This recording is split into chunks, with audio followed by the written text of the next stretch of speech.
squad. We've got a few shirts from the New Mexico Open Pro-Am tournament available. I've got 3 colours in XL and 2 colours left in large. If you'd like to buy one of those shirts, they're $40. They'll be around later during the squad. Been over 211 entries, first time we've been over 200 entries since 2016. Thank you for your long.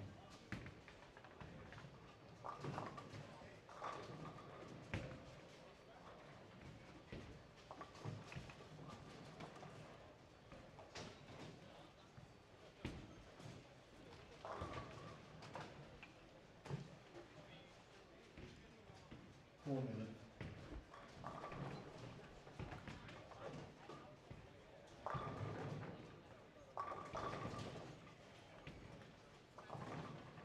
Family and friends, wherever they are on planet Earth, to go ahead and tune in to bowlstreamtv.com,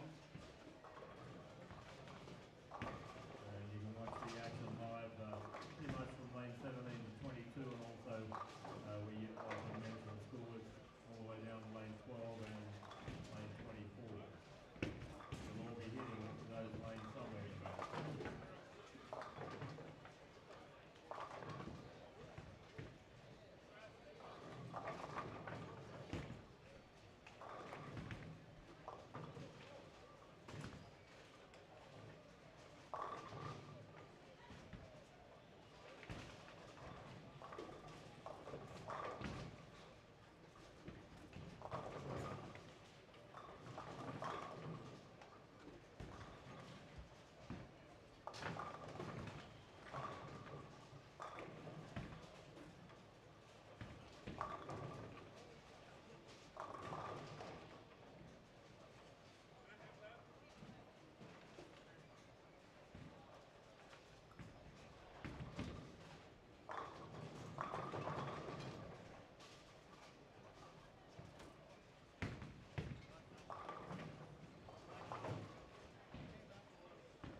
Bowlers.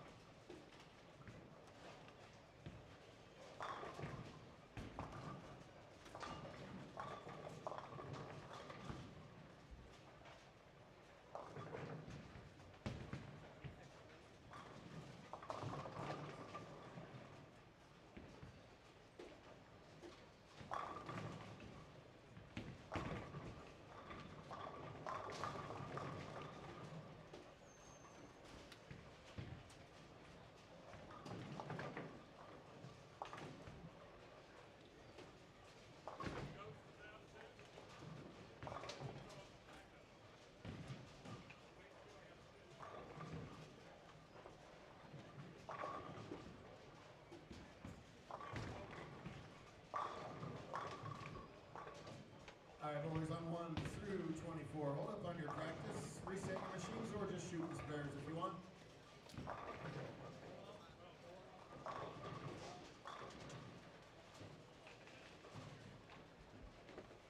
All bowlers, practice time's over.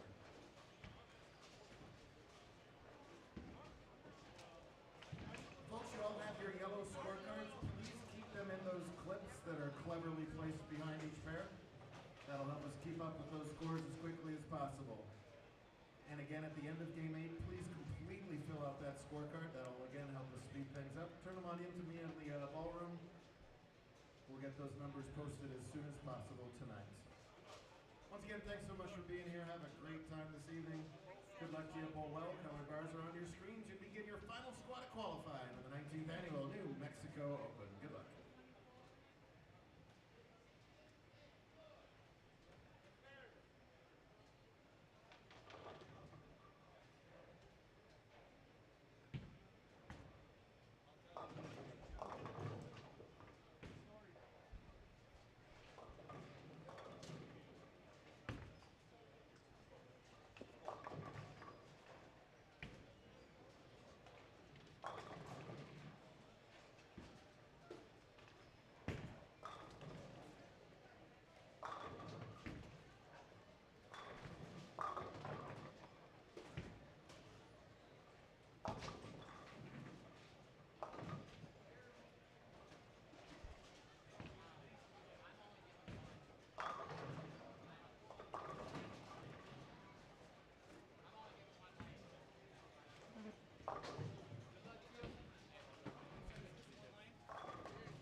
good evening, ladies and gentlemen. That was an interesting start to this round.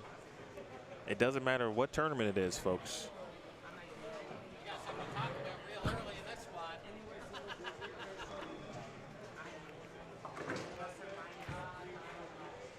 There was, by the way, my name is Emil Williams Jr. Welcome to Squad 5 of the New Mexico Open.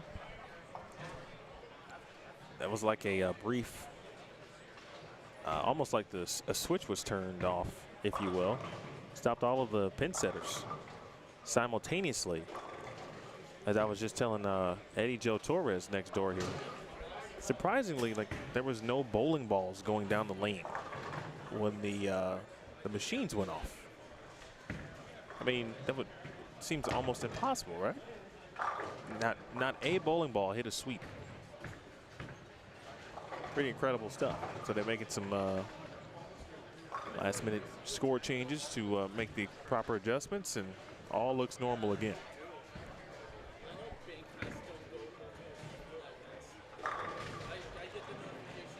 I'm telling you, Carl, I mean, not every event, certainly, but a lot of the tournaments I've been in, participated in, or covering,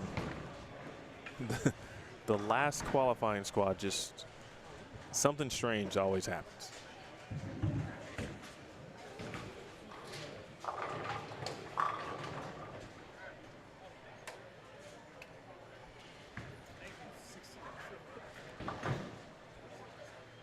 All right, Zach Wilkins is here. We were talking about Zach a little bit earlier. Derek Acuff. Kenneth Friedrich bowling on 19 and 20. Jeremiah Martin. Got some fans of his already in the chat.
Link to the standings, by the way.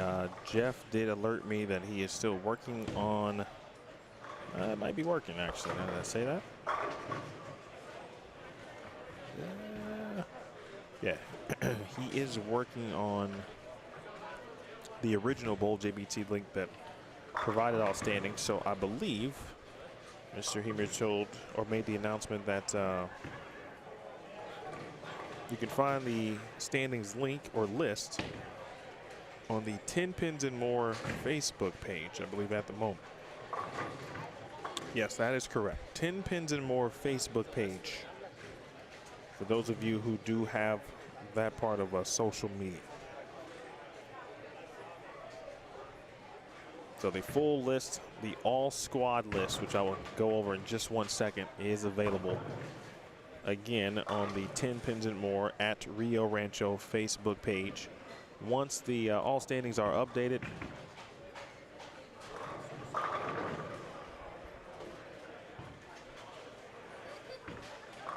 and the link is active, I will repost that link and pin it to the top of the chat.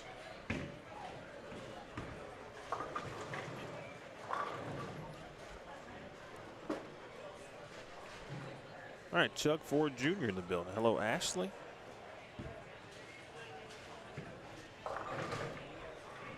Again, the 10 pins and more at Rio Rancho Facebook page will get you the all squad standings until the link is, well, I should say everything is updated on the original link that we had, bowljbt.com.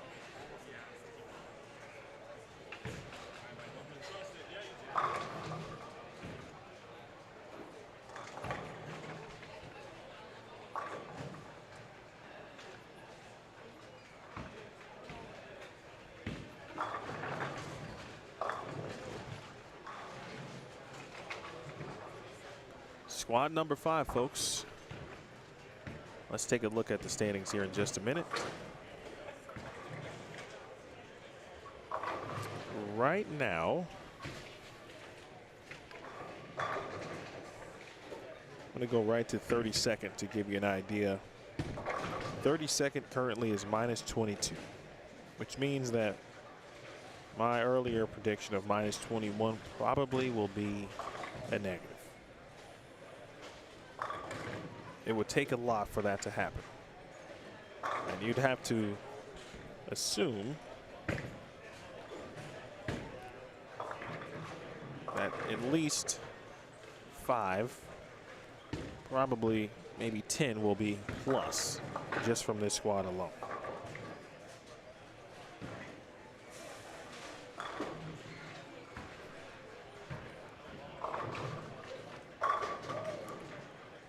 All right, so let's count the numbers here.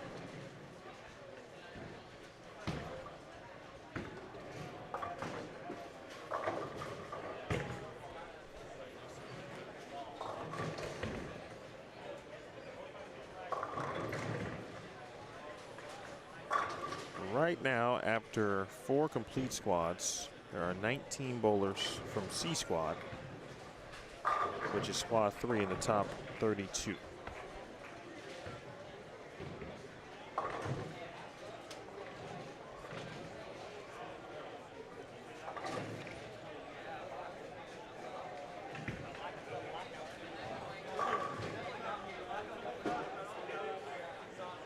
Four from squad 2.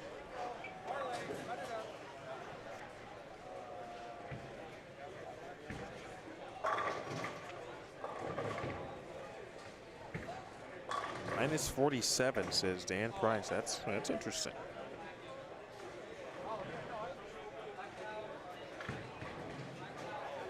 Of course, the first thing I did, Dan, was go see if you were minus 47.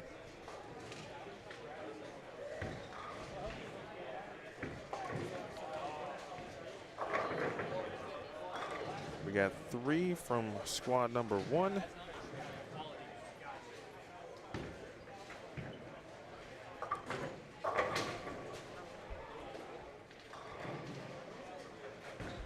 And 6 from squad 4.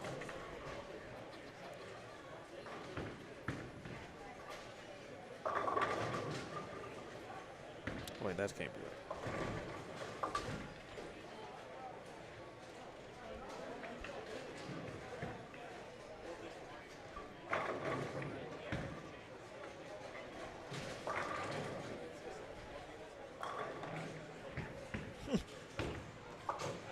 Let's see. Morgan starts on. He started on 23 and 24. Fortunately, from a live streaming perspective, if he's moving right, which I think he is, then he won't make his way back this way until about, I think, like game 7 or 8.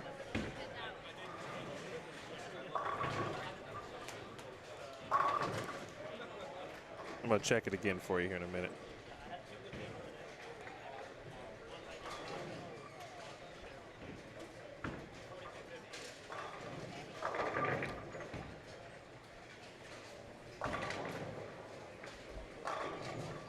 Give me a Dr. Pepper. Dr. Pepper? Like a bottle or? If they have it over there. No, where? Just Dr. Pepper. Yeah. I need rocket fuel. Just cold.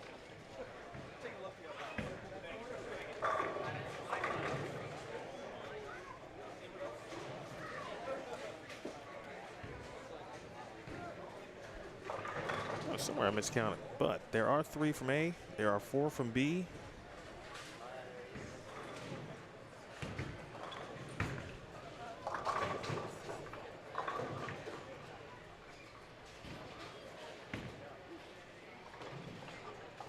Richard, I don't have a lane assignment sheet, excuse me.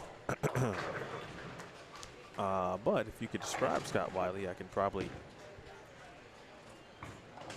try to find him in that regard.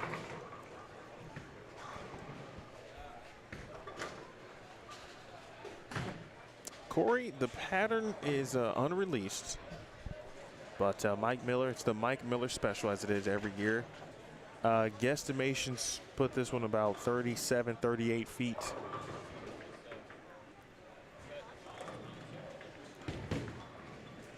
Definitely flat in the middle. It's definitely closer to 2-1.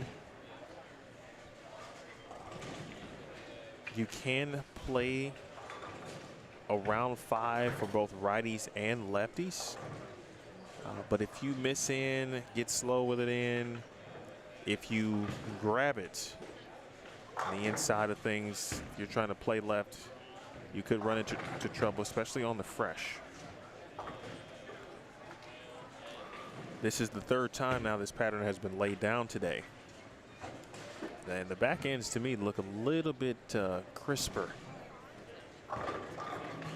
here in this squad.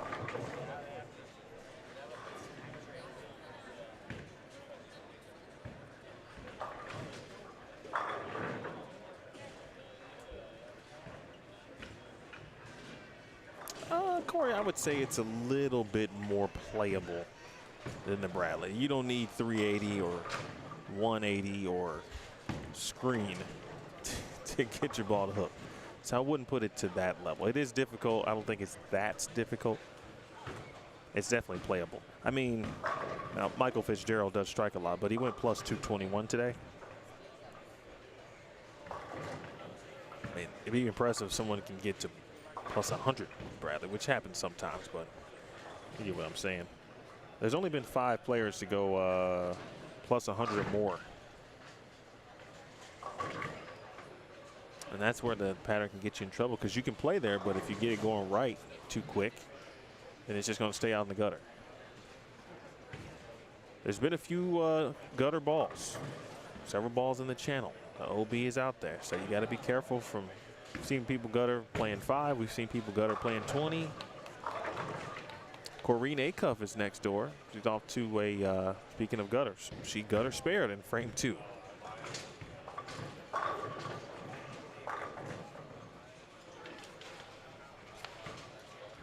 David Tolson off to a nice start next door.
Giovanni Capasso. We've got Guillermo Espinosa.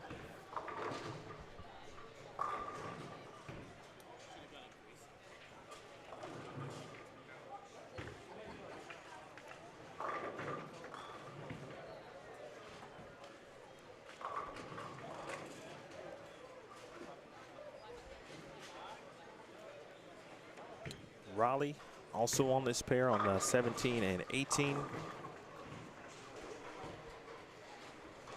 And this is game 1 of the final squad. 8 games.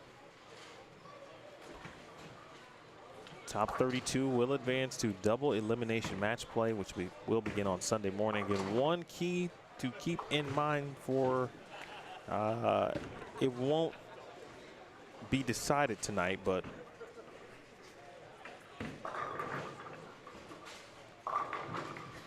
if there is a roll-off, it will take place tomorrow morning before match play begins.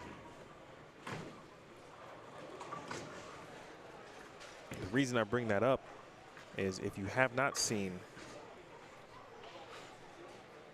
the standings, if you haven't gone to the Rio Rancho or Tenpins and More Rio Rancho Facebook page until that link is active again on bowljbt.com, there is a 3-way tie at +9. It's currently 22nd, 23rd, and 24th after 4 squads with Brent Bowers, Zachary Harvey, and Dwayne Mellinger. So just keep that in mind that the possibility exists that a tie could happen. Could have a tie for the final spot or spots. And that would be decided tomorrow. Derek Acuff. I think he finally feels like he threw a good shot.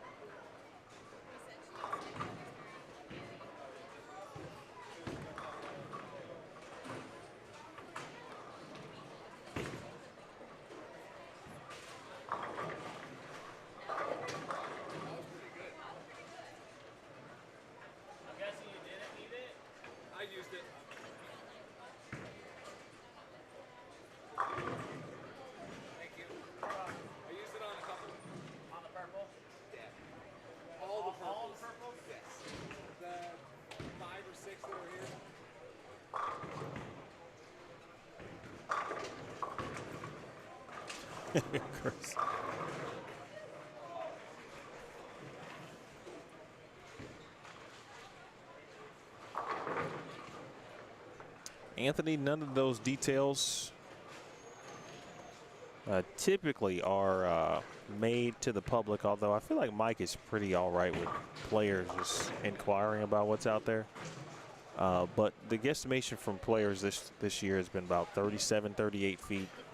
It's definitely close to 2-to-1, if not, or lower than that. Flat, it is playable. The squad that, as a whole, that played them the best was Squad 3 this morning. The majority of the field, for righties in particular, played to the right. There's a lot of urethane used. For many players, they just kept chasing it left. You know, Francois was still using urethane late in the block,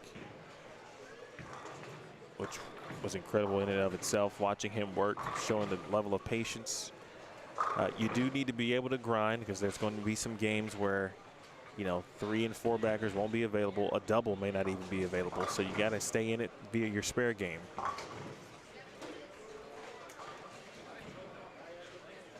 But you can't get too complacent because the moment you think you're comfortable and you've got some room or some area, you really don't.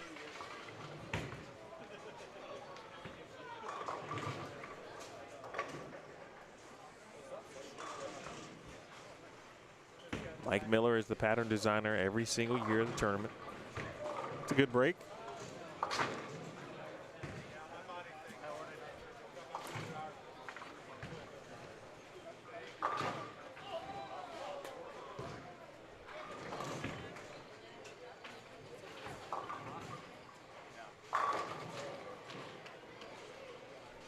That's about right for Derek Acuff. Nice shot.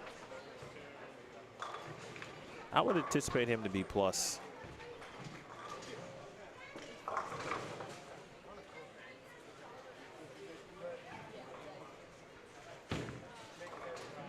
If this is your first time tuning in today, John, yes, that Mike Miller. He is 1/3 of the ownership group of Tenpins and More here with Steve Mackey, who is his brother-in-law, and his sister Dana Miller Mackey, the wife of Steve Mackey. Jeff Hemer comes down from Seattle and helps run the tournament. S4 here, unfortunately in the 10th frame.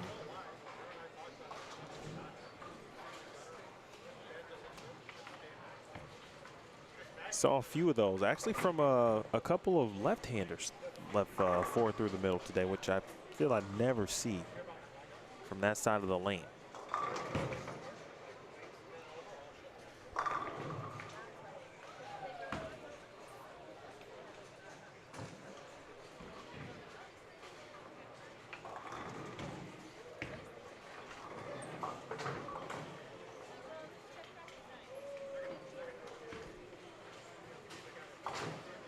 Oh!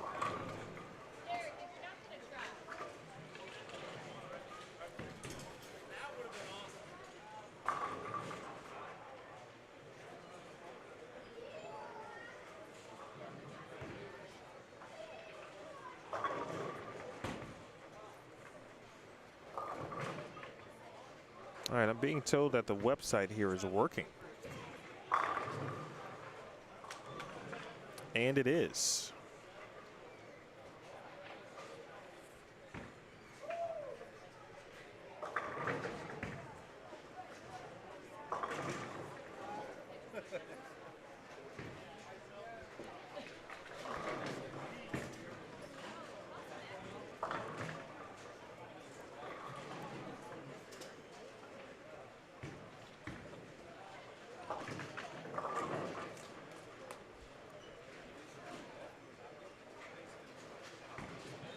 All right, the bowljbt.com website is back up, thanks to Jeff Hemer. That's where all results can be found. So click that link that is pinned at the top of the page, or top of the chat, excuse me. And we welcome in our first guest here this evening. He is the leader by a lot, and I'm very curious how he did it. I watched him do it, and every time I watch him now, everywhere I go, he strikes, which I guess that's what he does. So welcome in Michael Fitzgerald to the booth. Well, yeah, you and me both are trying to figure out how I did it. I'll tell you that right now. Well, listen, yeah, I'm still, wondering, but you did this at the Cactus Classic too. You're like that one person who figured out how to get to 200 over. And yeah, the same kind of thing there is I never knew what the scores were around me at all. And I just felt that I was probably in the same spot as everyone else. And then after I get done, I look back and see that, oh, I'm that much ahead. That's a great mindset. That's crazy. It's a great mindset. Never happens to me. It's happened twice in the last couple months now. Do you feel like you're at a point to where, and I don't know the full history, so keep that in mind, but anytime you step on the lanes, like you've got this ability now to just go 200 over, like is bowling. Have you been bowling that well recently? No, I would never say I have the mindset to easily just put up those numbers. Is get out there, just figure out what the lanes are giving you, and just try to roll it. I feel one of my abilities is just I have a lot of versatility. I can play angles across the lane, and I don't ever try to overpower anything. So I just let the ball roll and do its thing, and it seems to be working well. Kudos to some of the guys that have led the way to that. Most recently, some lessons with Bakes. Mark Baker out in California helped me out with some stuff and changed my hand position. So, and it's paid dividends. The first evidence of that was when Cortez and I went to the doubles in Delaware, and I was able to hang with those guys. Learned a lot out there trying to bowl with them. So, it seems to be paying off now. Speaking of Cortez. That's right. And shout out to Zach Wilkins, who just finished up 257 here on 19 and 20. And Zach's moving right. 257 on that pair is ungodly. I have not seen anyone bowl well on 19 and 20 at all for the day. I mean, you saw that was my struggle. That was my kryptonite for the day. Never had an answer. I just tried to grind out and get off of it, and that's all I did. Yeah, I was going to ask you. I'm glad you got to this point. Also, good start there from Jeremiah. The ability, I think Jeremiah's moving left. You got to game 6. It was on this pair, or game 7. And game 6. And I was like, was it that pair just that weird? Like you had to get out of the ball that you were in, then get back into that ball and finish strong? Yeah, the first couple shots I threw on 1920 when I got there, I threw the same ball, the Paragon Pearl, and it was so much tighter down lane, the ball would never finish, and I knew it just didn't have anything to be able to get around the corner on that pair. So I just tried a couple different things, a few different ball changes in the game, trying to play different parts of the lane, and finally just settled on throwing the teal Rhino just to try to control the lane a little bit to get the ball to the pocket. I knew it wasn't going to strike a lot. In fact, I think it struck only once.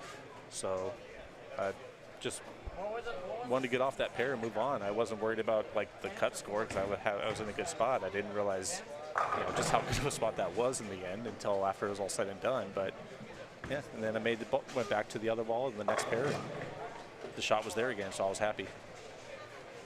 In the booth with the tournament leader at the moment, Michael Fitzgerald. He went plus 221 during squad 3 this morning. First squad on the lanes at 7 a.m. Mountain Time. And he's still here, watching now, of course. Yeah, we got a lot of friends from Arizona and all over that are bowling right now.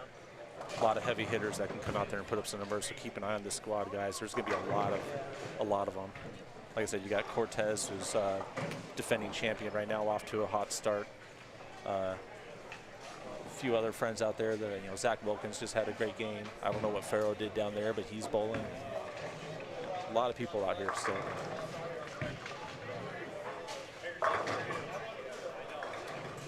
Husband and wife bowling now on 17 and 18. Oh, Aka versus Aka. And Kareen has been on a tear recently in her tournaments, and has been dealing with some finger pain. She had to change up her grips and the ball a lot. She's got an interesting layout on the stuff right now, that's to say the least. If you get a chance to ask her about it, by all means. If it's the same that she had in Iowa the last week of the tour season, yeah, I did see it. Yep, that is it. To be able to try to relieve some of the pressure off that, I think it's her middle finger that's causing her all the pain. She had drilled into a bunch of bowling balls by none other than her husband, Derek, to put in a pinky hole, to put the pinky in the ball and use it to lessen the pressure on that middle finger and roll the ball. And it surprisingly has actually increased some ball rotation. So it's been doing pretty well, and her fingers are holding up. She just can't wait to get through everything and then have it take a look at it and hopefully get it all fixed and come back strong next season for her. She had a really good rookie season after taking the chance to go out on tour as a full-time player. It's not the easiest decision in the world to make, and certainly the easiest thing to actually see it through. She made a major telecast as a rookie at the Queens this year. Made the show. So what's the Michael Fitzgerald bowling story? How do we get here? It's a long one. I grew up in Southern California and bowled juniors out there ever since I was 3 years old, really. Started competing in some local tournaments at about the age of 13 or so. That started up by the late, great Butch Hesketh at the JBT, the Junior Bowlers Tour. Or, I'm sorry, JST, Junior Scratch Tour in Southern California, Inland Empire area. And went out to go to school at Arizona State University. I've been in Arizona since. Competed for ASU for a couple years. And then, life kind of happened, got in the way. I just had to try to support myself. bowling took a side note for a good portion of 12 to 15 years, and I finally came back. Started back up in would have been very end of 2015. In the Phoenix area. Bowled some local tournament clubs out there, the Strike Force Tour. Kind of got me back into it as far as the competing aspect, and oh my God, the game had changed so much by that time. Yeah, 12 to 15 is that's like a million bowling balls that came out in between that. Like I had to get some new equipment, obviously. Nothing I had. The most recent thing I had to get back into it was probably an Outburst. And that still could have got some play, though, just because it was a good ball. That was a great ball. Great ball. So, you know, I had some friends in the area that got me some older equipment of theirs because I didn't have a whole lot of cash flow to buy anything. So I was getting some hand-me-down stuff from, you know, Hagen was in the area, and I had known him since I was a teenager out in Southern California. So I got a few things from him and started competing and learning patterns because they had changed so much. I just went from, oh, this is a flooded lane condition to a dry lane condition, not this is 36 feet buff to 42 with a 4-to-1 ratio or anything like that. So it took a lot of, it took a lot to get into there. And then finally I actually bowled non-member doubles with A-Cuff in Vegas one year. He was the member, I was still a non-member, and it was shortly after that I decided I was going to want to get my card and try my hand at the regional tour stuff, and just been enjoying the ride since then. How much do you get a chance to bowl regionally? Mostly bowl all the way through the west and northwest regions. Okay. You know, so they're having the Dave Houston regional right now up in Oregon. And it's one I wish I could bowl, but obviously this one's a little bit closer to me and easier to get to, so I come here. And this has been a great tournament. I bowled this is the 4th year now that I've bowled here. And we look forward to the trip every year coming out here to bowl this one. You made a nice run last year. I've had, you know, some fair share, and I think last year, I think it was Sean Lavery Spartan finally knocked me out in a match, and it came down to the 10th frame, and he came through clutch and finished it. So, but I was here watching the year before, my buddy, you know, Dylan Taylor, you know, supporting him all the way through, watching, and, you know, cheering him on. And then, of course, last year, another friend of ours, you know, Cortez, you know, took his massive run all the way through and kind of dominated the field at the end. So I've had good times watching and competing with these guys. So hopefully I can go a little bit further this year. It has been a nice Phoenix connection. Yeah, our community is huge. We have so many bowlers that are just so much talent. And you know, you've been out there now a few times. Cactus Classic, a couple years now. And, you know, coming up, the Agent Ong Open, you're running that one too. That's going to be another nice little tournament.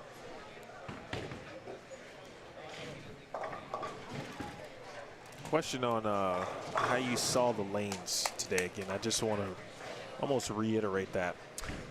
Like, as you now watch the final squad, and then thinking back to how your squad played, what you did, and obviously you went plus 221, so you did something different than everyone else. I got some breaks along the way, that's for sure. You know, but what did the pattern tell you to do ultimately? So when I started further to the right. I tried throwing something that was just, you know, not super strong, but a good surface cover stock to it to let it pick up and just kind of roll. And it was just picking up a little too early. So in about the middle of that game, I switched over to my CUDA, the CUDA Solid, just so it would have a little bit later because of the higher RG in it. So it was lazier all around. So slower ball just to push it out there and let it float. And I just had to start migrating in a little bit as I went, like games 2 and 3. And then finally, when I hit the end pair on 1 and 2, it just wasn't finishing anymore. So that ball was just kind of burning up. So I need something a little bit cleaner through the fronts that would try to retain some of that angularity in the back to get it to go through and actually hit the 8-pin.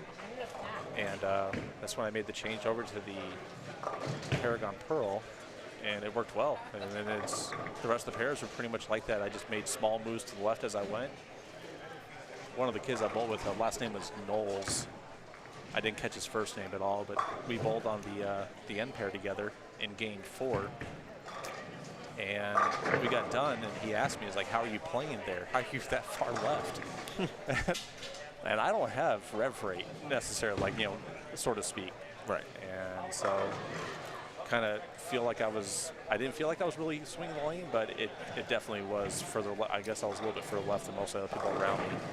So, but never wanted to push the ball out too much to the gutter. It kind of tricked me a few times. It would hang, it would jump off, so I wanted to try to stay away from it as I could.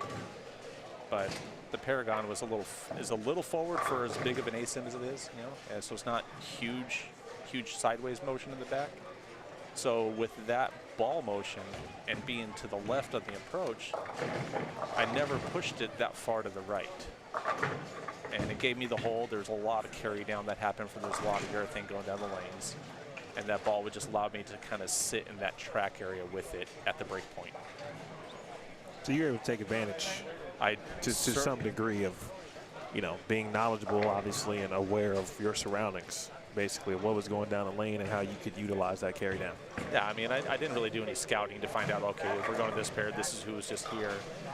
But I had a good draw with me. I crossed lanes with Kyle King all day. And so him and we were talking as we went, just seeing what's going on, because lane to lane is a lot different. Pair to pair was a lot different. But nothing too drastic to where we had to make huge moves everywhere. It was mostly about, like, okay, left lane is hooking here, the right lane is a lot tighter down lane. What can we do to get around it? And kudos to Kyle, and he threw the ball beautifully all day, and I was just heartbroken watching his ball hit harder than anything else I saw and just never getting rewarded for it for the entire day. So I'm hoping his number holds on to make the cut, because he's right around the bubble at the moment. Yeah, that watching him was a little bit tough. I've seen and people who watch me on whether it's this platform or other platforms. Oh, almost. No, I don't like 8-pins. They just do something to me. But he left maybe the worst 8-pin I've ever seen. Yeah, there was a few. It was so loud. His ball hit so hard that it was unimaginable that a pin could still remain standing. And of all of them, an 8-pin. I mean, with his ball driving as hard as it does in the back, the man's got so much power behind the ball, and it's effortless power too.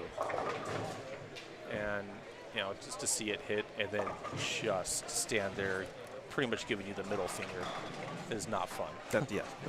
Yes, that is a very fair, apropos, like situation that you just described. Michael Fitzgerald in the booth talking about what he did during Squad 3 this morning, how he got to plus 221. So you got to turn, basically like turn over a new leaf, if you will, tomorrow. It's just a different situation all the way around. It's match play. There's a couple matches on each pair. So maybe a breakdown could be somewhat different, but it's just a completely different deal, but something you've experienced. So what do you expect, so to speak, or what's something that you would be keeping an eye on for a match play, just from a lane play perspective? I mean, same kind of thing. Is just once you get to the pair, you got to figure it out quick, especially in a match play, because now we're talking sprints rather than an 8-game marathon. Right. Two game total pinfall and total pinfall, right? Not 2-game total pins. And you got to figure out quick, because if your opponent figures out before you, you're in a world of hurt trying to climb back out of that hole. And you know, you just have to beat the guy that you're against. So whether that's grinding out when he's grinding out with you, or you know, you're down a little bit, and you make some quick changes so you can try to strike if you string 4 or 5 together, and just hope for the break to get it. But you just got to trust your ball when you first throw it. Hopefully you throw a good, in the right vicinity of wherever that lane tells you need to be, and make your small adjustments or ball change quickly. Don't be afraid to make those big changes when you go to a different pair. Just because something worked previously doesn't mean it's going to work again on the next match. Zach Wilkins update. Scooby in the chat mentioned they said he was calling it now that Zach Wilkins is going to, he said he's going to lead the tournament after, which means that he would have to go plus 222, which is a lot of score. But the way he started, That's definitely an advantage over my game one that I had. I'll tell you that. 60 pins almost that he hit. Yeah, 60 pins ahead of me after game one. So very possible. 257. He's gone spare 4-bagger. Next door on 21 and 22 already. Zach is a guy that I met out there when I was trying to bowl on the national tour stuff this year. Met him at the Masters, I think it was. Really nice guy, very talented bowler, obviously. And he's very much in a relaxed atmosphere right now. I mean, his attire, if you guys, I don't know if you saw him on the camera or not, he's got his shorts on, he's got his baseball cap on backwards, and it's something I don't see when I bowl tournaments ever. So he's just relaxed and enjoying the day at this point, especially after a great start. He's just going to kind of go into, I wouldn't say cruise control, because obviously he's a competitor, he's going to push the entire time. But he's got the skill set, and if there's anyone out there right now after the game one start that's going to do it, he's in prime position to do it. Matt Jones is also on that pair. Matt Jones is another one that he can really come through on the squad.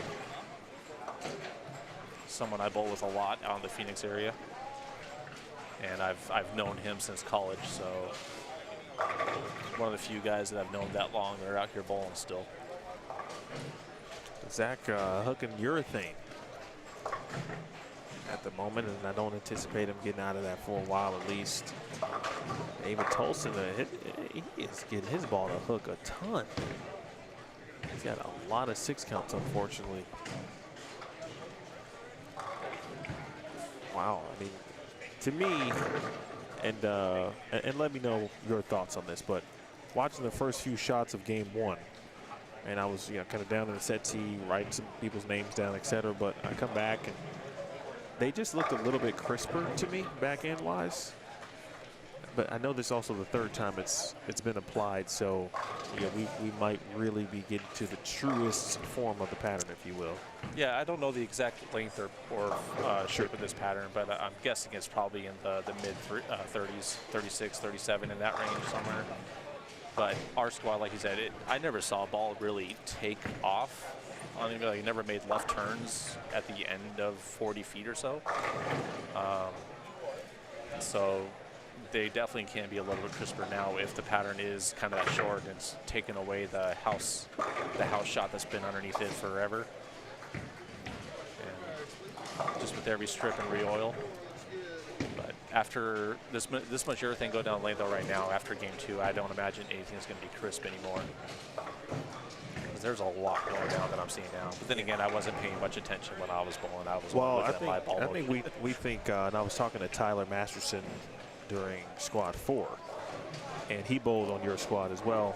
He thought that your squad had the most urethane. I thought so too. The most use of urethane as a whole.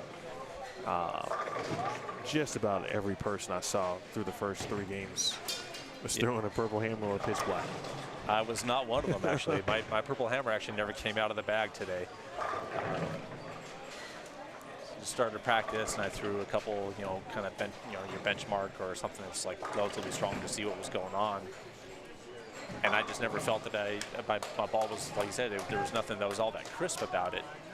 So to me, I was never needing the control aspect or the early roll of urethane. I needed something that got down lane a little bit longer, because the one I started with was just a little too early. I needed about 3 to 4 feet longer out of it, and it would have been perfect. But so I never saw it. I never use it. But I definitely know a lot of these guys have a lot more hand than I do, so I can definitely see them throwing a lot more of it. Zach being one of them. Obviously, being a 2-hander, he definitely can generate a lot more power. Spoke too soon. He kind of pulled that one inside.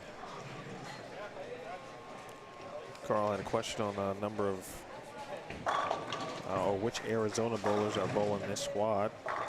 Well, like I said, we got the Yay Cuffs. So Kareen and Derek are both bowling. You got Matt Jones. Who else do I see around here right now? I mean, Cortez.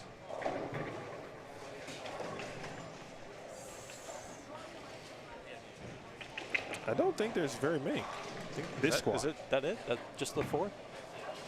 Yeah, I'm searching through the full roster that I have. Kyle bowled earlier, so did Brett, and KJ, and you, and Andrew. Yeah, you got and Ed. And Smagley bowled Smagley, early. Clerk, Chris Brett, Clark bowled Brett early. Wolf bowled last squad. Dylan Taylor bowled last squad. Yeah, I think that's it. Garrett Strail. Oh, I know Garrett. Is he out there right now?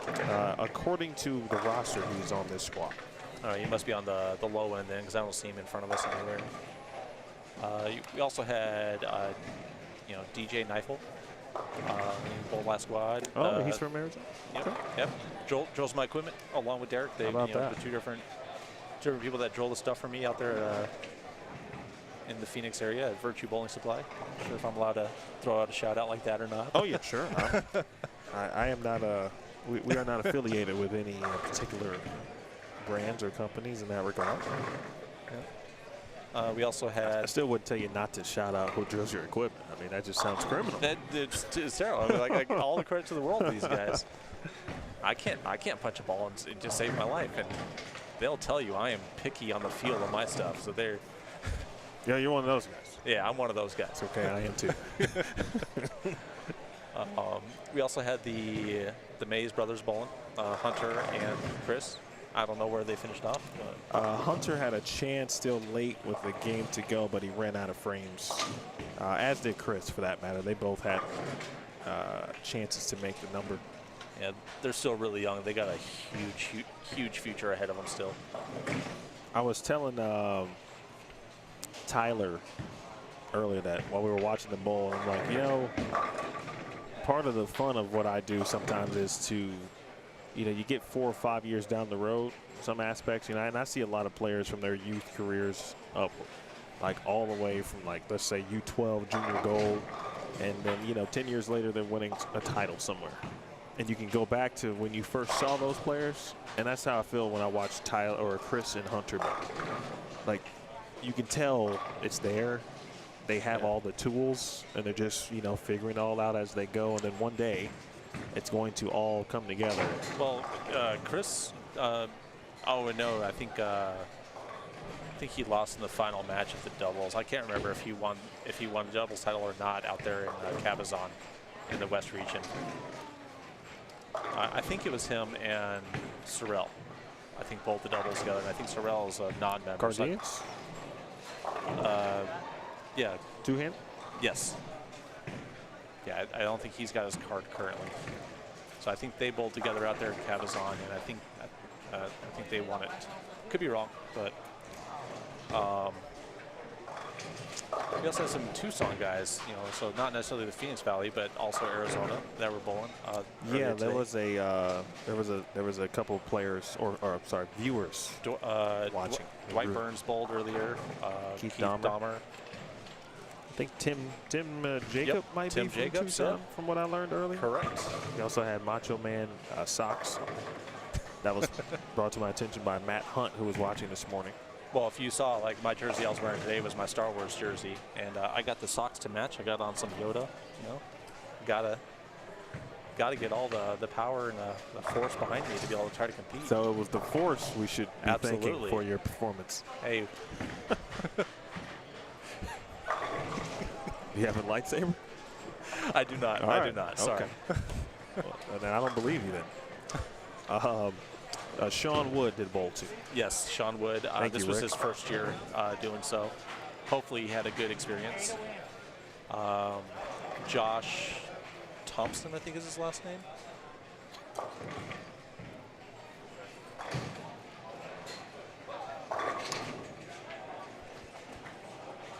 I think he bowled last squad as well. Josh Anthony. Oh, yes, he did bowl.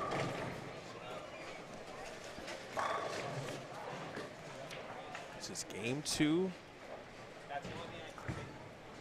Zach Wilkins next door. He got one right. That's seemed like there's still one of the things that you cannot do. There's two things. You couldn't be grabby in the middle of the lane. No. And you couldn't miss right because there was a lot of combinations that could take place. 2-pin combos, gutters. Saw a couple gutters go down the lane. But anytime you put a shot where everyone feels like the break point is around the 4 board, 3 board, you're going to have some gutters go down because it takes a small miss to the right or left if you're left-handed, and the ball just skids right past that point and never recovers. It's all fair game.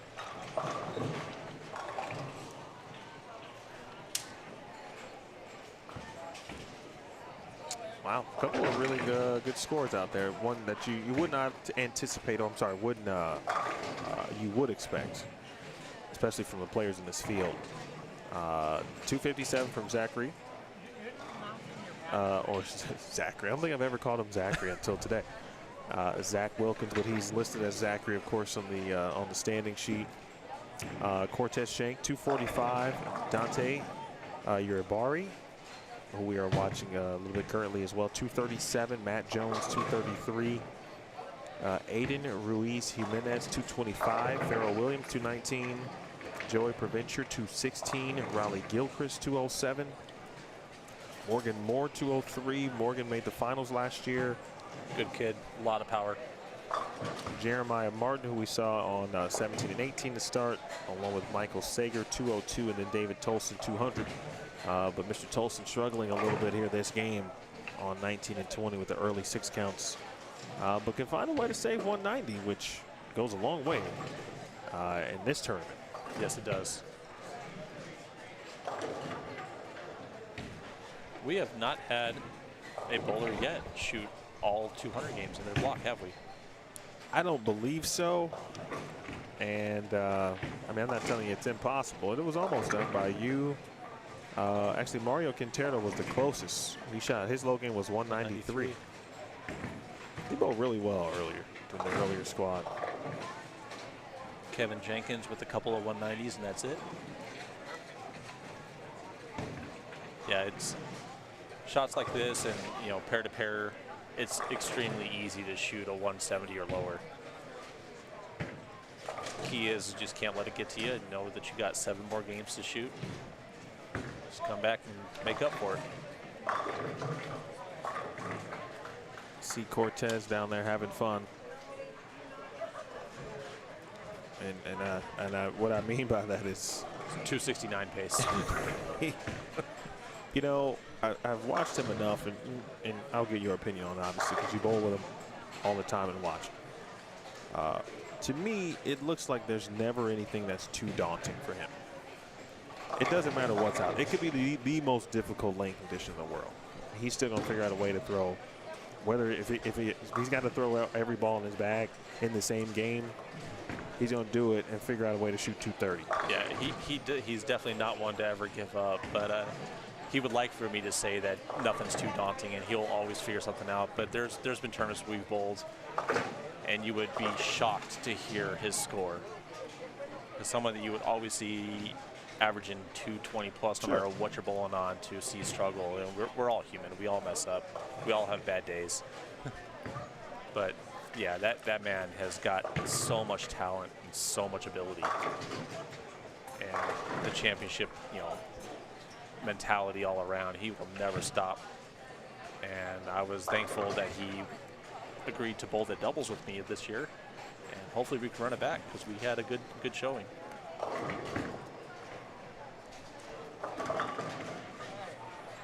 What's your tour schedule looking like for next year? Well, I guess you don't know the schedule yet, so yeah, that's fair. I don't think I'm going to be bowling anything on the national tour stuff at all for next year. I struggle too much with work.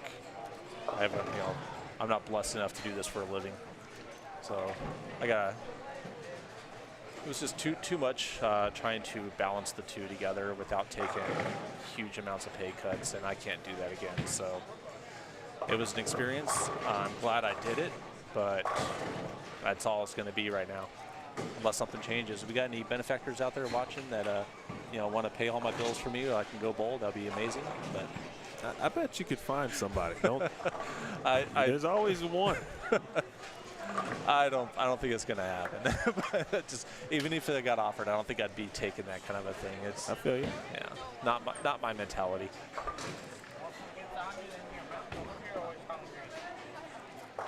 I like my regular job. I'll keep it. Can I ask what that is? Yeah, so I work for a civil engineering company. So basically, anything that deals with the building out, from the building walls out, is pretty much what I deal with in design. So That's impressive. I'm happy with it. Been doing it for a long time now. So one of the few guys that actually gets to use what I went to school for. I tell you, that's a rarity, unfortunately, but it is rare.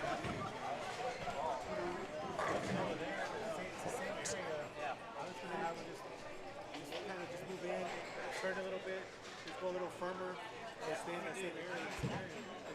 He feels comfortable.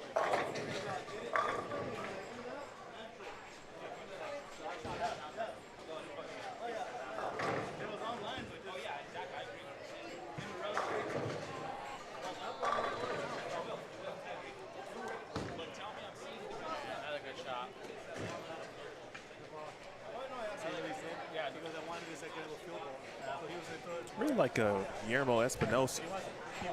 He didn't get any couple of bad breaks this game, but he shot 179. Nice field shot. Giovanni Espinosa, he can get into the two teams. Bari's going to give a few pins back.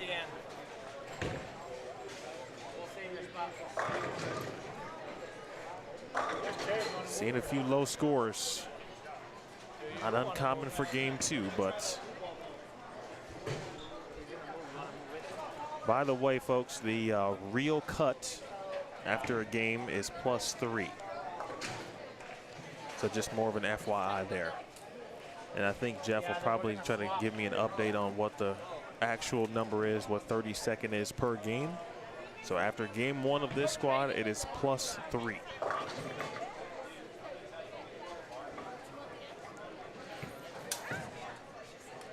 Oh, by the way, I don't know if you saw this comment.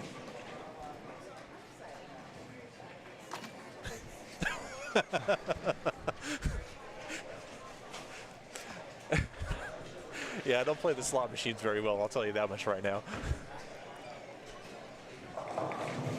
Is there a strategy? You would have to ask Art. Art, I can never pronounce his last name. He's a hand-paid legend. I don't think he plays the slots, though. I think he plays the card games.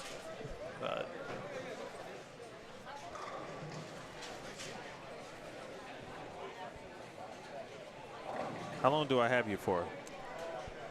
As long as I can keep people entertained, I guess. All right. I don't know. Let's get at least one game, another game. We got Matt Jones, I think, coming here. Cortez will be here in game 4. Oh no, I don't think he hits. He never hits this way. He's going to the right, so he's going. He's to 1 moving and right? 2. Yeah. Oh. Yeah, he's the D bowler. Just finished that game here with is. a 269, by the way.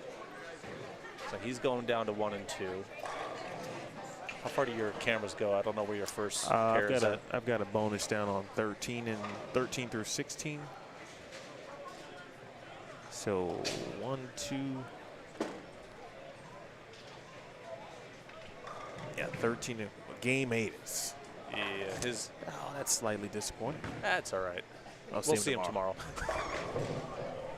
I mean, he's already a plus 100. It feels like so. Yeah, he is. He's 104 over after 2. That's wild already. Zach was the D bowler, correct, on his pair? Yes, he shot 230. Converted a split in the 9th. I didn't see that.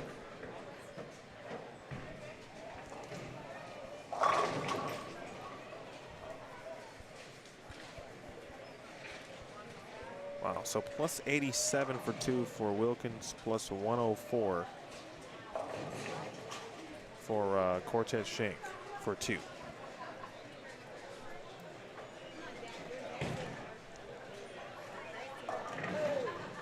Scooby, that's still a good question. one. We don't assume, but yes, those two, the A cups, are indeed married.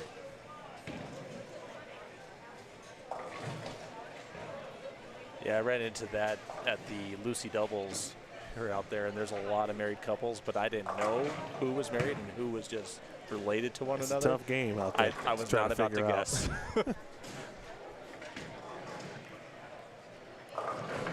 If Chuck Ford is watching, we'll see Trey Ford here on 17 and 18.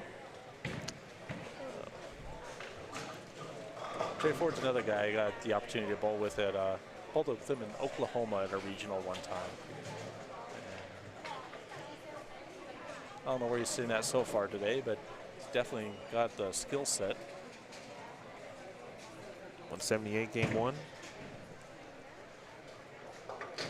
Chuck, if you are watching earlier, we were talking about Trey and just talking about bowlers who were going to be on this squad.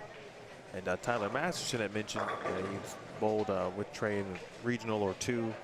And I just remember Trey being someone who had either won a regional or cashed at a very young age at the PBA level. And that was kind of our first intro, if you will, to Trey Ford.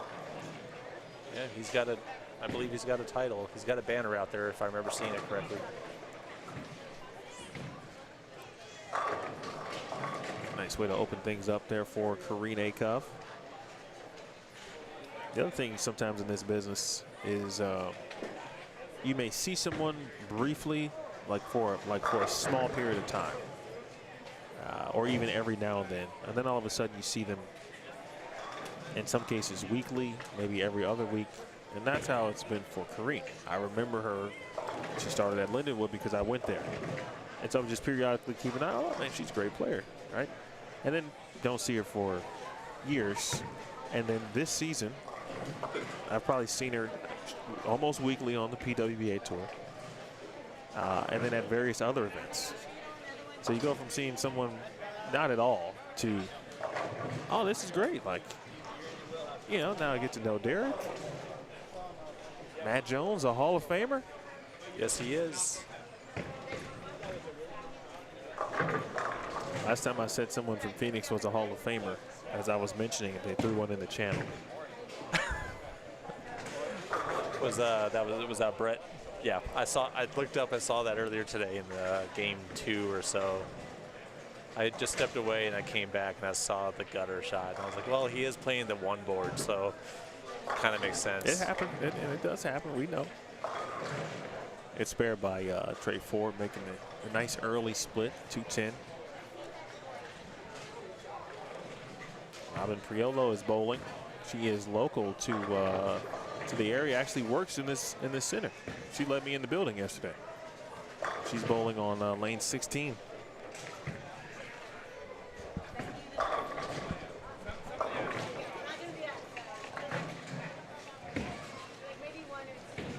There's a couple of employees bowling. David Hurley, I'm guessing this is you in the chat. Yes. Yes, I did make all of my 7-pins today. I think I left 2. David's a bowler in the Phoenix area. His daughters are amazing bowlers, Annie and Katie. And I think Katie bowls. David, you have to let me know where Katie bowls at. I don't know for a fact which college she's out at bowling right now. But he's joked with me because he's a lefty, and he tries to teach me how to pick up 7-pins because I had missed a few bowling leagues at times in the past. So yes, David, I did make all of my 7-pins today. Thank you for asking, keeping me on my toes. Mike Lee also bowling on 17 and 18. I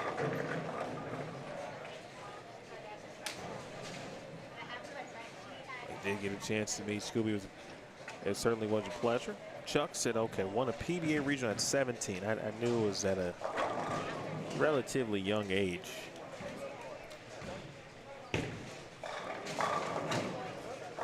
Speaking of 7-pins, that one just perfect from Trey Ford. So there's your notes for the day. Appreciate the lesson.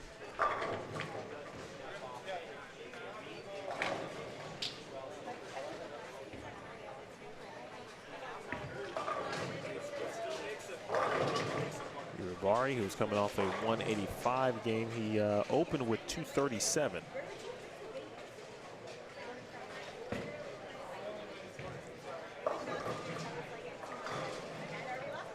Wait, can you repeat the portion about, just mentioned the college bowling part that you just said, talking to David? Katie and Annie Hurley. Well, it's actually Annie Riley now, but. Oh, right, gotcha. Yeah, so David's saying that they both bowled at the University of Alabama.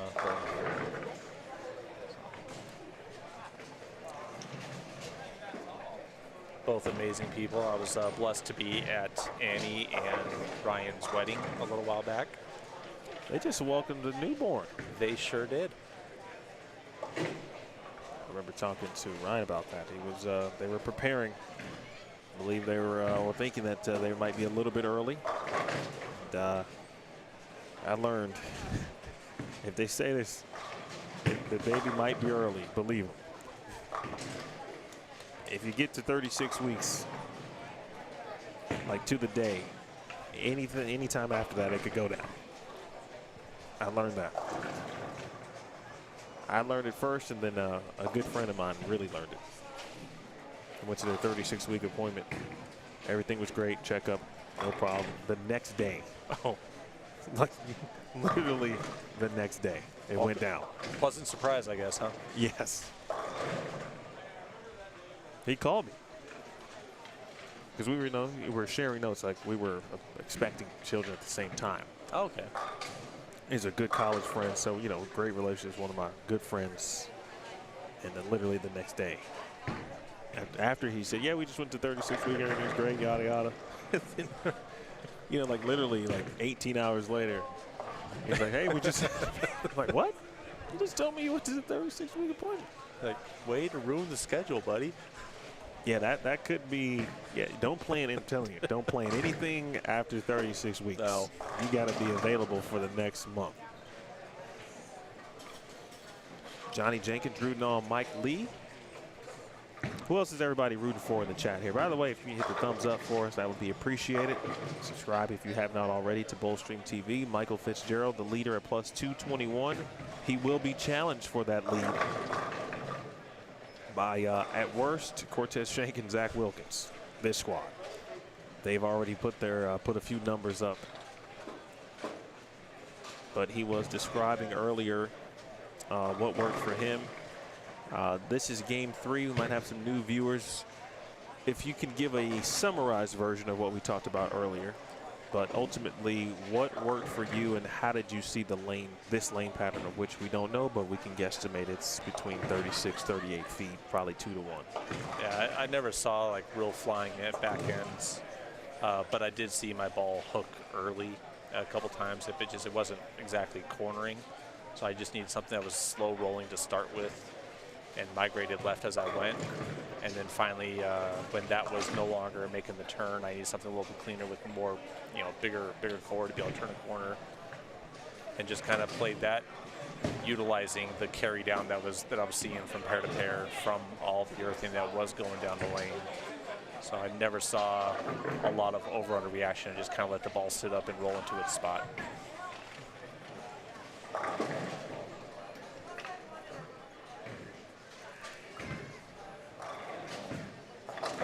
I don't know if you can see this jersey that Matt Jones is wearing here, but this is one of its, if I remember correctly, it's Pharrell Williams' new brand that he is wearing. Royal Flush Apparel. Apparel's got a couple of new business ventures. Royal Flush Apparel. He is now co-owner of a bowling center in Ohio. Is Pharrell. He's moving to the East Coast here soon, I believe. Yep. They're somewhere in the DMV. I want to say DC, but I'm not sure. But it's definitely the DMV. I think it's in Baltimore. I think it's in like Maryland or something like that. But somewhere near DC. His wife Sandra's works in the area, federal employee, Dr. Cassandra. Let me get that right. Spend a lot of when you spend that much time in school, I can appreciate people making sure that you dedication, put that doctor in front of it. A lot of dedication. That's an earned title, people. That's right. Dr. Williams doing our thing. Yeah, so they got some really good stuff. The Williams family is doing some great stuff. Yeah, I had the pleasure. I've known Farrell for a long time. I had the pleasure of seeing him again. We were out at the PBA LBC at the same time out in Wisconsin. And that's when I found out he was moving away from the Oklahoma area. And so I said, I got to start bowling some more Southwest regions then. He's like, well, I'm leaving. I'm like, well, that's why I got to bowl the Southwest regions. You're no longer there for me to compete against.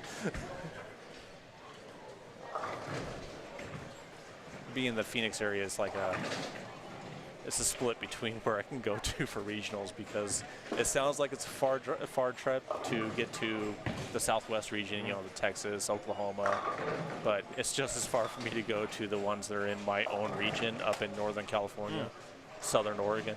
So kind of get my choice at times, but I try to stay within the West and Northwest regions. Made a lot of friends throughout the area. You can start staying at people's places to save money. It's a huge bonus. I don't know anyone I can stay with in Shawnee. Well, you better open up the phone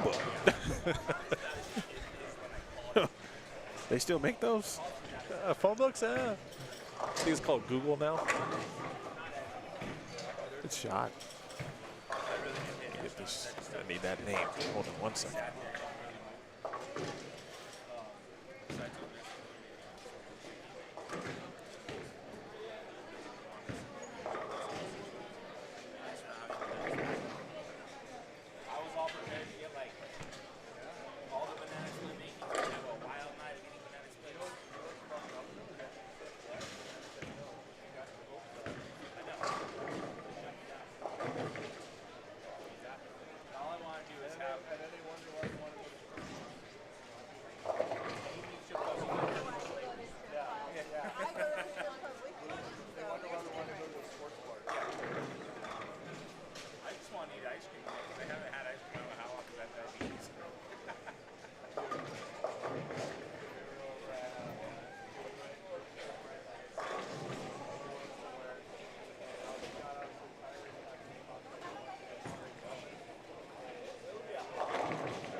Tyler McPhee.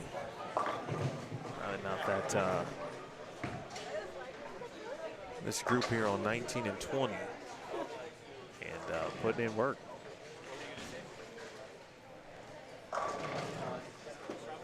Pair strikes again. It's a lot different than any other pair that we hit today. And it's showing right now. We saw Kareen have a pretty decent game on 17-18, and right now she is just lost. She's got good people behind her. She's talking to Derek, you know, a few other people on the pair with her too. She'll figure it out and come back.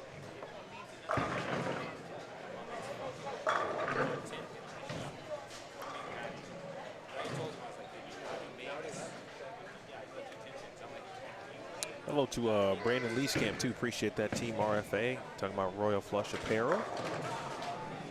Right, and the Pro Shop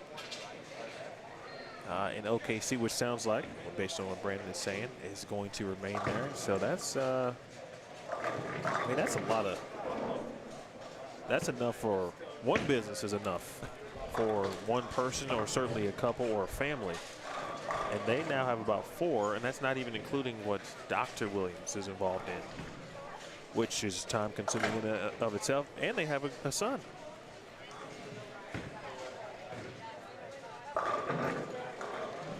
I appreciate all couples who somehow manage from a time perspective to make everything work. Because we live on calendars in my household, and just my calendar. Updated standings after game 2 here.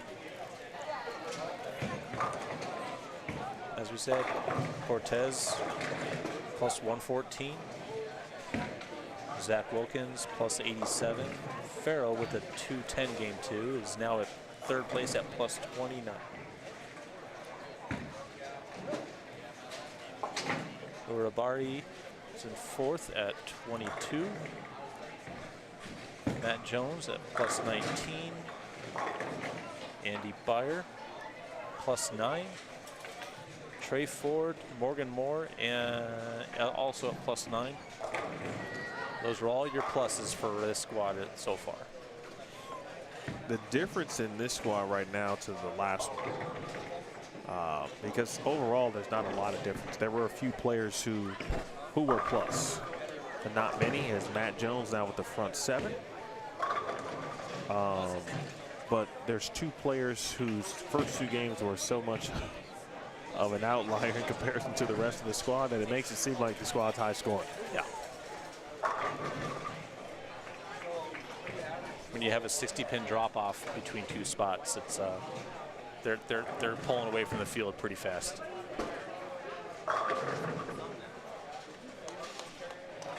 So Tez just made the turn to go down to 1 and 2, and that low end of the house plays differently than the high end for sure. Zach's could be making the same turn after this game. And he is struggling over there on 23 and 24 at the moment. Start off looking pretty decent. Just a couple errant shots now. And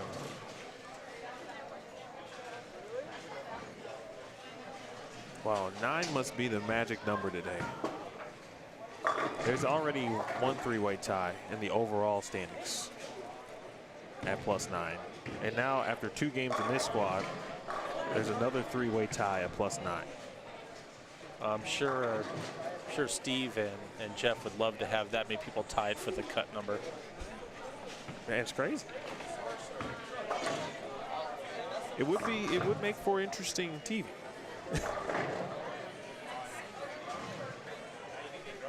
I won't root against it. I mean, last week in Waterloo, I'd say, you know, you think you've seen just about everything you can see in the live streaming world. And last week we lost internet due to a squirrel. Oh. Who gnawed at the outside internet cable that runs from the outside to the inside of the building. Oh, High Flush took out the 9-pin. Matt Jones, front 8. We must be in Phoenix, because everywhere I go, Matt Jones strikes in Phoenix. Been there twice. And all the time. But now I know that he strikes outside of the state as well. Yes, he does that as well. Most good players do. He doesn't travel as much as he did in the past, but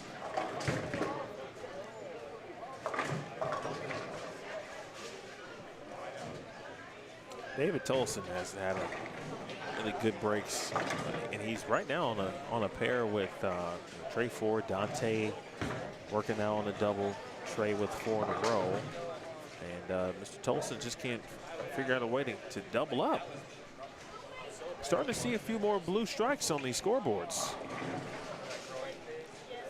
This too very similar to how we saw the previous squad, excuse me.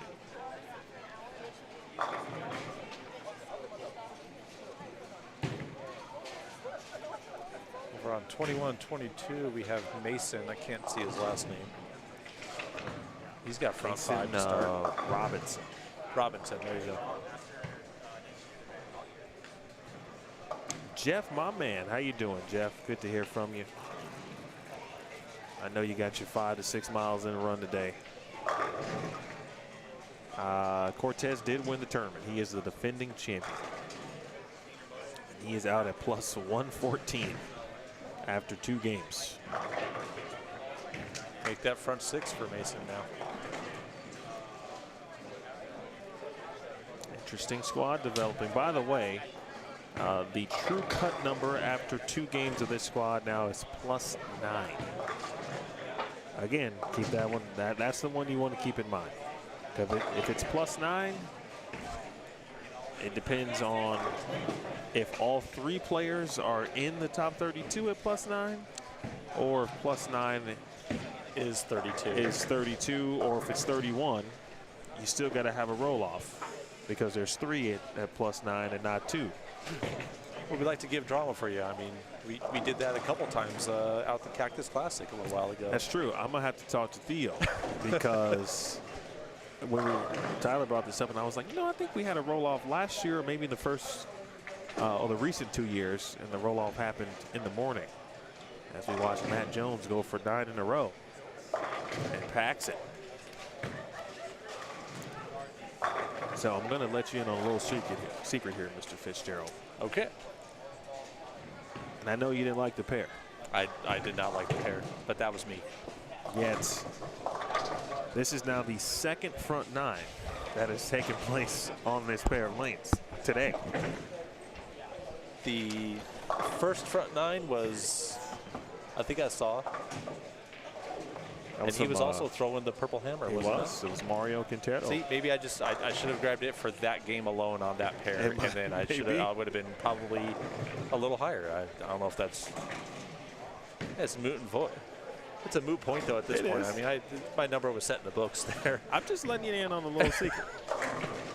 That's all. If your secret is the purple hammer is a good ball, I'm not saying I think yours is not much of a secret in the bowling industry. I'm not saying that per se. I was talking about more about the pair. Yeah. But if the answer is the purple hammer, then that is not a secret. Yeah. And I need to go purchase one. I was having that convo earlier too about trying urethane as someone who wants to go back and try to bowl a few tournaments here and there. You got to understand the characteristics. So you had John Mayer on Friday, I believe, after you guys, and you bowled as well, did you not? Like, generally speaking, bowled, or?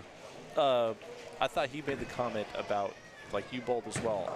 I could have heard him wrong, but he was on the squad or on the broadcast.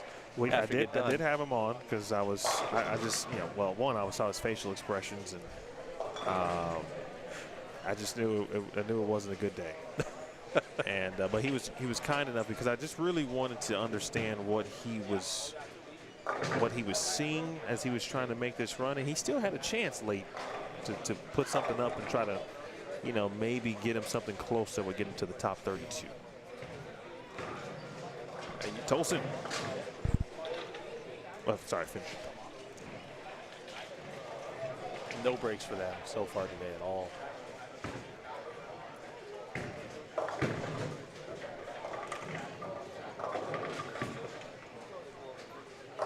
But you were talking about someone that's going to try to get back into competing? Yes, that was me. Yes, I bowled league twice in the last, or I should say, I've bowled 2 seasons of league the last 2 years after not bowling at all for about 5. And but it's a Sunday league, and I'll tell you more about it after this first shot from Matt Jones. Can we get 10 in a row? Bang. 10 back. No messenger needed on that one. But if I just watch what Matt Jones does, maybe I should move to Arizona. You will see a lot of them. Well, and you will see a lot of that by him as well. It's not even the ball. It's the strikes. Just want to strike like you guys. Oh, he strikes way more than I do. I'll tell you that much right now.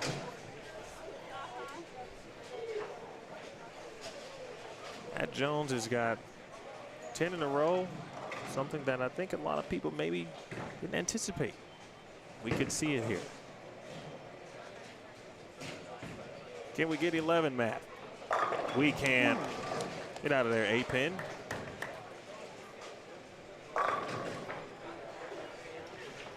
I've got a wager on the line here with Steve Mackey. Let's hear this wager. Well, I said there'd be at least 1. I think I said maybe 2. I don't know what we actually shook on. But Matt Jones.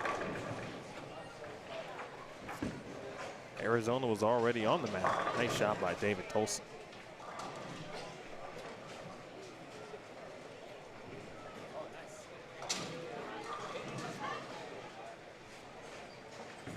Give us one, Matt.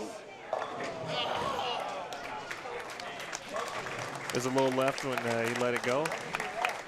That is now the official high game of the tournament. 297. I did not win my wager. He just said he was nervous. This man has almost 200, 300 games in his career. That's the New Mexico Open. I mean, the environments are one thing, but he's been there a lot. That's a good thing, though. He still gets nervous. Yeah. I don't think it ever goes away. Well, as as my good friend and brand manager of the PWBA says often, when someone is doing something cool and they kind of put themselves in position to lead, Matt Jones has entered the chat. That will put him now at 116 over. Is my math right? Yep.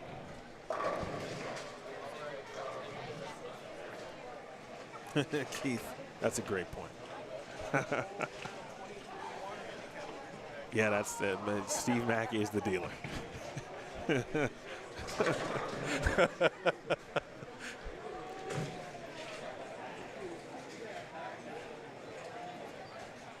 That's great. This is great. 297. Now Mason Robinson did go back and make that spare, by the way. So front 6-7 spare strike. Can David Tolson finally double? Come on, David. Come on, David. So, Top Nico here in the chat asking, name a state that has more amazing bowlers than Arizona. Guys, I'm opening it up. Let's hear what you guys have to say, because I mean, we have a huge community, but there are so many across the nation that are just amazing bowlers all around. I know Texas has got a lot. Yeah, I mean, the Southwest region as a whole is... Well, Central region, I think, is the strongest on the regional side of things. That makes sense, man, because Ohio is great. Illinois, Indiana, Kentucky. Oklahoma is considered Southwest, right? Yes, it is. I know that one. I've bowled there a couple times. I have not bowled any Central or any other regions besides the West, Northwest, and Southwest. Well, this engagement, Kansas, 3 Texas, Mississippi. That's right. Put MISS, ISS, IPPI in there. Who do we got from Mississippi? David Banner. I don't know anyone from Mississippi myself. I don't either, Who do we personally, but except David Banner. That's good enough for me. He counts.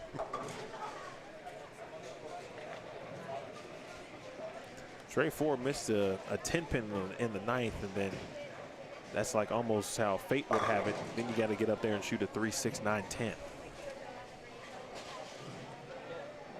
Easier to convert than a 10-pin. Sometimes.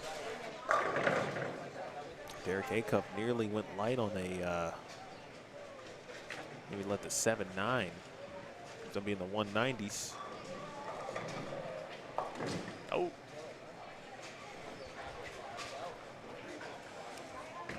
Rough finish, but still a good game at 225 for Trey Ford.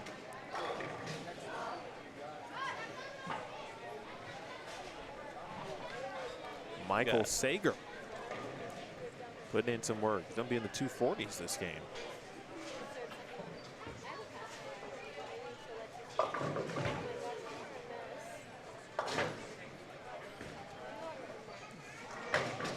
Mason Robinson went the front 6, 7 spare, strike 9 spare, setting himself up in the 10th for still a 250 game.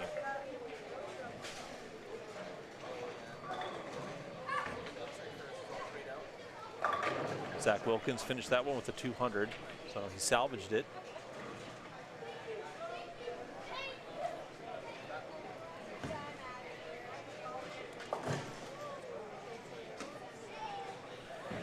Are we talking about Gio? I see Gio Jackson. There's also a Giovanni Capasso bowling tonight. So there are 2 Gios, actually.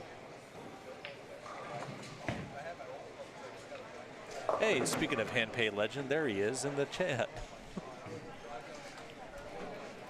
Oh, okay. You said that earlier. Yeah. So Art, we were asked earlier. A comment was made that I throw the ball a little better than I play the slots, and we know my slot play is nothing. And I brought you in to answer how exactly do you play the slots.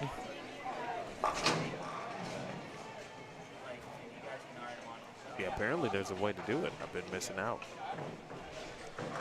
Be the house. Yeah, any knowledge. Maybe we shouldn't talk about this on the internet. There's people always watching and listening. Mr. Tolson, 369. It's a situation where I'm sure he'd love to have a fill shot.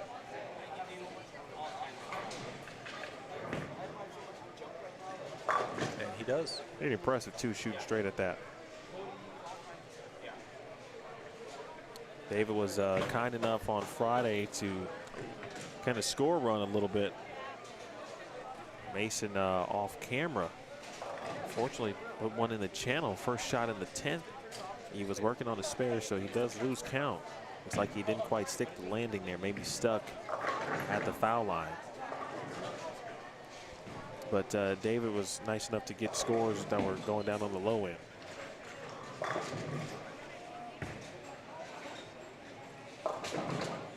Hello to Miss Mary Moore, too, by the way. Morgan's mom, Morgan and Mason's mom.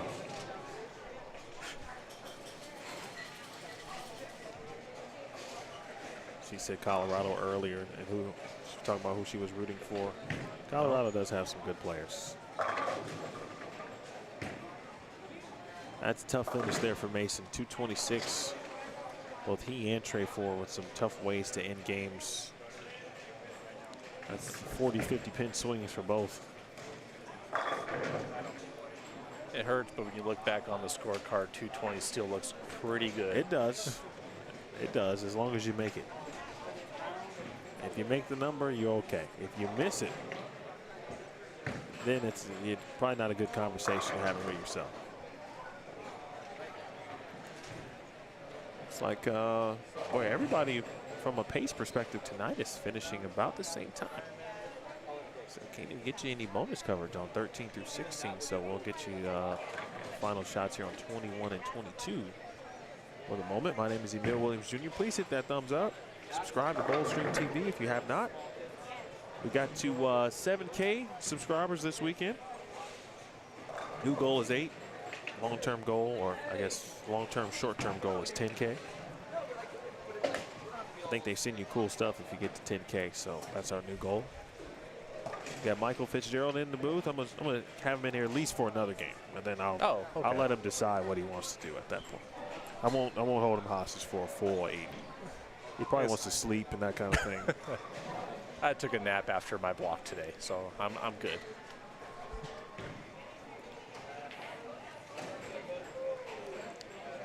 The question here for hand pay is this: if you can take just a complete novice of a person in the gambling space, how much money can you make them, or how much knowledge can you give them to then have them make, we're not talking any crazy amounts of money, but a few bucks. We'll just call it a few bucks. Because he sounds like he's that kind of person. He's got that kind of knowledge.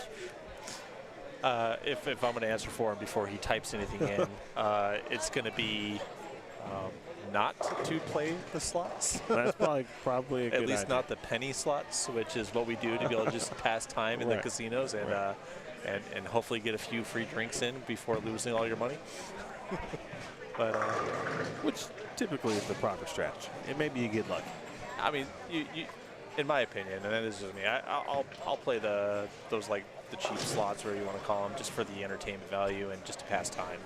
I am never hoping to hit anything big because it's never going to really happen. Now, if I want to pass more time and play with a little bit more money, I'll sit at the tables and play them, because then you're interacting with people and it's a lot more fun. So your money can go a lot faster at times though too, but that's why it's called gambling. So people never do it with money you need. Play smart. Final shot here. Speaking of Gio, this is Giovanni Capasso. Get him into 2-0s. 200 even. 200 even. All right, we turn our attentions to back to 17, 18, 19, and 20. Matt Jones is already throwing another shot here, I should say. Matt coming off a 297 game if you're just joining us for the first time tonight. I don't think his nerves wore off yet for that first shot.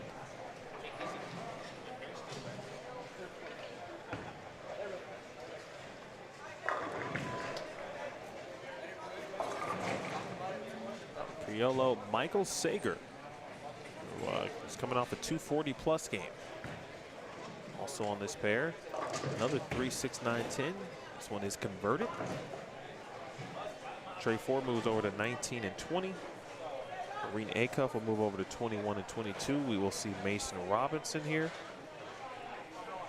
See if he can, he didn't lose any pins, but I'm sure in his mind, still thinking that he lost a few pins.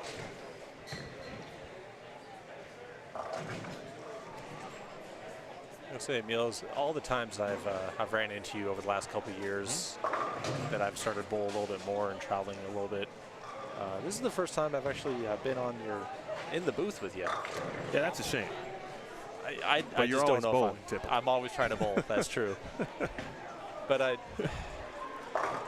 don't know. Like, people in the chat, let me know. Am I doing okay? And what's going on here? Because I don't know if I have the radio personality. Well, and I have some knowledge of the game, know what's going on with me and what I can do, but I don't know if I can explain it well to others people. Hopefully I'm keeping you guys entertained and answering questions the best I can. I really appreciate you throwing that out there like that. By the way, is this game 4? This is right? Game 4 now, okay. Yes. That was great. Well, Chad, you heard him. How is Michael Fitzgerald doing in the booth tonight? I think you're doing just fine. I appreciate that. My job is to make you as comfortable as possible. And I do think, I don't talk about strengths enough. People say, hey, man, you do a great job, and I always appreciate them. I thank them. And you do. I mean, anything I've watched with you running it is just always smooth going, great conversations. And I appreciate it. But I do think one of my strengths is the ability to make people comfortable on the air. I can tell you right now, it's making me comfortable as well.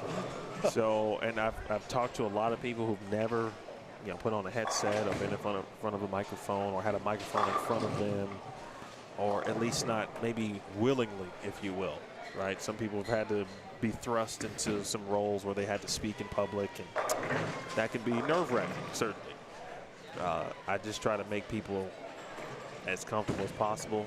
My goal is to give you a couple softballs, if you will, be able to knock them out the park, ease you into the broadcast, and then I'll throw a hard one at you. Then I'll throw you like a 79-mile-per-hour changer. Oh man, throw off my timing and everything. No, I can't hit the curve. Yeah, you're Pedro Serrano. Do not hit curveball. Straight ball, I hit it very much.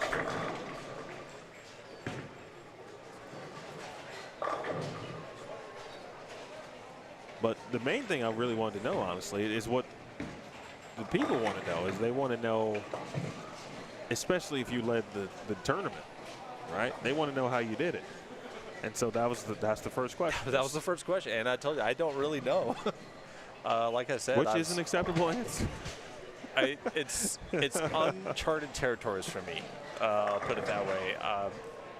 I feel like I'm always in the competition. I can figure things out and I can score well, but I've never been the one to think that I'm like leading all the time, and it's happened now a few times recently, and it is surreal. But that's probably going to be changing as soon as we get these Game 3 updates to see how the things are shaping up. Now we got a few people in the definitely on pace to challenge that number for sure. Dale, I saw your question too, by the way. Man, Steve mentioned the number earlier today. sometime this morning. I think he said how many spots, and I don't remember. Nice pickup by Trey Ford. Those kind of spares that keep you in the game on these tournaments. 4.79 conversion. He made a 210 earlier on 17 and 18. But I will try to get an answer for you on that, Dale. What was the question? He said a number earlier. Yeah, how many spots For the bracket? be cashing? Oh, for cashing? Yeah. I think he said 50. Yeah, I wanted to say that, but I wasn't 100% sure. Yeah, do not quote me on this, but I think it's 50 spots.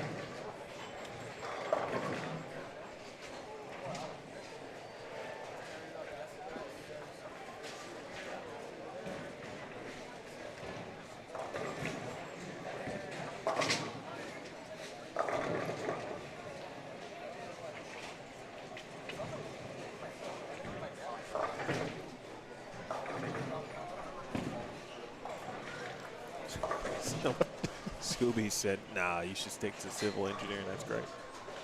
It pays me better. But honestly, I was going to say that is not a bad thing to stick with. I mean, hell, sometimes I think about, well, maybe I should get into this. Civil engineering sounds great. I don't think I have time to go back to school for that.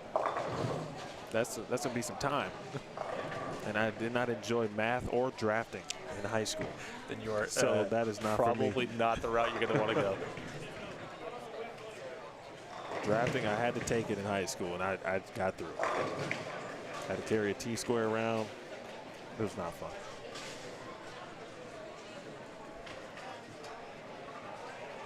For all the younger viewers, T-squares were used for hand drafting before computers started doing it for us. Are T-squares like no longer? Everything's computer aided. Yeah, everything's on the computer now, obviously. And I feel like computer aided drafting, and this was, to date myself. I did just turn 39 a couple months ago. So I went to high school. I was a freshman in the 98-99 year, and that is when I took drafting. And I feel like computer-aided drafting hadn't really taken off. No, but it was a course. That was basically like drafting 2. You could step up to take CAD or CAD as we called it then. Yeah. Looking back on it, just draw more straight lines with that T-square. That's so funny. No one will know what a T-square is. It's crazy. I had an intern at work one time not know how to mail a letter.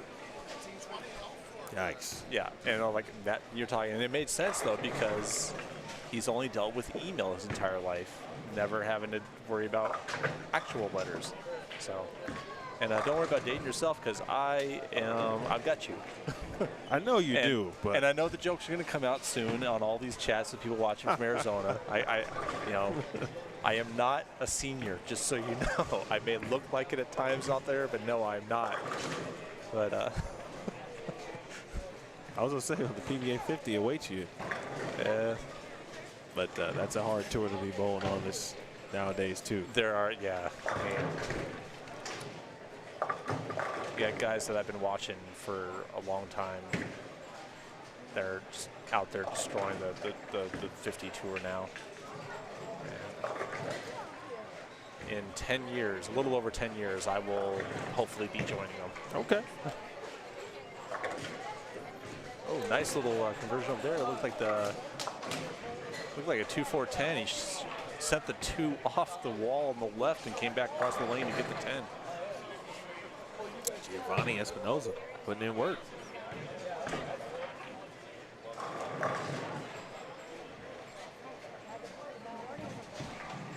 Jeff Arm says, you guys remember using slide rules? No, I don't. Now that's way before my time, Jeff. Who's gonna ask us about the abacus next? I've seen one of those. Great shot by Trade. Made a ball change at some point here. Not throwing the purple anymore. This is game 4. This has been about the game. Dale Kaufman made some great comments this morning while watching. He was talking about, he correctly predicted that Squad 3 would probably determine the cut number, which ultimately it is because it has the highest number of players in the cut currently. We also talked about games 4 through 7 being in many ways an opportunity to make up or gain some pins. And we highlighted one squad yesterday that had just kind of this blip, if you will, or it was game 5 though, and not a lot of 200 games were shot during game 5. I don't think that's going to happen in this situation. I think squad 4 was a little slow to get out the gates, and then they started to get comfortable. This squad, I think, was comfortable through the start. You watch enough bowling, you figure out if you're bowling the squad. Here's what probably is going to happen. Here's the game plan if I see X, Y, and Z.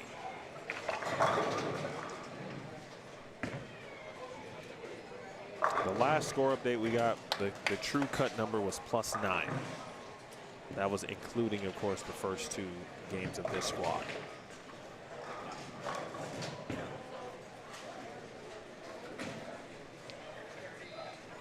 Rick, I feel like, Rick, were you watching a PWBA event recently? Because there was another viewer who had on that platform who had a PhD, and I don't remember if it was you or not, to be honest. But if not, that means it's cool that bowling has way more doctors than we think.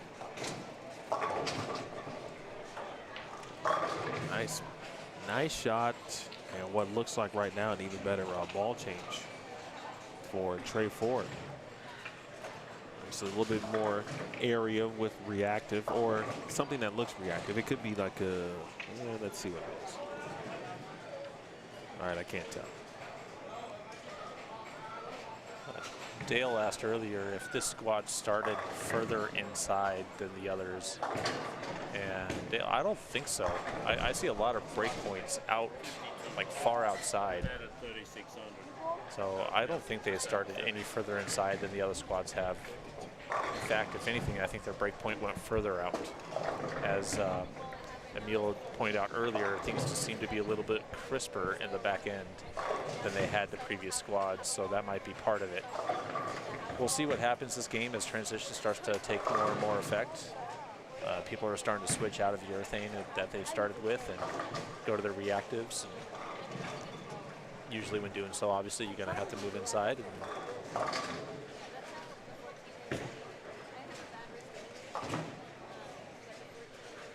I apologize. I missed the first part of that. Can you just repeat what you said? I just get your opinion on it. Yeah, he had asked if people were starting further inside than they had the previous squads, and looking around, I see breakpoints far outside, and it feels like they've gone further out than any of the other ones did. But it'll possibly change here real soon. I did just talk with Steve Mackey. He said 52 spots are being paid. 52 spots.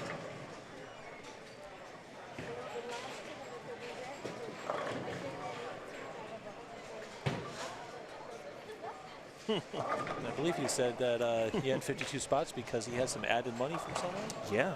That's always nice to hear, and we cannot thank sponsors enough for everything they do to be able to allow us to compete, because without them, we would not be here at all.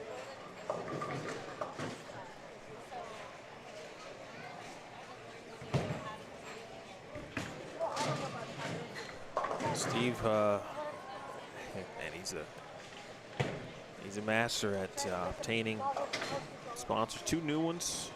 Well, there's probably several new ones, but 2 from kind of that main sponsor light, if you will, with Innovative Auto Solutions and T-Mobile to go along with Pabst Blue Ribbon, Principal, Shamrock, and Shamrock Foods, and Petrie, Mexico dealerships.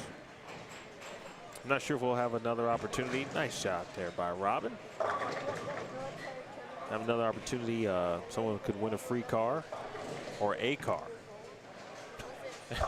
Don't want to put the word free on it. They could win a car.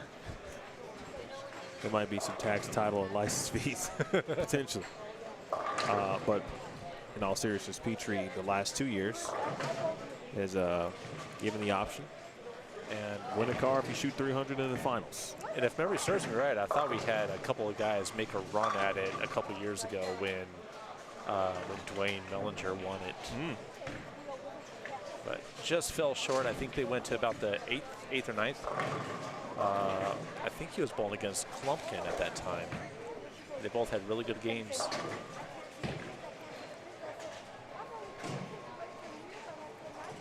Thank you, Chuck. Melee jab carbon with the ball change for Trey Ford. He's got another 210 to deal with, though, and he's got to try to make that. Again, he made it 17 and 18 one game ago.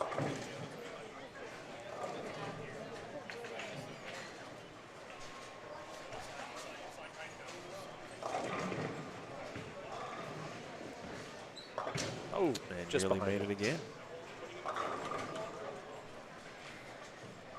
I was about to say a different ball, and then I noticed the brand on the shirt, and I'm like, that's probably not the ball that I'm thinking of. It gets a little tricky. You don't want to be disrespectful. It wouldn't be on purpose, but you know, some bowling balls do look alike. I mean, there's only so many colors in the world that we're going to have bowling balls that look the same over eventually.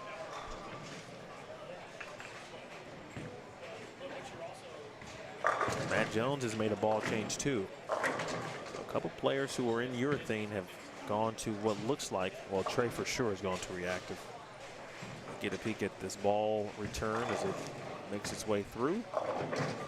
David Tolson just made a nice split over on 15 and 16. That looks like a stealth. It's okay. I don't know if it's a stealth pearl or just the regular stealth. I would imagine for him it's the pearl.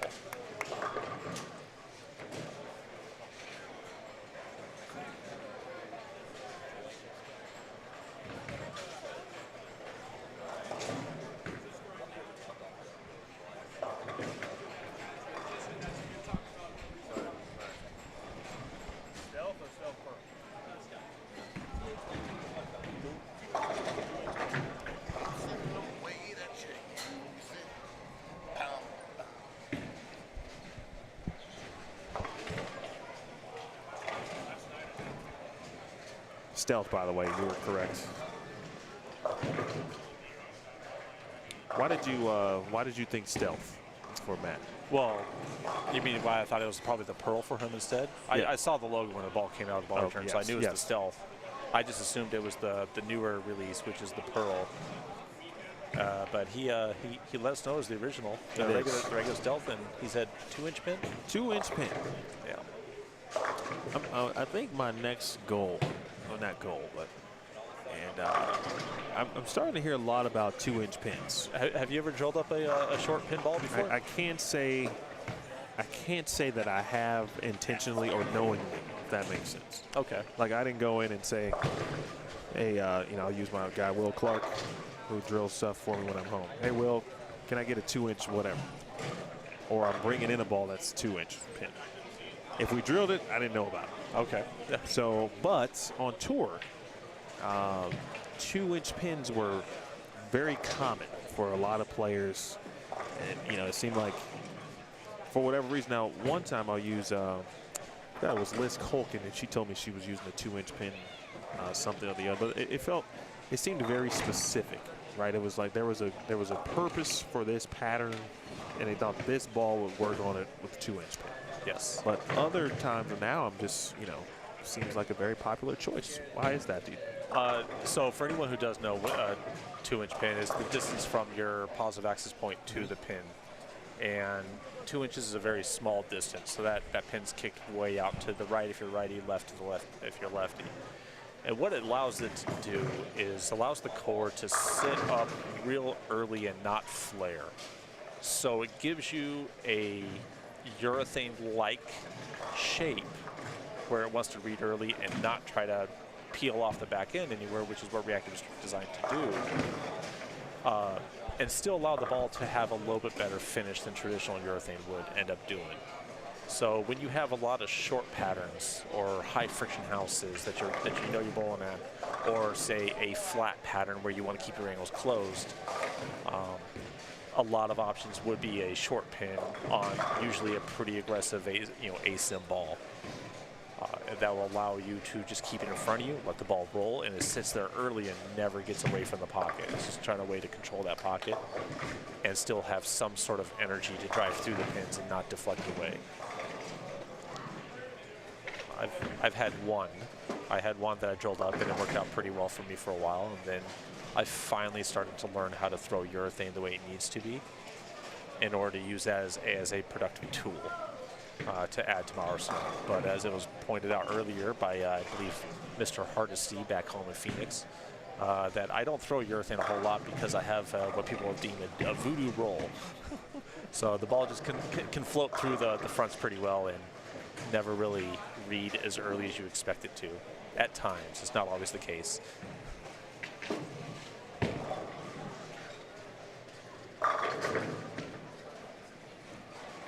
So it gives a urethane-like shape, obviously with reactive. Yes. The late great Mo Pinnell was a huge advocate for a short pin layout rather than traditional urethane. See, that's why you're in the booth. Hey, you know, I do know something about the game every now and then. That's what the people want.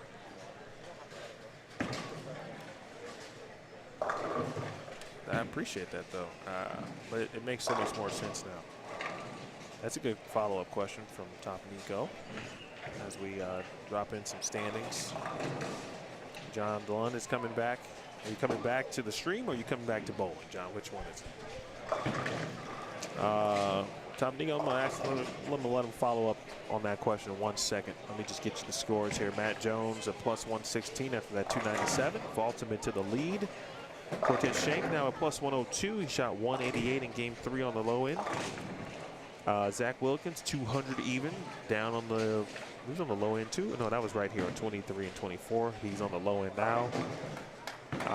Corrine Acuff has gotten it together. No, I'm sorry, that's on 20. I'm looking at 23 and 24.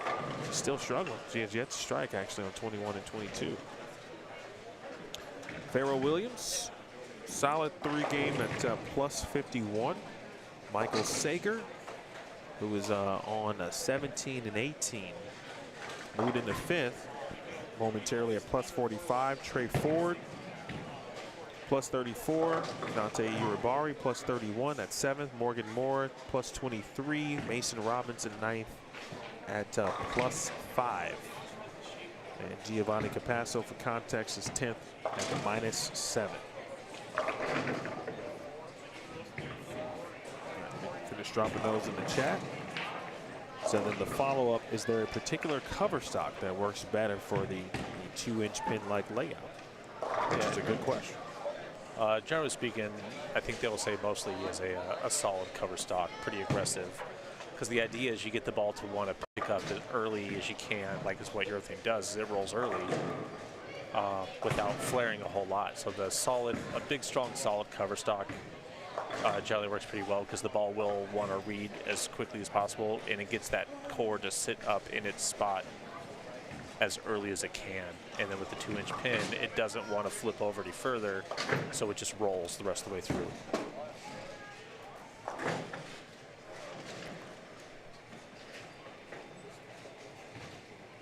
I'm sorry to hear that, John. I tell you what, if there's anything we can do to help you get there, you let me know. Love to see you roll a bowling ball again.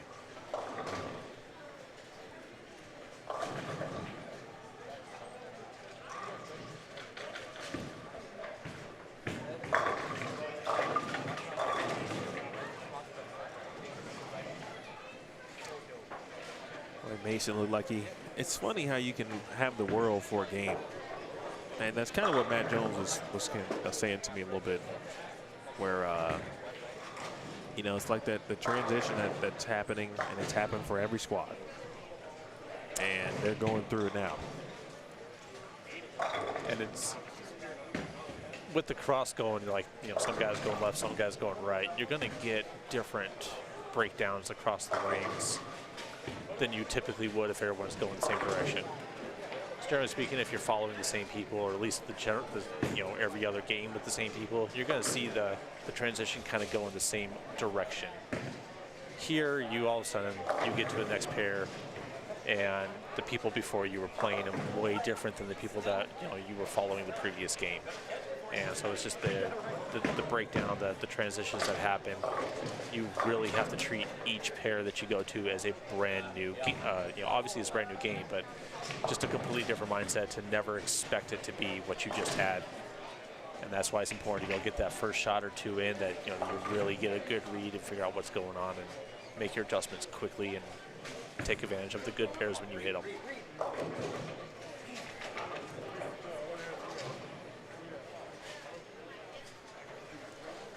This looks like it's going to be maybe the lowest scoring game across the field, but yeah, not seeing a lot of scores with 2s in front of them.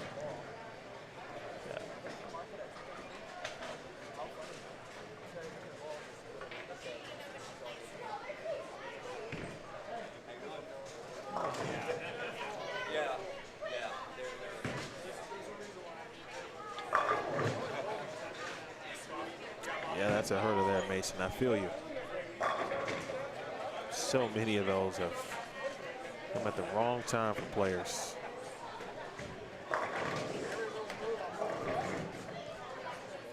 Even with that additional understanding, watching Matt's bowling ball roll is exactly what you described.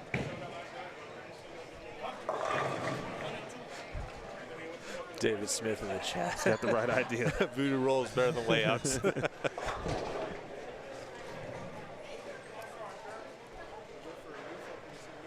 I don't try to vary my layouts on the bowling balls too much from one another. I'll have some ideas. I want, this particular ball to be a little bit more angular in the back. This one to want to roll a little bit more. But it's mostly just to fill out some potential gaps in the ball, or give me a little bit of variance between ones that are really similar to one another. But mostly when you get to that point, it's, you just have to, to me, it's ball speed that I alter and change more than anything else. Just let the ball do its thing. So I don't have a whole lot of those trick layouts anymore that some people do.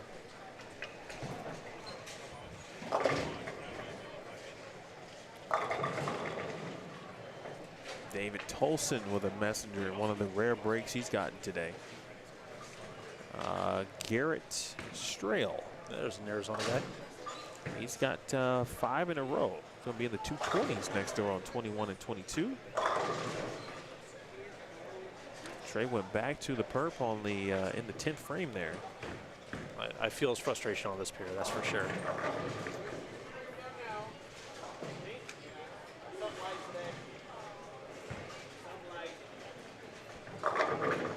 Messenger sends it for Garrett. Finishes 225 that game.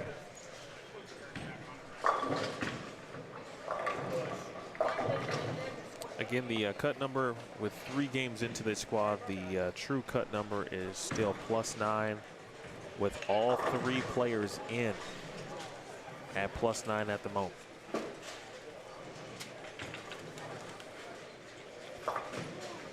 Livix, I just saw Cortez work his way from the high end, which I'm sure he left his equipment. He's going back to, it's probably on 3 and 4 or 5 and 6. I think he'll end up on 13 and 14 for game 8. And we'll be sure to take a look at him when he gets to that point.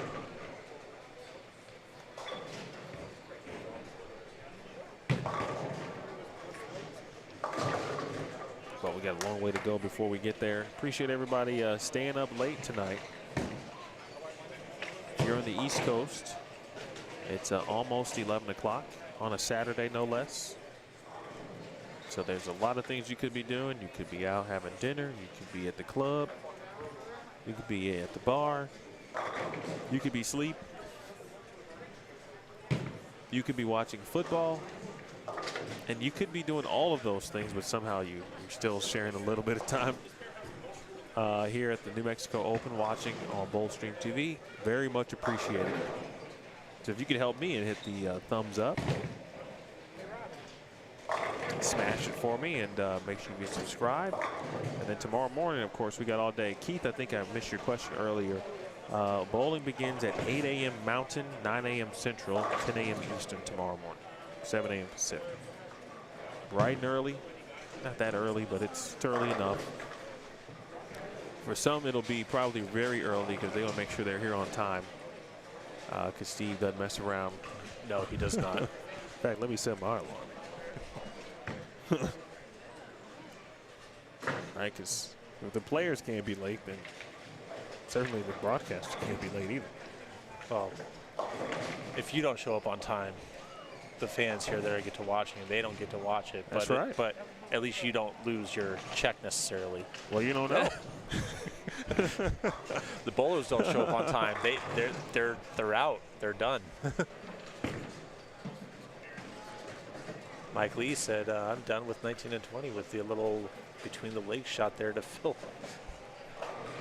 What time did we say it starts? 8? I think that's what you said. Yeah. I don't know what time I start. At 8. Make sure you find out before you leave. Don't blame me if you show up at the wrong time tomorrow. 15 and 16 finishing up. That's Ante Uribari. He can get to 192, or yeah, this is his first shot in the 10th. Beautiful shot there. Yep. And one player I am not sure of whom he is. He's not wearing a jersey with his name, but he can get to the 230s with one more strike here. He's moving right. So I get a chance to see him here on 17 and 18. He's playing in. Take advantage of those breaks. You just went a little Brooklyn for that carry. There was Stephen Wood was out there playing in pretty early today. Yeah, so we saw that. Stephen Woods, is that, we have Sean Woods, and is there Stephen Woods as well, or is that just his actual first name is Stephen? That's his first name. I have never known that. I've known the guy for several years now, and I've never known. And I still am not 100% sure that I'm pronouncing it properly. Now, I guess maybe I don't know if that's his real first name, but that's what's on the paper. That's the name that I know him as. I know his dad is Bill.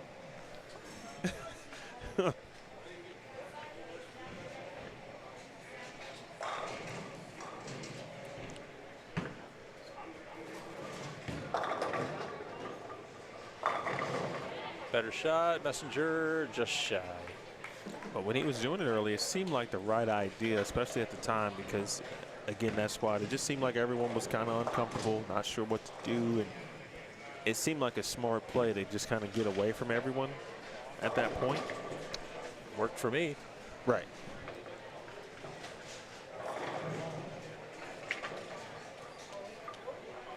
All right, folks, officially now done with game number 4. And then I guess we can let Mike do his thing. I'm going to go ahead and join my friends again. I left them for a little while here to make my debut as a broadcaster. But as the advice I was given earlier, I'm going to go ahead and stick with civil engineering. So, Neil, thanks for having me. Guys, thanks for all the chats. And enjoy the rest of the show. I appreciate you. Thank you so much, sir. Thank you. That's Michael Fitzgerald. Appreciate him joining me. I'm going to take a small break as well. I'm just get a quick water. And then I'm going to go tell my kids good night real quick. And then I'm going to be back with you shortly. Game 5 underway here on Boldstream TV.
All right, good people of Earth.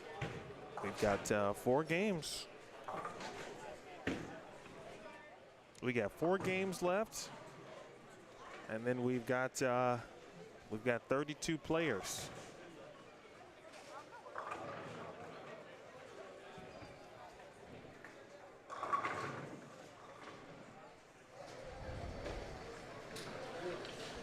And now we've got the man back with us too, Steve Mackey. Hey, been a long day at the office. No, that's right. Been a long day at the office tonight for some of these folks. It's always difficult to make the cut in the last game. You know, the last game for the 4 squads that we've had finished so far has been pretty good production. You know, lots of games over 220, 230 when the field's averaging 200. It's a good effort. But I bet that doesn't happen here. It never has. You don't think so? No, it's this last squad particularly, as time marches on, you know, what are we, 10 past 9, so it's going to be 11 o'clock or something or other. Not the whole field lives in the mountain time range. That's a good point. So that's going to make a difference. Some of them have been watching a while, talking, gas bagging, drinking. They don't drink during the tournament, but right. So it takes its toll, and then pressure just adds to the misery at the end of the night. We'll see what happens. The first 4 squads definitely had some good finishing games by those that are in the top 52 at the moment. But speaking of scores, we do have them for this squad after 4 games.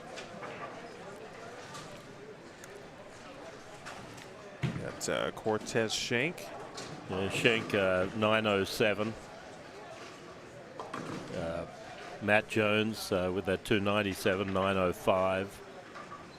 Matt hasn't bowled here for a long time. He had some injuries, I think, and other things happened to him. Life goes on around bowling, and he almost got here a couple of times in the last few years, but we're happy to have him back, and had hoped that he'd shoot one of the rare 300s in this part of the tournament. I know, almost got $5 from me. We've had some in the consolation. I think Zach Wilkins had one in the consolation last year. Nathan Bohr had a couple in the sweeper. Chris Barnes, I think, was the last one in this tournament, and he had a 300 against poor old Al Wolf III in match play. Third place, Zachary Wilkins, and he's going to have a big game down there. I was just down the low end, and he had a 6-bagger after the 3rd frame, so he's going to have a big game coming in. Could get him into the lead. Morgan Moore, one of last year's finalists, getting better every game. 203, 206, 214, 225. I don't think he's going to get there this game. Pharaoh Williams having a hard time down there on 1 and 2. Michael Sager 818. Duante Uribarri from El Paso 807. His dad's running a nice $5,000 first place Oasis Invitational tournament there in a few weeks. Got about 40 entries at the moment. He's got room for over 100, and he's taking more entries at El Paso. You can look it up online. And then Trey Ford is square and may pick up a few pins in this game. And square right now is even across the board. So through 4 games here tonight, even is the cut that's number. 32nd even. Yes, according to Jeff Hemer, that is the number he's been providing me. It was +9, so it dropped 9 pins in one game, which is a reasonably significant drop. Although you know, game 4 and game 5 are the minefield of this lane condition. The ones that are getting confused out there at this point can really mess with the lane surface.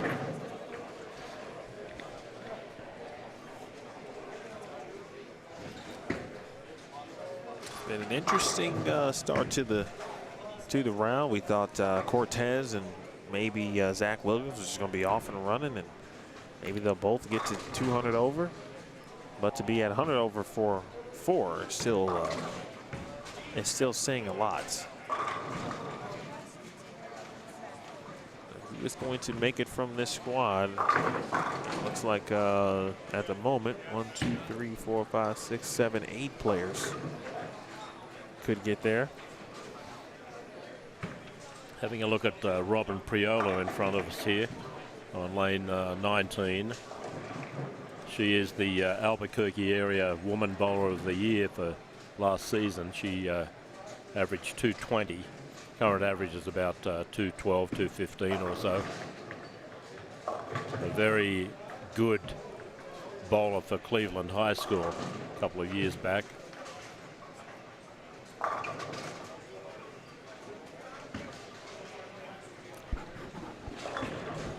Handles business here at the bowling center for you a little bit as well.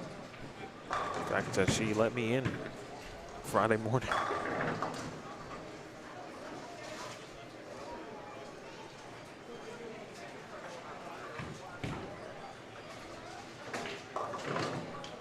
I tell you what, some of these flagged spares like 7 miss, 5-1, 6-1, 7 out. It's going to come back and haunt some of these folks. It's going to cost them a lot of money too. Been a lot of that going on today.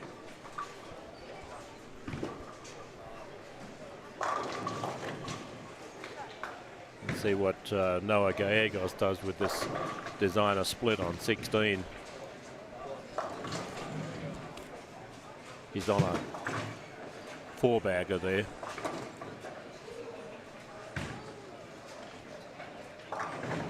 At least he got 3.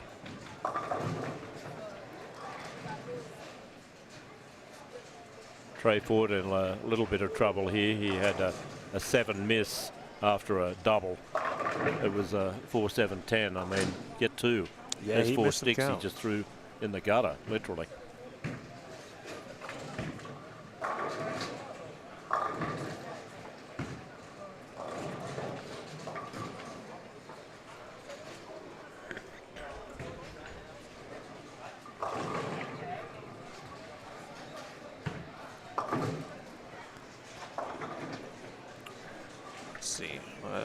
Let's see how many other people were even.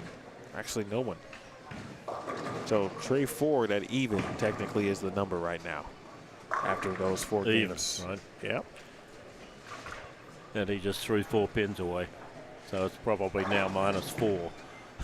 He's had a couple of, unfortunately, that was one game, a couple games ago. Had some struggles in the 9th and 10th. Andy Byer coming this way, just shot a 216. He's one of our local bowlers. His dad owns an auto repair shop in Albuquerque and always busy. Told me the other night he's 3 weeks out, so I imagine the car repair business is doing very well. We spoke about one of our new sponsors, Innovative Auto Solutions. They're always busy and just doubled the size of their workshop. I think with the price of gas and the price of cars and whatnot escalating after COVID somewhat disappeared. It's not all gone yet, but I think a lot of people are getting their cars repaired rather than investing in a new vehicle. Yeah, it's for many, I'm sure that's the financially best solution. No car note sounds good sometimes. Unless, of course, you can get a good vehicle at Petrie. Yeah. They'll hook you up. They're selling a lot of cars. They sell over 200 some months down there. It's a very good location. It's right opposite the biggest mall in the state of New Mexico. 1 million+ square feet in Cottonwood Mall, and they're right over the road from it, and a very busy Coors Boulevard bypass road that they're on. Probably 50 or 60,000 cars a day go by the place left and right. Matt Jones is going to shoot 224. That'll keep him in chips. Pretty good pair of lanes, 15 and 16, 203, 220 odd maybe, 216 and a 220 odd for Gallegos. That'll be his highest game so far after a 157 start. Yep, not bad. 220 for him with that 5 and 3 in the 9th after a 4-bagger. That, well, if that had been a strike instead of a split, that's 259. 39 pins went away on one errant shot. Jones. Jones, the way he threw that ball in the 10th frame, the first 2 strikes, I thought this is going to be our first 300 for 5 years, and he just got a little tentative, I think, a little slow. Did he get slow? He said he was a little nervous. It was just he missed it. He missed left a little bit to start. Yeah, missed a little bit left, so hoping he could find some hold. he's a pretty solid young man. He's got a lot of power. Always did. He was the top qualifier here one year, and he always bowled the squad. When he has been here, he's always bowled the squad. 224. So that gives him 129 over for 5 games now.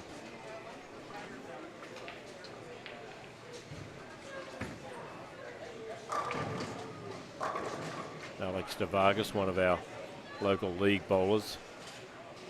And Alex loves to bowl. Bowled here as a youth bowler. He works for Intel. Got a job with them about 6-7 months ago, and they've added a lot of new opportunities at their plant down the road from here, about half a mile away. And they came in and filmed him bowling the other day. They're going to put it in a company video letter. Oh, nice. Apparently.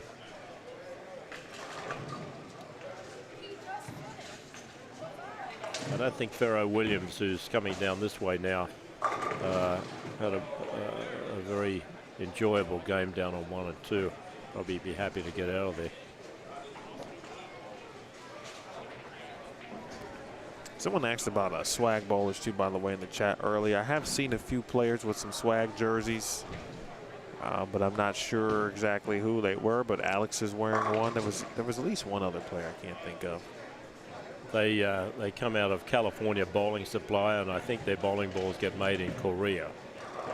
Don't quote me on that, Mr. Swag, but I think that's where they're manufactured. Korea is a terrific bowling industry. They've had the KPBA, Korean Professional Bowlers Association, for a long time, and they've had PBA bowlers go over there and play in invitationals and whatnot. And they have a strong women's tour as well. They get on television quite a lot of lane beds in Korea. I worked in Seoul in 1985. We had the Bowling World Cup, a centre called Bang 10, B-A-N-G, Bang 10 bowling centre, and there was a lot of bowling centre. It's a heck of a place to get around.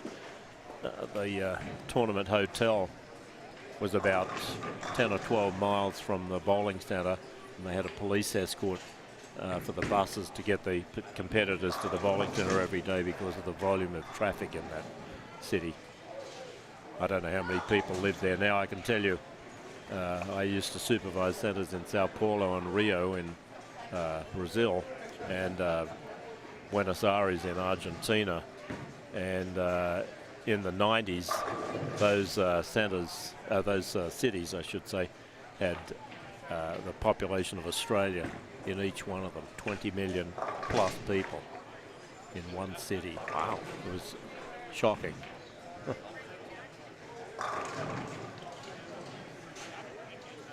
You know, in a couple of those countries that I supervised operations, something between 11 and 14% of the population could actually afford to bowl.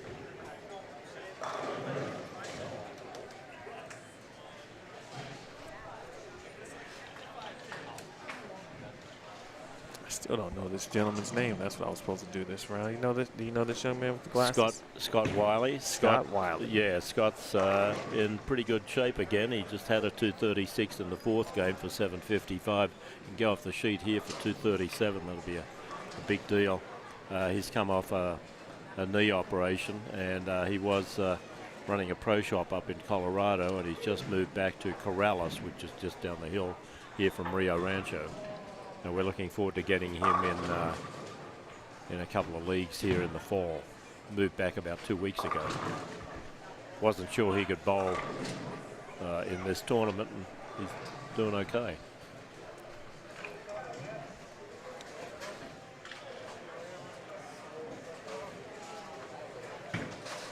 All right, Paul, appreciate you asking that question. And now I know something that you and Ashley are married. How about that? Learn something new every day. Paul, I am curious though. Are you any potential possibilities of being PWBA product registered? Any potential avenues for that?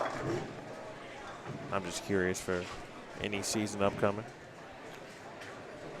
Were you talking to me? Talking to Paul. No, I was going to say, you're talking to me? Are you talking to me? It's my best impression of Robert De Niro.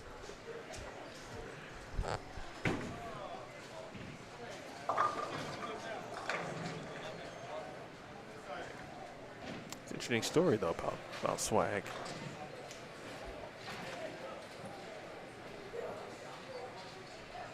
Mason Edmondson couldn't buy a double. Frames 1, 3, 5, 7, 9. All of them strikes on lane 17 and 18 a mystery lane. And that's not it either. Good young man, solid, got a good build for bowling. As long as he doesn't overpower it, he's going to go a long way in the sport. Well, Ferro Williams is almost in the house.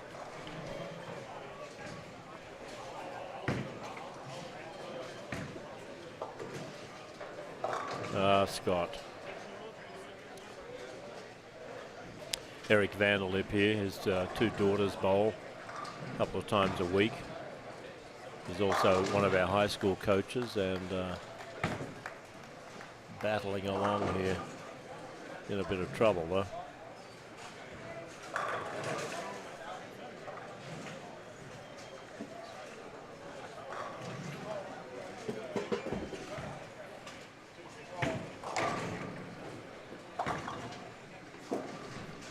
Oh, goodness. That's throwing 12 pins away in a hurry.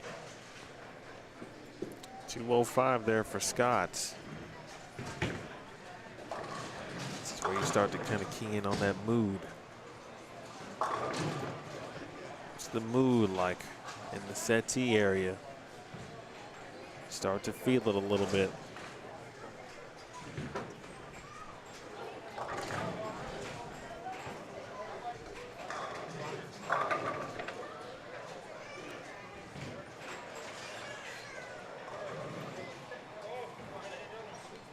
Much respect indeed there, Chris. Dana, what did Dana shoot last night? 857? Yeah.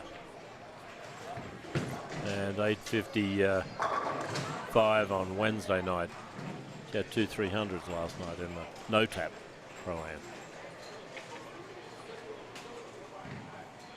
You think she'll come over and still want to bowl? Think she'll bowl the Queens once? I'm sorry? Think she'll bowl the U.S. Women's Open to the Queens? No, she doesn't bowl tournaments anymore. Can we like, I don't know, encourage her to do it? I want to see her bowl once. What can we do to make it happen? What do you think? We'll sign you up for next year's pro-am. She Okay. always does the pro-ams. She does all the pro-ams. And she and Matt McNeil, the only two bowlers here that have ever had a 900 no-tap for their AMs. She had 2 of them last night, 2 300s. which would have been 279s had it been real scoring. So she's definitely still got it. Works out 3 days a week at a gymnasium. Walks with me in the morning occasionally.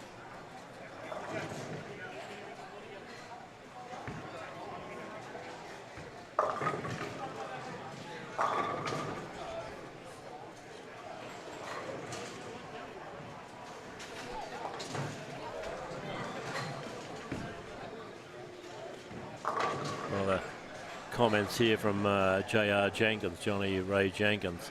Great that Steve's gives some background on some of the local bowlers. J.R., I could have given some good background on you, but might have been censored. I'm only kidding. JR is one of our nicest guys around here. He's just a lovely man and a gracious man as well. We love him. Was he here at all this weekend? Was he here this weekend? Yeah, he's been around. Okay. He bowled the Pro-Am last night. He didn't bowl in the tournament. I tried to talk him into it, but he rejected my offer. How could anybody turn you down?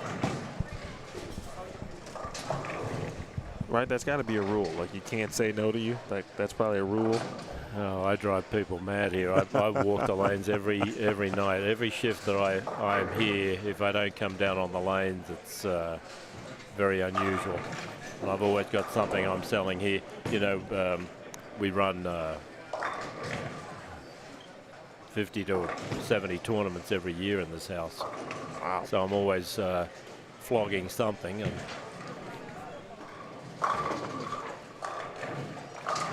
I enjoy it.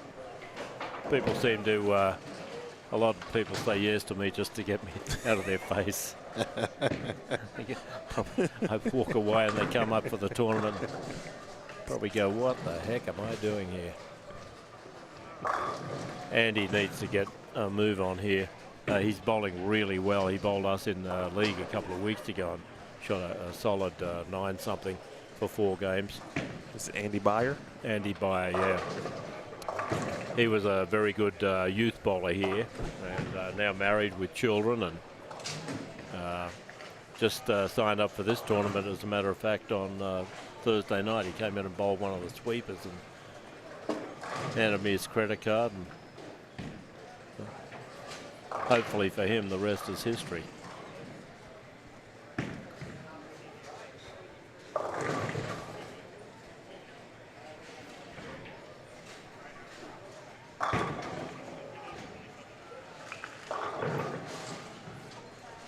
Kathy Leach bowls league here in one of the seasons usually, and she had to miss the tournament last year. It was going to be her first try in the New Mexico Open, and she just thanked us for a great tournament. Kathy, we thank you for being a good woman and a good customer, and willing to give anything a try at least once. Good for you. You can cross this one off your bucket list, and we hope to see you back next year.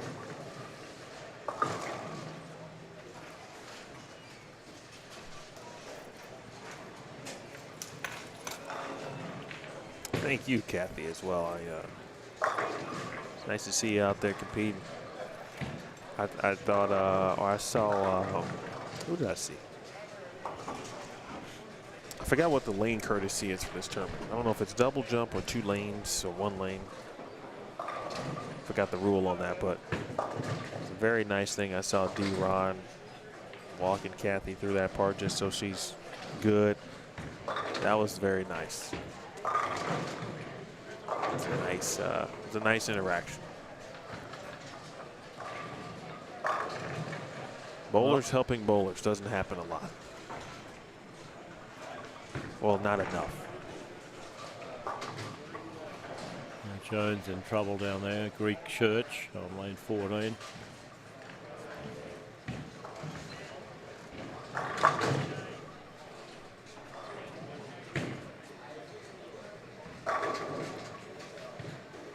Farrow in trouble down there on 23.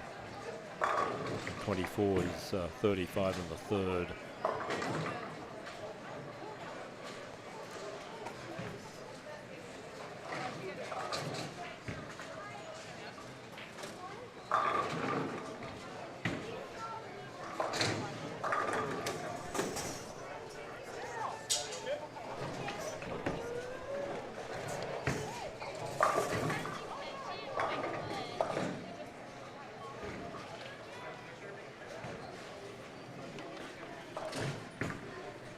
Must not be happy with your commentary. They almost hit you with a chair.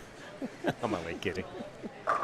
Emil, you do a wonderful job for all of bowling, and you're to be highly commended for it. And, you know, a lot of time away from your kids.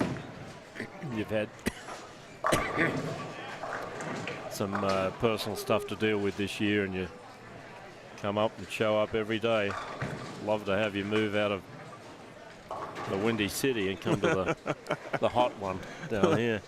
Well, I'm going to come back for this hot air balloon fiesta. That's on my list. I keep talking about it, and I got to put it on the calendar. I got to see some hot air balloons. Well, you'll see them pretty much every morning on the weekend, and sometimes during the week, depending on the weather, and as long as there's pretty much zero wind or just a couple of miles an hour, 2 or 3 mile an hour breeze is fine. When it gets up to 8 or 9 miles an hour, they usually don't get up in the air. But the balloon fiesta brings hundreds of thousands of people to the city. Every room's booked well in advance. They may even be booked out now. And it brings millions of dollars of revenue into the city. All the restaurants are full. Even the flea traps are full during the balloon fiesta. It's usually around the 1st to the 9th of October, around that area.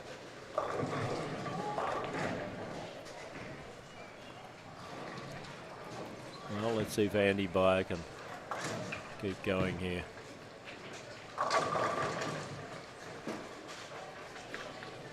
Not quite. Well, they look as many strikes as I am seeing, and there's a few players out there with the front 3, spare, triple. They do look a little tough right now. Yeah.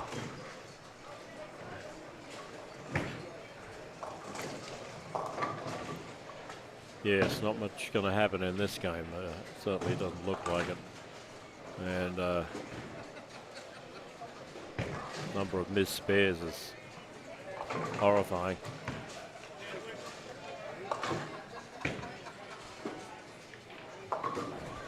Well, oh, there we go. There we go. It's dropping. Mariners 10, Astros 3. What's that got to do with bowling? Sounds like a proud fan. Yes. Minus 10, so it's gone from plus 11, plus 9 to minus 10 in the space of 2 games. Yeah. If you've got 1588 or something or other, has anyone got 1588? Don't book your air ticket yet. Well, let's have a look at these scores. Zach Wilkins, I knew he'd have a big game down there, and he did. He shot 258 on 3 and 4. He's now on 1 and 2. He's taken the lead by 8 pins from Cortez Schenk. Schenk on 11.33. Matt Jones, 11.29. 3 of them well over the card. Pharaoh Williams, he got himself out of a hole down there. Wow, good for him. He was 35 in the 3rd and looked like going nowhere, ended up with 209, 10.48 in 4th. Giovanni Capasso from Colorado, 30 over. Morgan Moore shot a $158 for 1,006, and Michael Sagers in 7th with 1,004. Then we've got 986, 979, 977, and so on.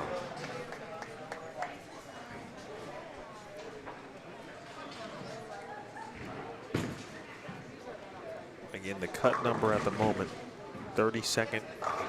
After 5 games complete, this squad is minus 10.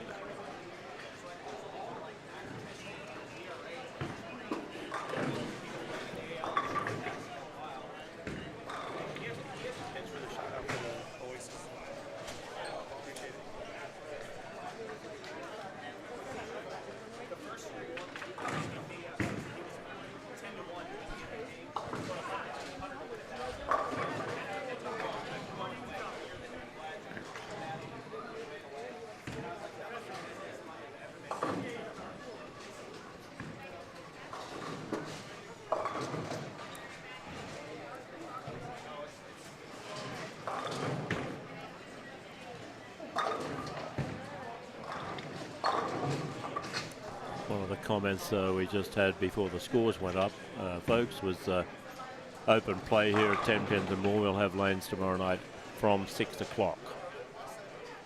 And we've got a league on 12 lanes, and we've got 10 to 12 lanes for open play tomorrow night starting at 6 o'clock, and we're back to normal summertime business on Monday. And all of next week, we've got a few leagues finishing next week, a couple of leagues starting for the fall season. We have 18 leagues here in the fall. If you haven't signed up for a league yet around the traps here, go to your nearest bowling centre. They'd love to hear from you. It's how we pay the bills. League bowling's king in my area of expertise, that's for sure. Tournaments are nice. Open play's good when it comes in, but you know, we've had no rain at all. This monsoon season's been the driest in the 24 years I've lived in town, and we enjoy open play too. But league is where it's at. If you're a regular bowler, that's how you will improve, and we'd love to see you come in here and sign up for one of ours. We have 18 different ones to choose from. Did you say 18? 18. 18 different leagues. Yeah. Wow.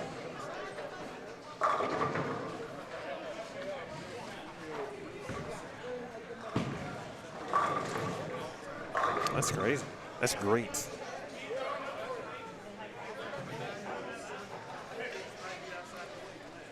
Last year after the tournament, we had a birthday party.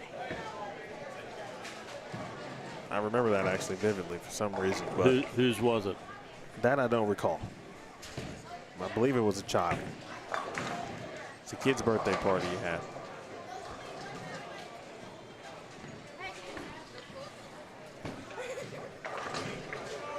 Nice conversion there. Picked up the 5-7. Used to be a lot of those back in my day in the 60s and 70s. You'd often leave the 5-7 or sometimes the annoying 4-5-7. And you better learn to spare it. It was like sparing a 5-pin eventually. Mason Edmondson making a run over here. He's got the front 6 on lanes 15 and 16. We'll get a closer look at him next time he gets up on. He bowled earlier. Yeah. Mason Edmondson bowled already. That's Mr. Robinson. Mason Robinson, sorry. No, it's all right. Gets one more. He's going to be over the card for 6.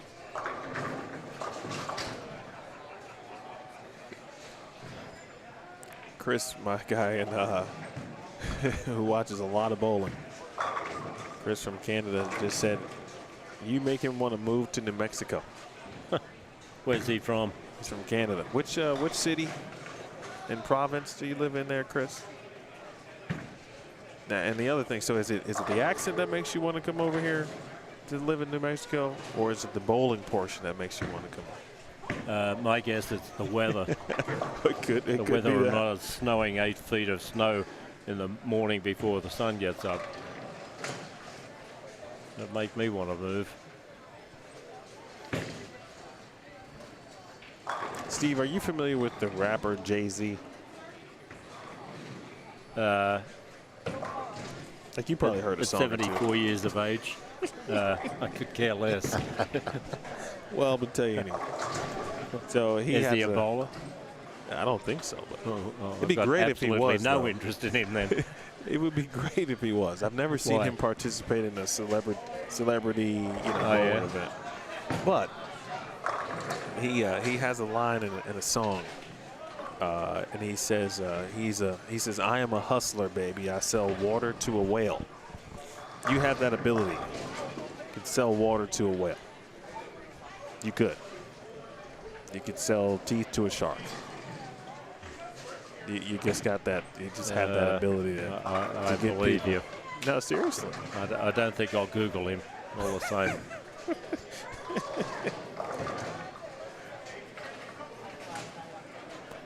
Chris says he lives near Toronto. Jay-Z.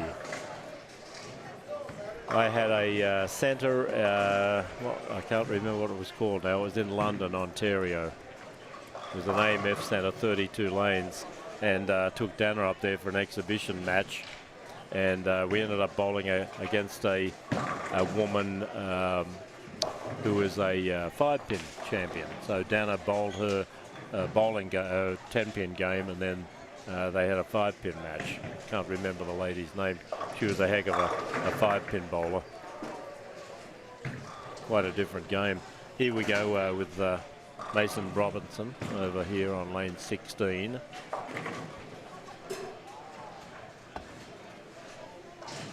He's on the front 6. He's moved left, and that's a very good delivery. Nice He's shot. looking sharp. He's thrown some really good shots tonight. His scores don't reflect it, but there was a moment at the same, I think it was the same game that Matt Jones had 297. Mason had like front 5 or 6 spare and had opportunity like 260-ish. 212 or 226. Must have been 226. It was the 226. Yeah. Unfortunately, he didn't have a good footing at the line, and he guttered. Oh, boy. Didn't make the spare. That's a lot of pins going away there. Mason was just over here on 17 and 18. He struck every time on 17, 5 for 5. And then had 0 strikes on lane 18 for a 185 with 1 open in the middle. So he's certainly making up for that in a hurry. He's on a 250 pace at the moment, and that'll get him up over the card for 6.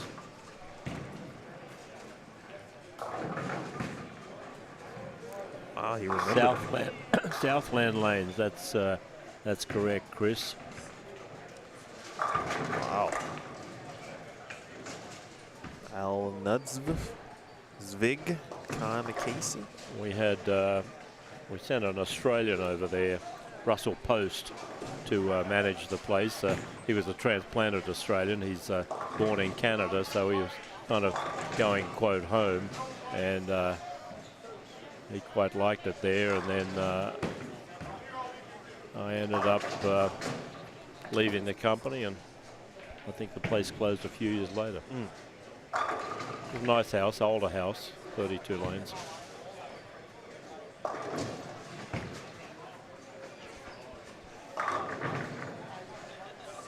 Louis Peroni over there striking.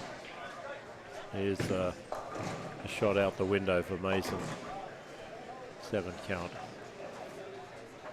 It seems like when we give someone a plug, it's the kiss of death. That's what we do here. That's just how we roll, folks. If you don't want us to talk about you, just keep on being average.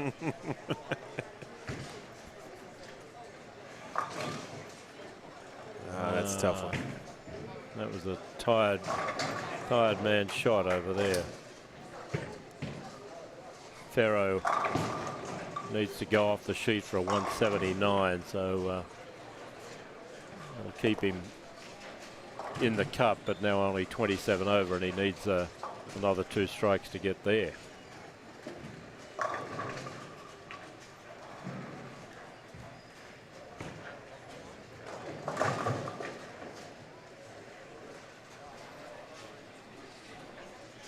Do you throw the ball at warp speed for a spare, or do you just try to maintain your same level of timing?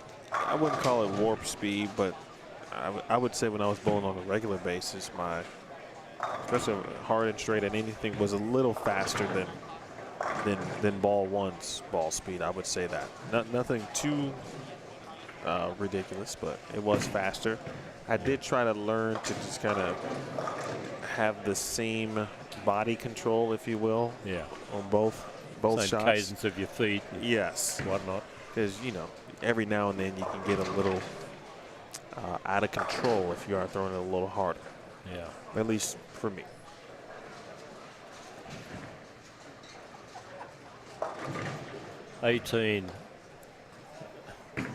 Just keeps on hanging people out to dry there. Ferro ended up with a 175.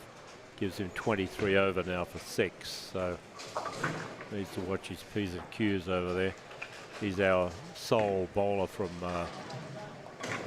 Oklahoma this year. We've never had a whole lot of bowlers come in from Oklahoma, maybe 2 or 3 at the most. Occasionally they have home and away matches between 5 Texan bowlers and 5 Oklahomans.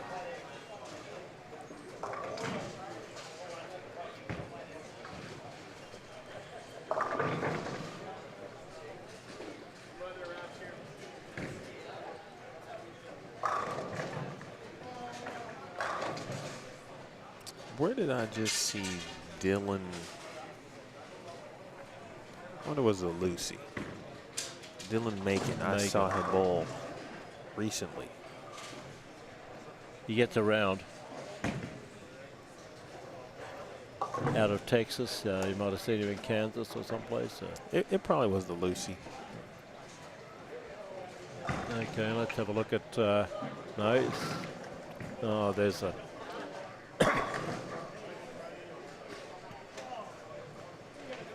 An annoying split for Mason.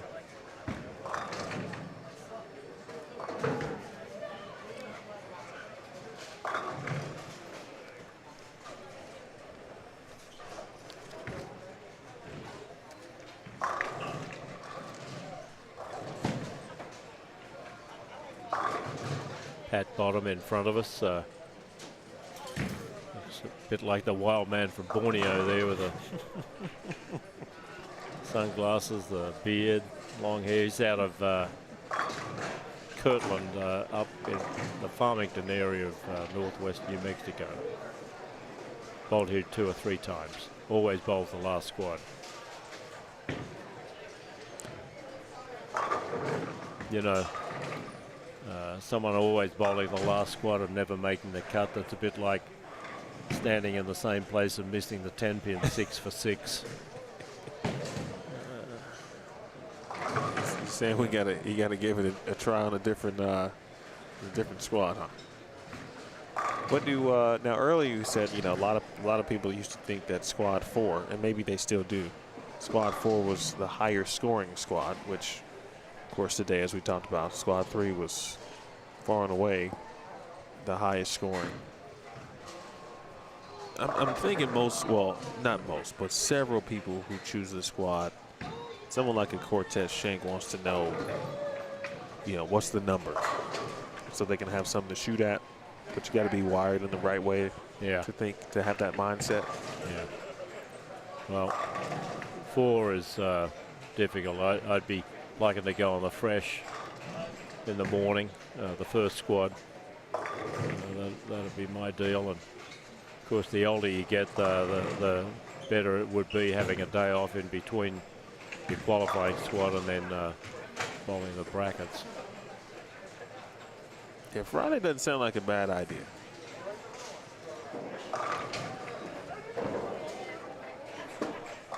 Ashley Hedges is checking in. Ashley's from Australia. Ashley, what city are you from again?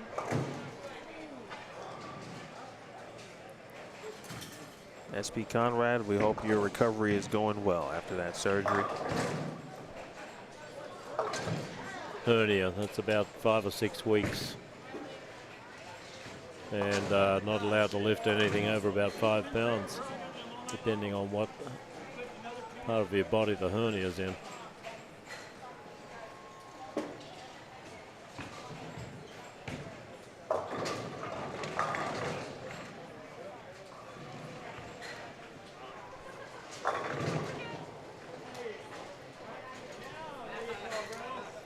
I feel like Ryan Howard, maybe I'm wrong, but made match play last year. Or maybe I'm thinking of somewhere else. Brisbane, QLD. That's where Ashley is from. The Women's Soccer World Cup final is going to be held in a stadium in Sydney on Sunday down there. It may already be Sunday, Ashley. I'm not sure. I think it's Sunday already. Might be Sunday afternoon. I don't know if it's in the morning, afternoon, or evening. But they're expecting a huge crowd there, of course, and it's Spain and England in the Women's World Cup soccer final.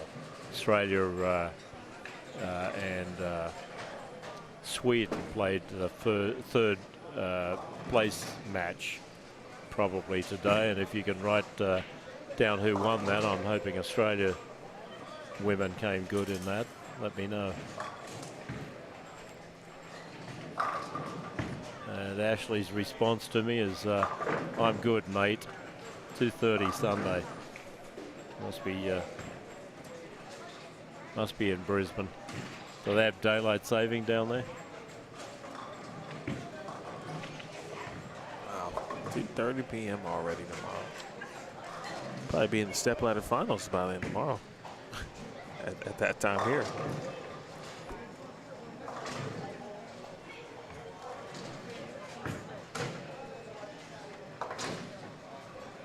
Oh.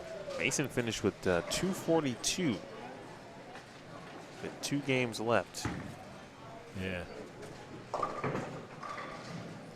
Not 6 under now. 6 games. Well, we got a few Australians coming out tonight or this afternoon. Rod from Sydney. Rod, tell us what suburb you lived in. I lived all over the place. Every time my picture ended up in the post office, I moved somewhere.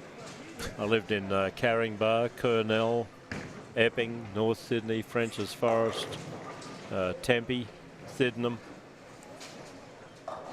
Had an office in Bankstown. I had another office in Chatswood. I ran St Leonard's Bowl for a long time.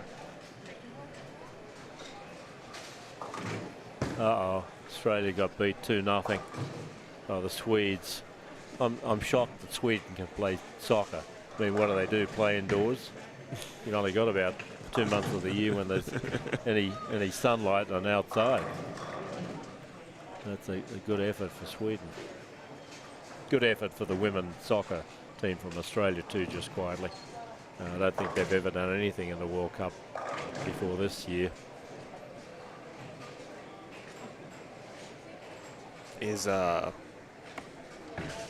What is soccer referred to as in Australia? Soccer or football? Soccer. Okay. Yeah. Football is pretty much Australian rules, rugby league and rugby union, and soccer is soccer.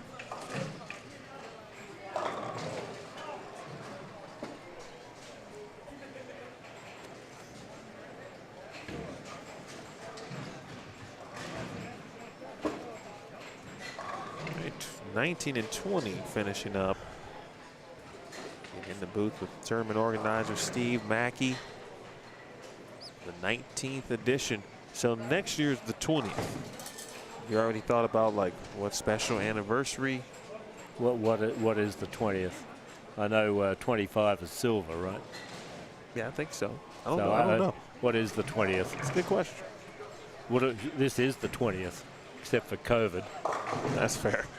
You know, we had to cancel the tournament that year, and you know there was nothing else being held, and we always thought that we were going to get open the next day. You know, the next time the government decided we could get open, and it just never happened.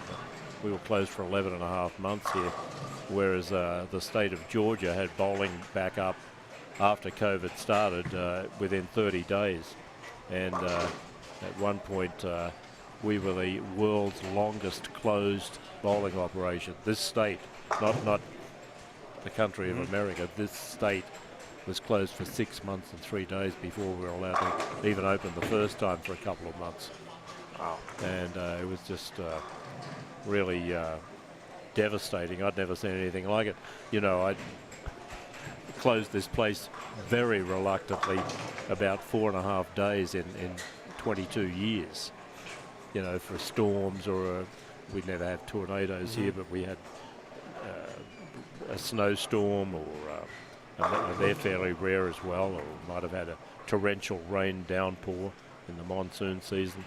Didn't get any rain this year, but I always reluctantly close, and all of a sudden I'm being told by someone that's never run a lemonade stand in a street corner that I can't open my business because someone might get COVID. I mean, we insisted everyone wear masks. We were turfing people out of here that wouldn't wear one. and there's always a couple of foolish rebels around, and we took everyone's temperature, and I took 6,000 temperatures in the space of 2 months. The highest temperature I recorded was 98.7. I mean, what are you, 97.6 most of the time? Yeah, or 92.9 like KBSK. 92 when you're sick, when you're in Canada. Anyway, we're still here and battling along, but it was a very difficult time. So the 20th year, who knows? I'd like to get to 80,000. We got close this year, 74,000, and we'll see what happens. By the way, that center that Chris mentioned that you knew, or that you referenced and he knew, that was his home center. The one in London, Canada. There, that was interesting. Was his home center. It was in my region. I had all the international centers other than Puerto Rico. They all reported to me, and there was a couple in Canada at one point. Southland was the remaining one when I got a hold of it. So I had Canada, England, France, Spain, Switzerland, Argentina, Brazil, Australia, Mexico, Japan.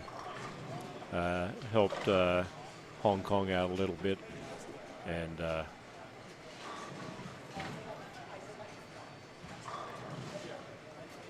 Canadian bowling industries was pretty tough going in the late 90s. Well, there's Mason Robinson starting with a strike down on 13 and 14.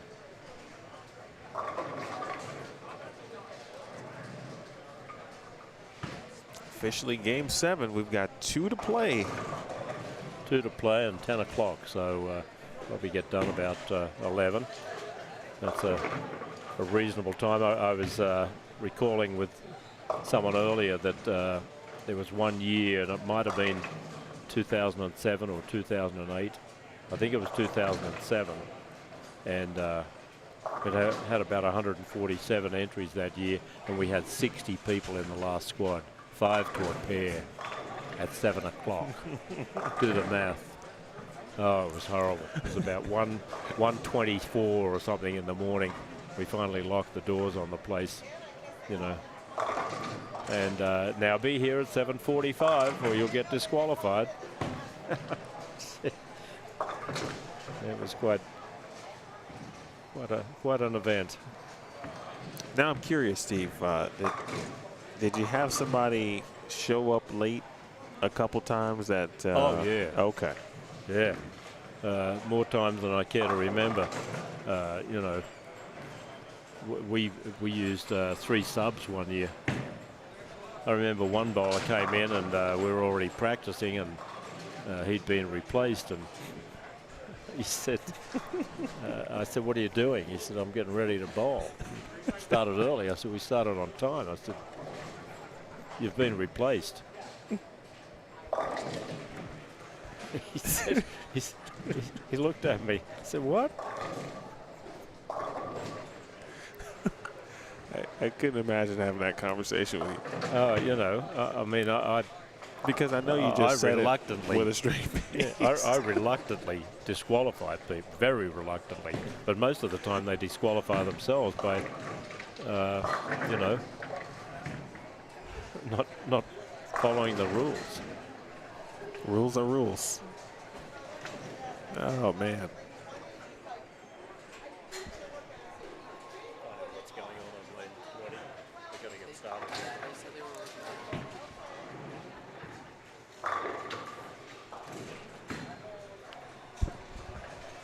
Oh, wow. It's a lovely thing. You know, we've seen bowlers take out the 6-9 sometimes. In fact, someone recently in a tournament somewhere, according to Facebook, of course, you can't believe everything you read on Facebook, but they had 2 and 2. So what he's saying is the deck kept on sitting down on the ground and they're fixing it right now.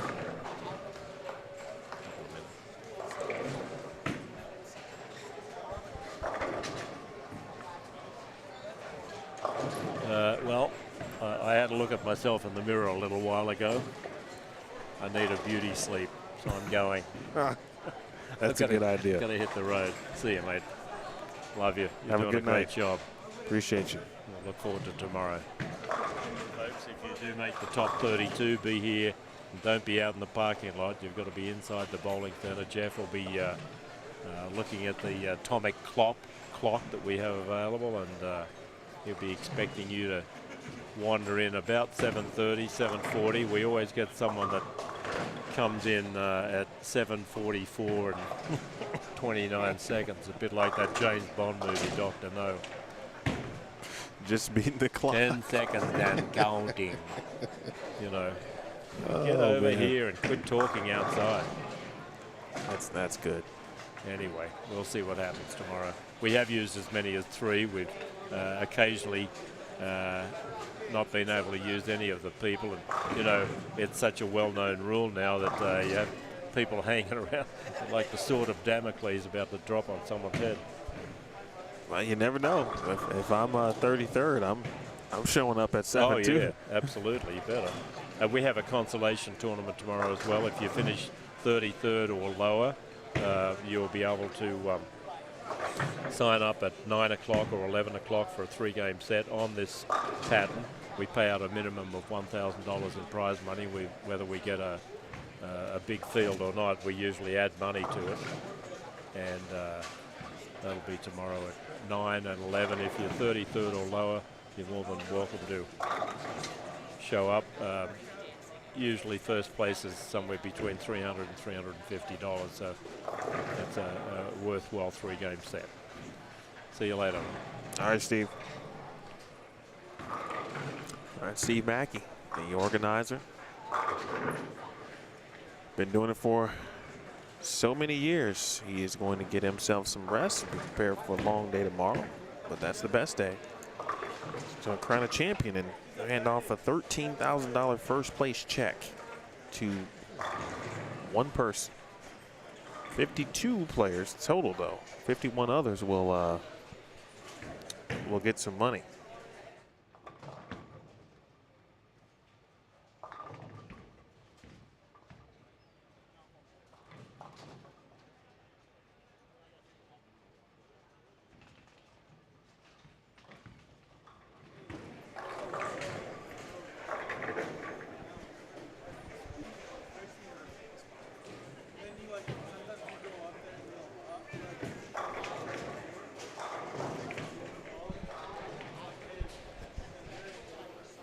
$13,000 for the winner tomorrow.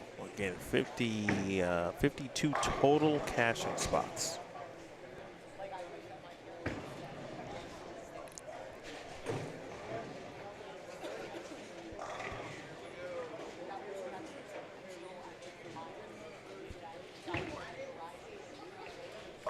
Steve mentioned that Farrow shot 175-ish. The final or the previous game, excuse me, game 6. He's over on 21 and 22. He's made the big move left.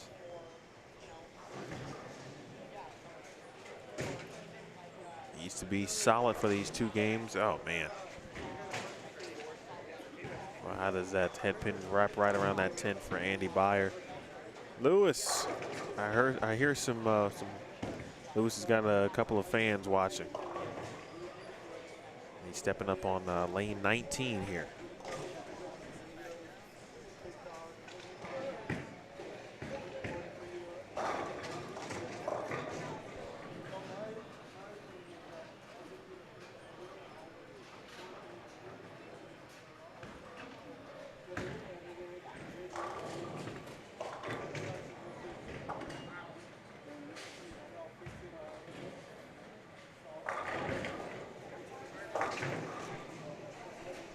Calty, if it's the same Gio, we saw Gio, he started down here on the high end.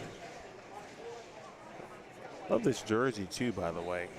Not to get my guy's name here, but we got Jax on the back of that jersey. A little Rugrat-like theme. No, we went to go pick her up some pictures. Make up for that. It's easier. Obviously.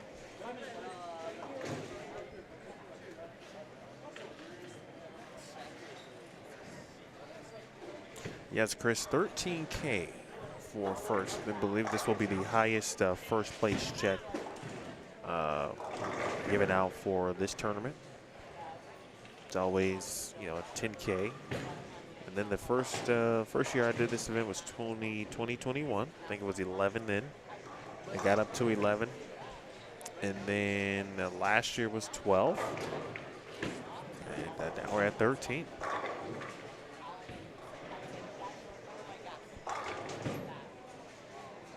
Be close to 75K, but it's going to be 74 and some change. In regards to the total prize fund, that's included some of the added money on the Friday squads for those who got a little extra dough.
That is James Jackson with the dope jersey, and then he, of course, left the Stone Cold 9-pin, unfortunately. But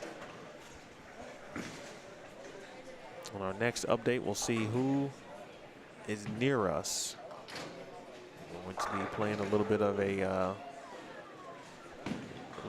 roll here late to try to make the last-ditch effort to make this top 32.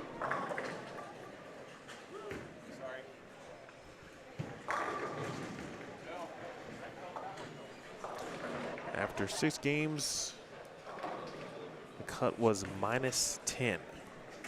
After 6 games, cut was -10 overall.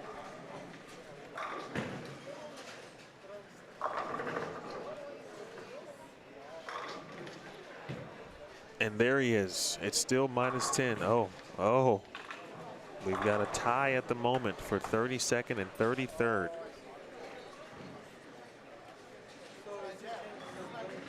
At -10, Jeff Hemer just handed me the scores after 6 games.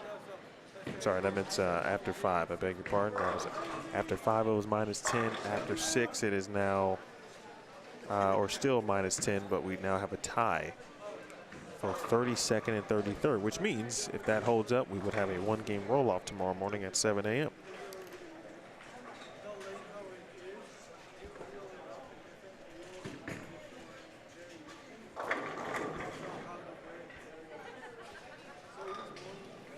Zach Wilkins, though, he's getting closer to Michael Fitzgerald, and Scooby's prediction of Zach leading the tournament is in play still. Cortez Shank is second at +144. Zach Wilkins, by the way, first at +188.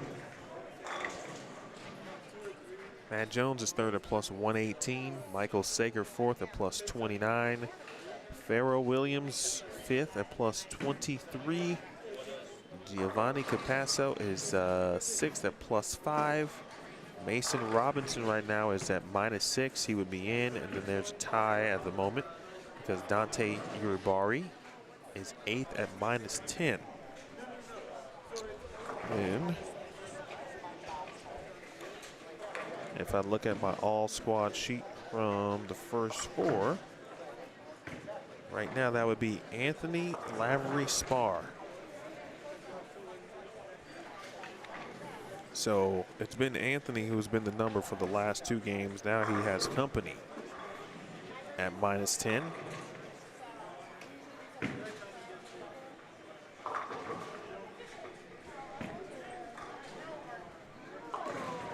I tell you what,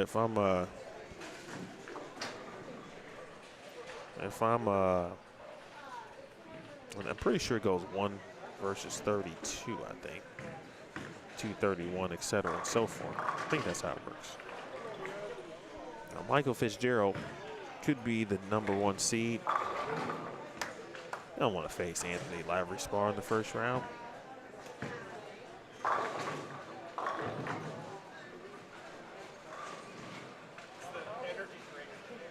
Mike was saying that Sean eliminated Michael. I believe I remember that during last year's event. And now there's a potential first round matchup that Michael could face Anthony if he does at Vance. So we'll see how this thing all shakes out.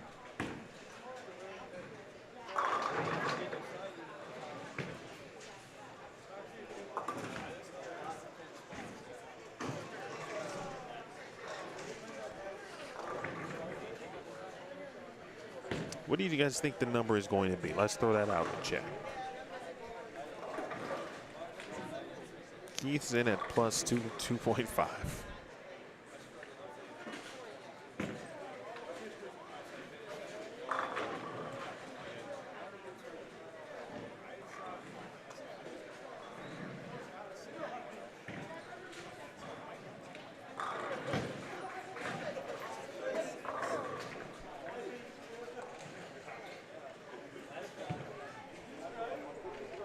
New poll out there.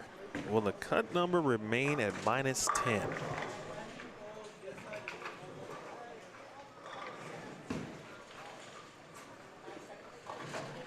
Johnny says -12.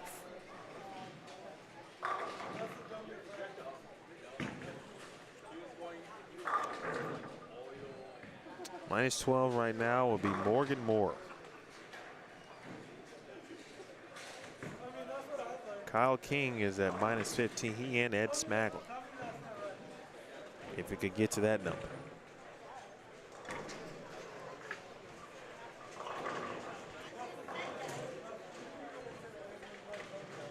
Eddie Joe says even. It was even for about 2 games. Kyle Wakefield is rooting for his Kyle counterparts. At -15, Dan Price says he's thinking -14.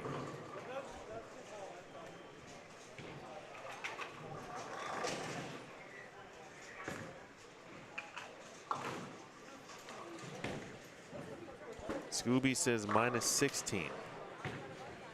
There's actually 2 people at -16 also. Like, there are a lot of numbers where we could have a tie. Let's read those off too.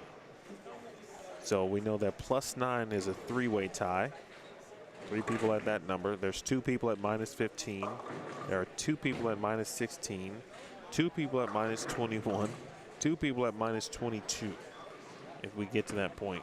We're definitely not going to get to -30, unfortunately, but there are 2 people down there tied at that number. There are 2 people tied at -44, 2 at -46.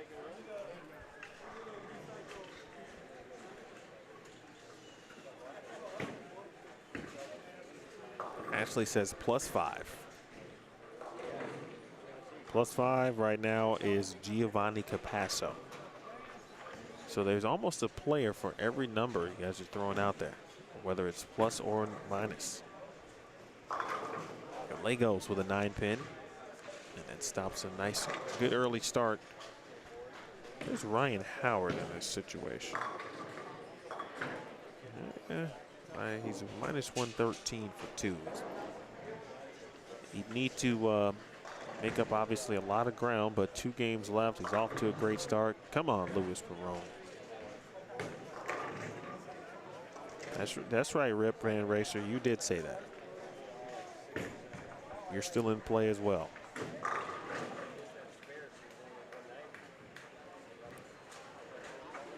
So far, 86% of you who voted say that it will not remain, the cut number will not remain at 10. Ryan Howell's got a chance to get into the 250s. And he would be in business.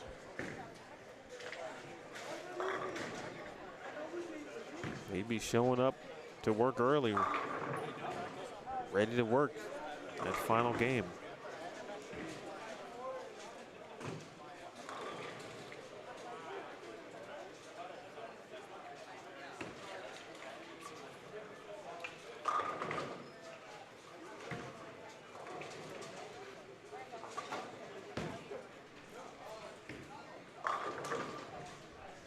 Patrick.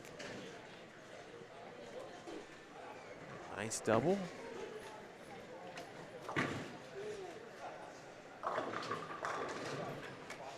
James Jackson.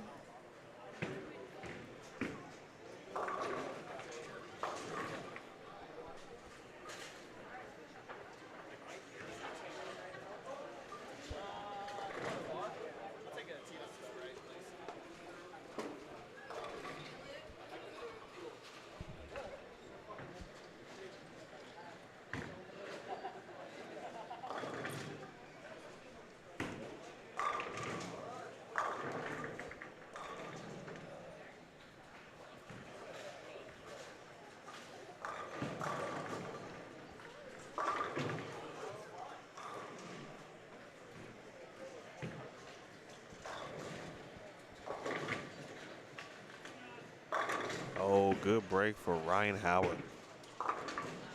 You got all of that one. Right place, right time.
Well, there's a couple paths for a lot of people right now. Pharoah Williams, he controls his own destiny.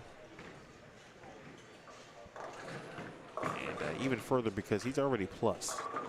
He's just trying to add and ensure that number.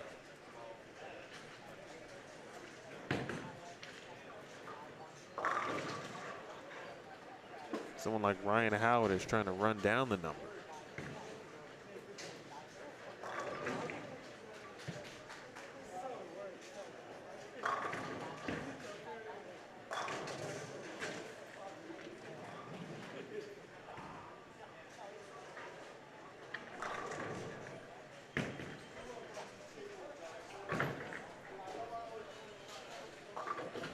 Big 10 frame.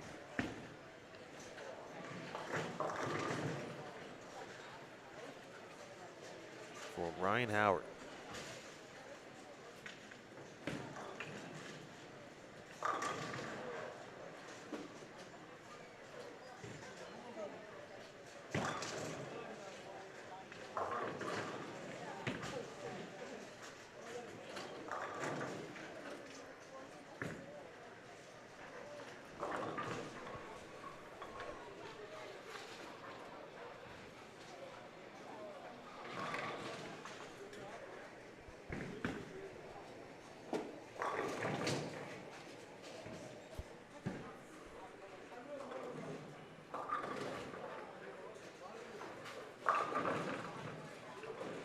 No, Rip, it's no lanes were re-oiled after every squat, so definitely no burn.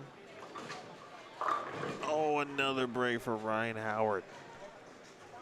That is an exhale-like moment. But that's 2 in a row, so meh. That's a situation. Is he just kind of grabbing it at the bottom a little bit, or should he make a move? I'm guessing he's probably grabbing it maybe a hair. Dylan making that young man throws well. Lewis.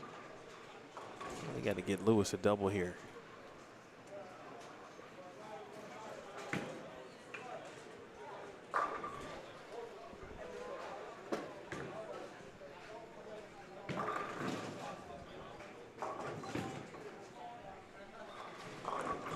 Uh-oh. Mason Robinson just shot 263.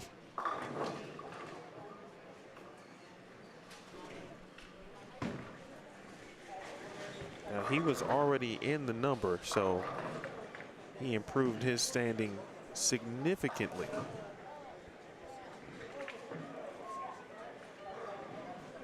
He's now at to plus 58.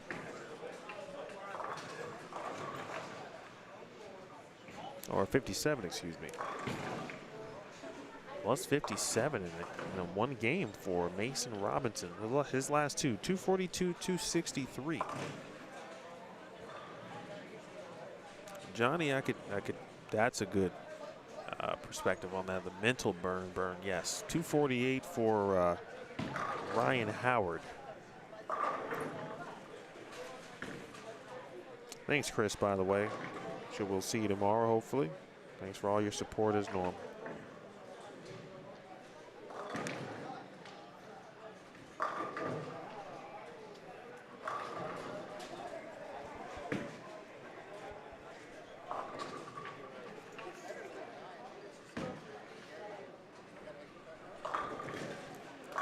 So Ryan Howard at minus 65 with 1 game to go. How about the game for Mason Robinson? It could have really turned south for him after game 4 when he shot 162, but he's been steady. And now is plus 57 with a game to go.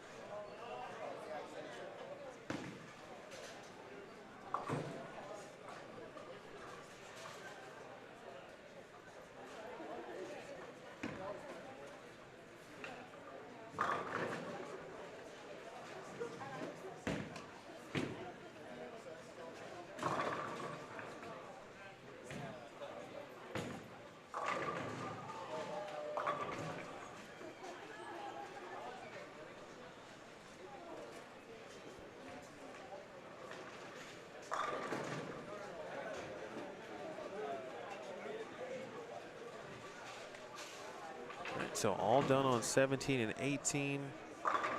Ryan Howard's going to be moving left. He's going to be on 15 and 16. Farrell's going to come over to 19 and 20. He just got the first one in the 10th.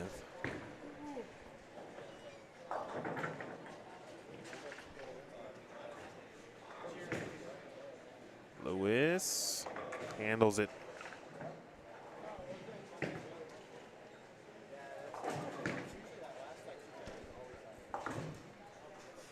There's Farrow.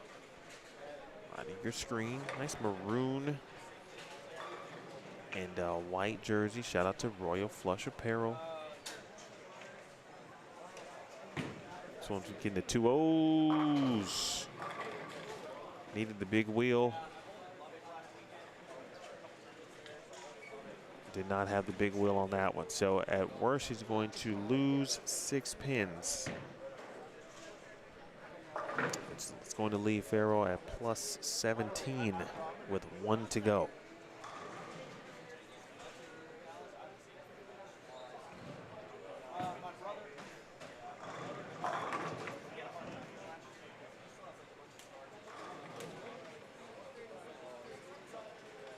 Dan Brenning we get into the 9th frame on 19 and 20.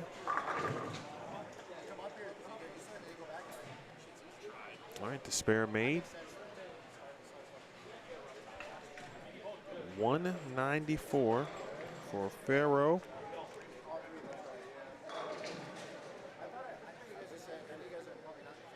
He is 17 over now with 1 to go.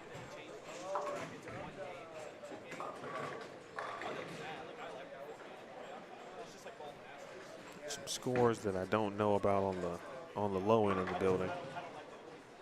All of a sudden, Trey Ford, by the way, is minus 42 after the really good start that he had. Derek Acuff struggling tonight. Well, some good bowlers. We could say that on every squad. Some good bowlers struggling.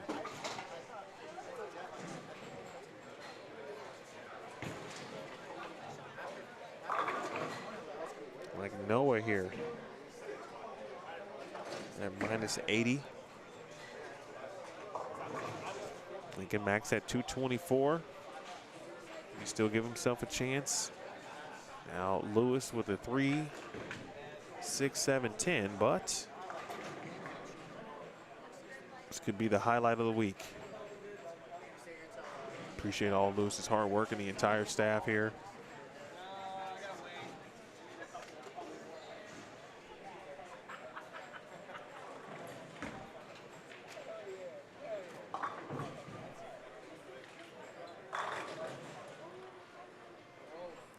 Okay, so just watched essentially the end of Game 7 go down. Do your opinions change on some of the numbers that you guys threw out there in the chat on what this number, this cut number is going to be?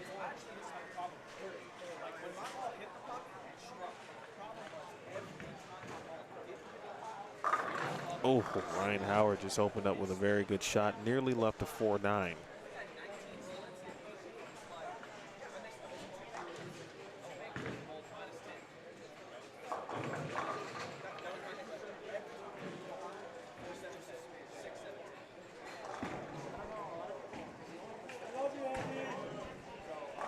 Look at a nice contingent of folks watching. I appreciate it. The when you get to this point in the night, it all starts to catch up with you a little bit. So thanks for hanging out.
Lewis handled that spare. Noah.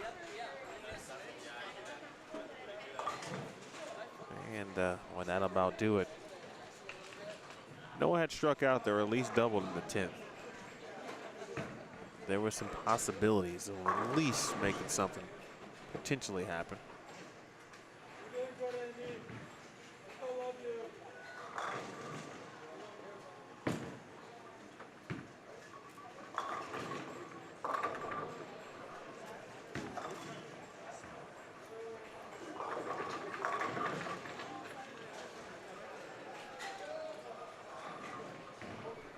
Game 8.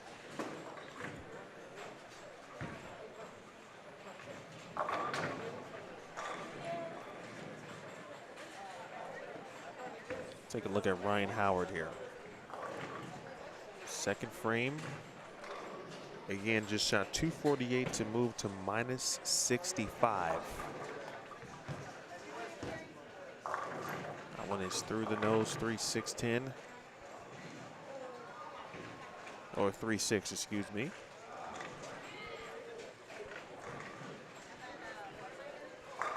First time we're getting to see Cortez Shank tonight.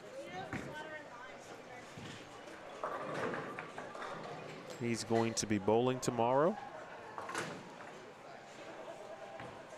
And will look to defend his championship.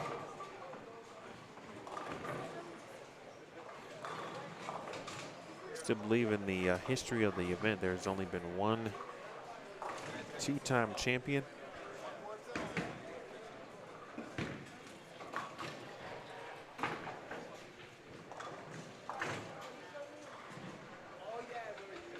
Morgan Moore also on this pair, and Morgan was -12 after 6 games.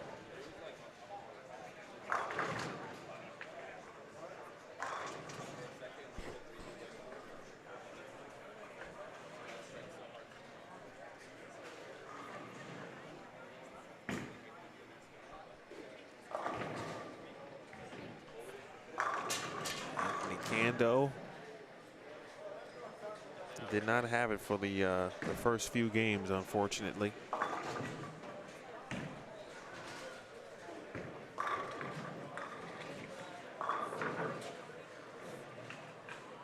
Keith, you're just trying to stay awake, I hear you.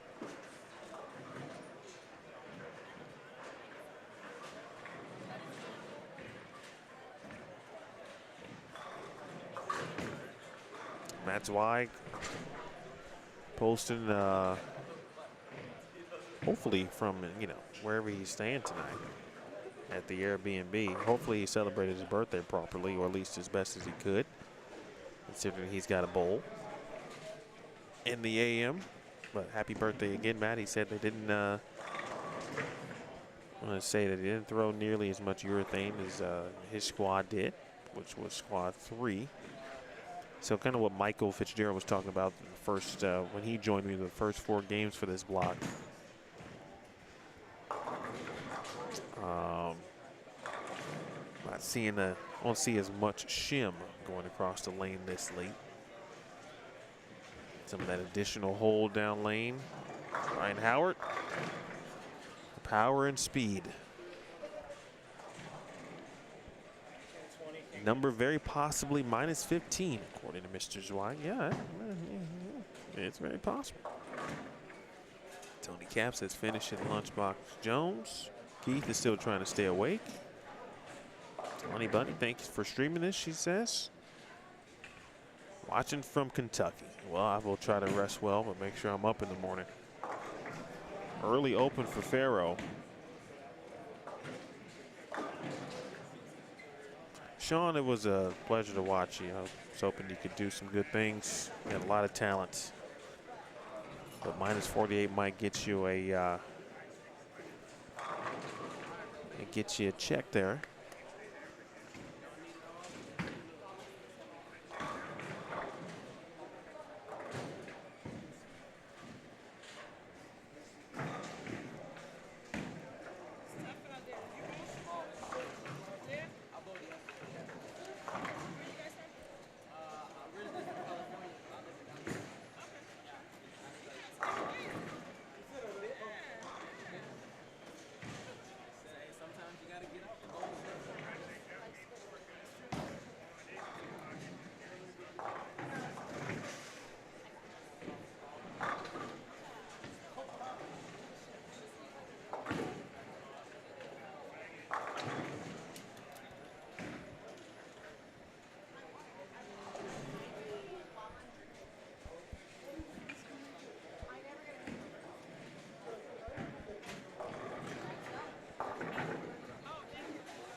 This time it is a 3-6-10 on the left lane for Ryan Howard.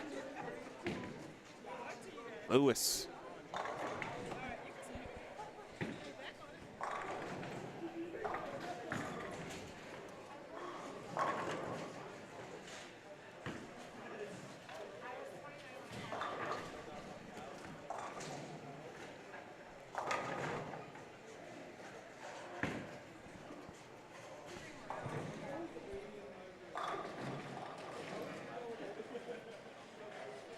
He's going to be up to watch Derek Lewis and Brent Bowers. Should be fun tomorrow. Well, it will be fun, but watching them specifically. 2 first-timers making the cut. I swear I Derek bowled this event before, but maybe I was wrong. All right, here's Faro. Unofficially at plus 17, if my addition was right. Here's a good one. Morgan Moore just struck as well on 15 and 16.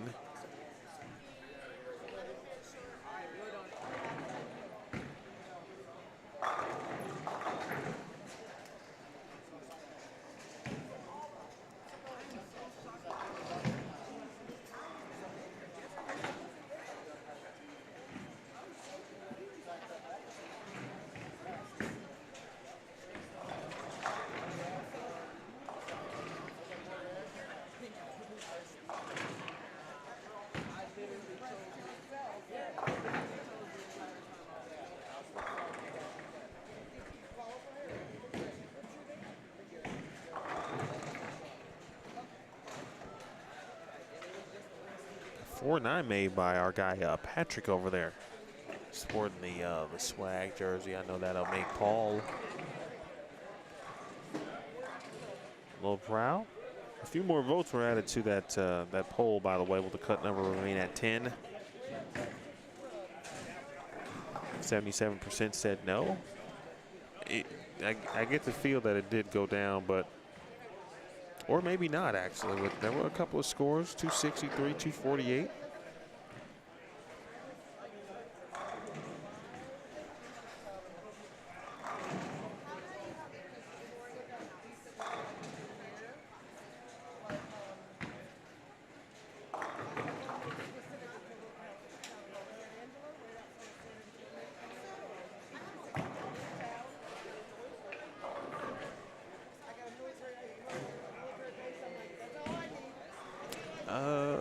Eddie Joe. Well, he's got to be down on, yeah, he's on, Dante's on 5 and 6.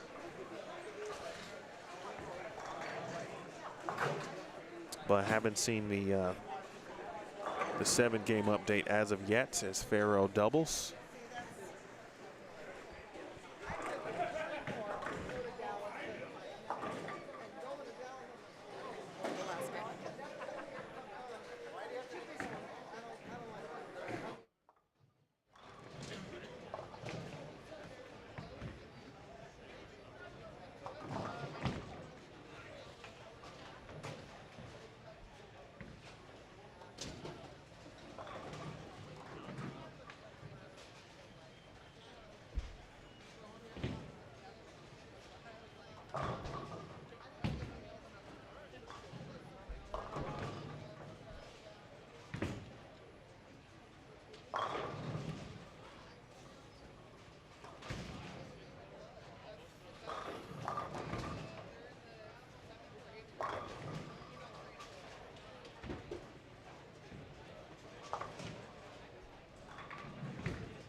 Thank you to Emily Eckhoff, who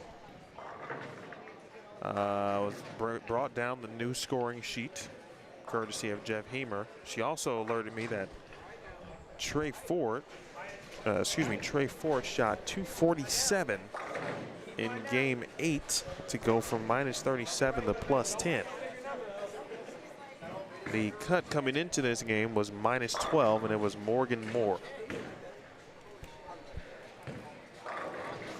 So it's Zachary Wilkins at +151, Matt Jones at +128, Cortez Shank at +127, and then the drop, Mason Robinson +57, Faro Williams +17. It was Michael Sager -10, Morgan Moore -12, Dante Urabari at -15. Giovanni Capasso at -16. Trey Ford was -37, and again, just shot 247.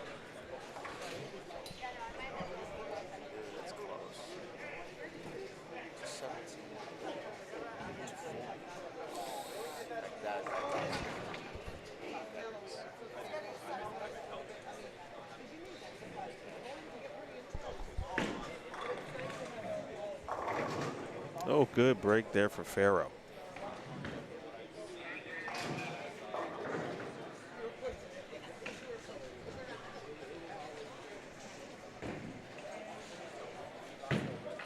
Ugh. So one player has already moved inside the number. So the cut number right now should be -10. With, again, Trey Ford in the number.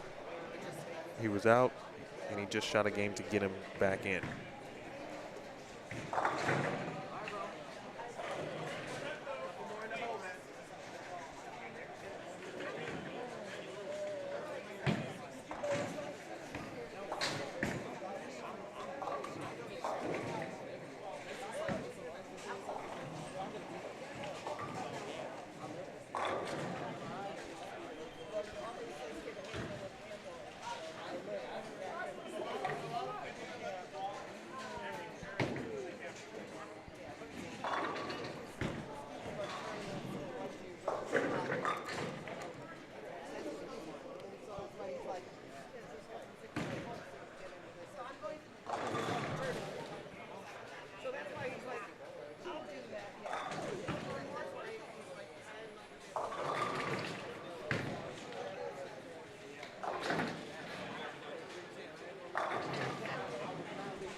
Yes, Ashley.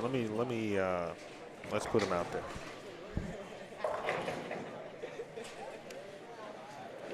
Just so you have the official scores after Game 7.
Faro did strike in the 5th.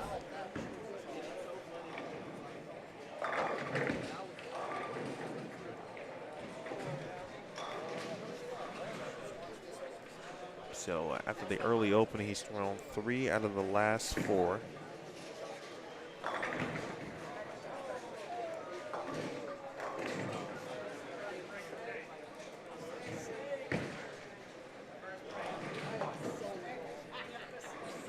Going to put Trey Ford here so you can see again where he was after 7 games. But he just shot 247. Again, just repeating that, Trey Ford 247. So he's now in the number, theoretically at +10. So he should be in, or is going to be in, certainly.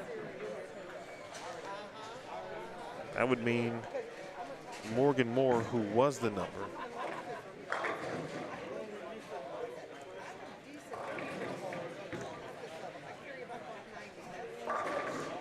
theoretically is on the outside looking in at the moment.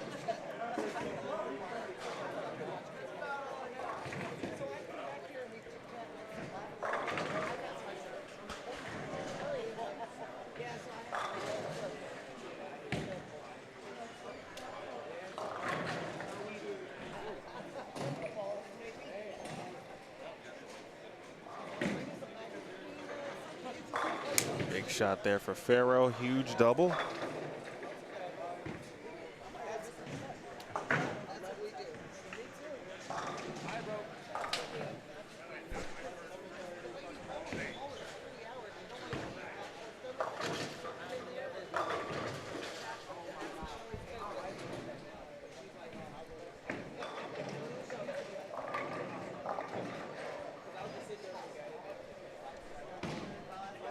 Okay, thank you to Emily Eckhoff, who was providing some stats from the low end there. So Dante Urabari shoots 215, so he's even, and he should be in.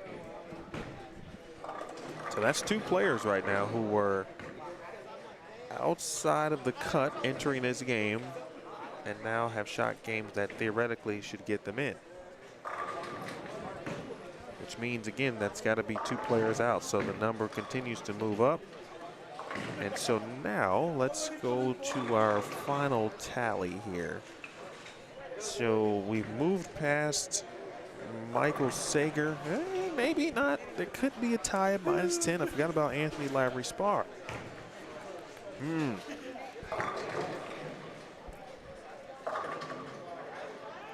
Matt Jones, 205 to finish. He finishes at plus 133.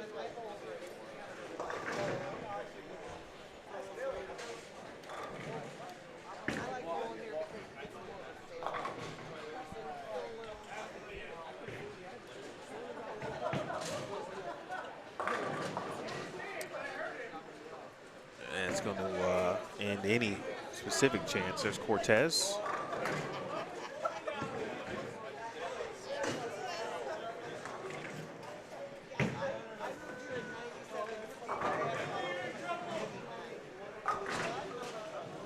So Ryan Howard is, he won't be able to run this thing down.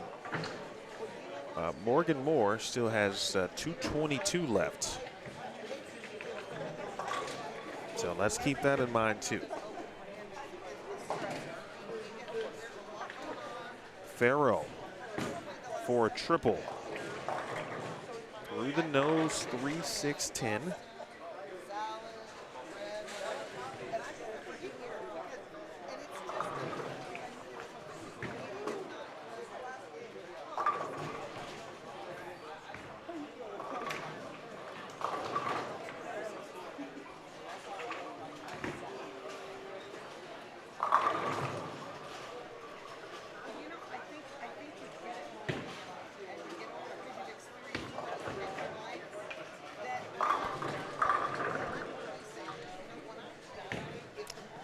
This may come down to Morgan Moore and Farrell Williams.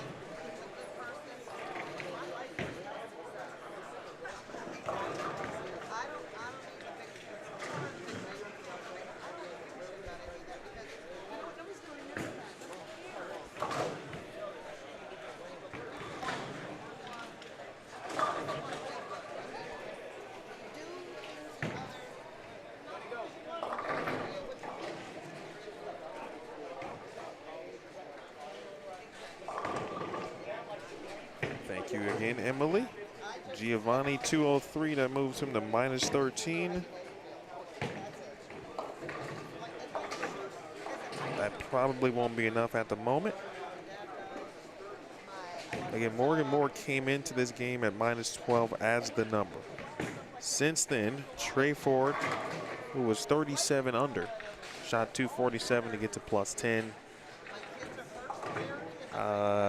Dante Urabari shoots 215 to get to even. Again, which also should be in. There were two people tied at -10. One who was still bowling, Michael Sager, and one that was a dead number, and Anthony Lavery Spar. There are three people tied at +9. Don't forget about that. Brent Bowers, Zachary Harvey, Dwayne Mellinger, all tied at +9.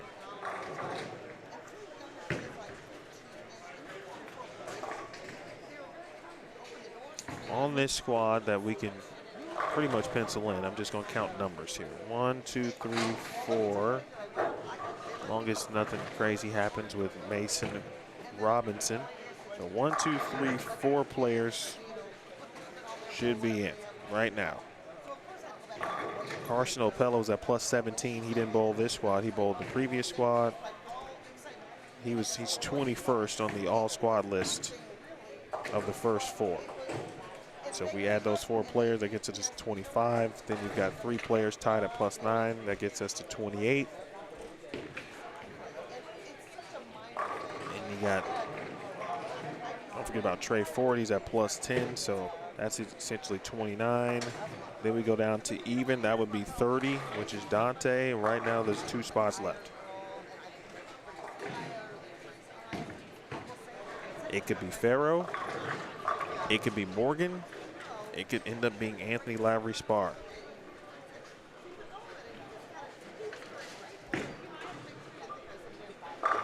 Big shot. Here's Morgan. 10-pin wiggles. 200 even for Mason Robinson, so he remains at 57. He's in. I believe there are 2 spots unaccounted for at this moment in time.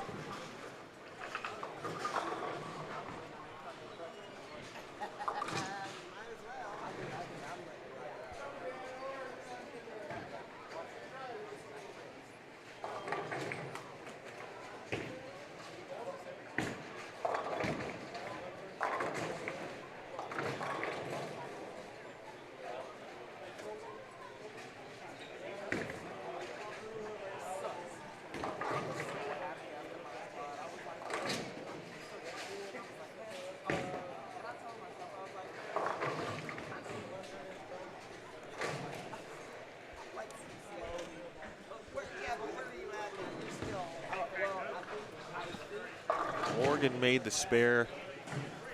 Best he can do is 191. Uh-oh. Oh, Michael Sager just shot 189. I'm also going to stay on the air, folks, as Jeff Hamer works on the number.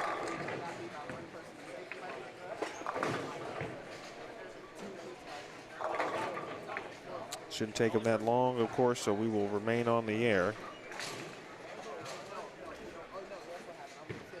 So Michael Sager shot 189. He was at minus 10. That moves him to minus 21. That would be out theoretically. Morgan Moore, the best he can do is 191. Zach Wilkins shot 198. Puts his final tally at 149. Faro, oh, that's a good 2-pin.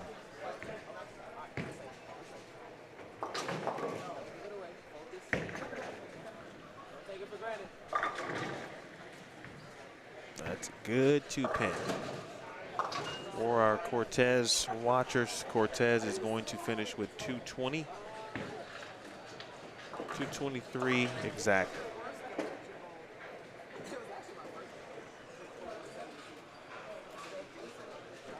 Cortez is on to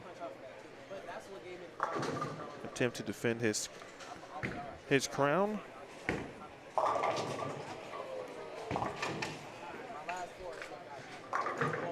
And Cortez ends up leading this squad by 1 pin. Hold on.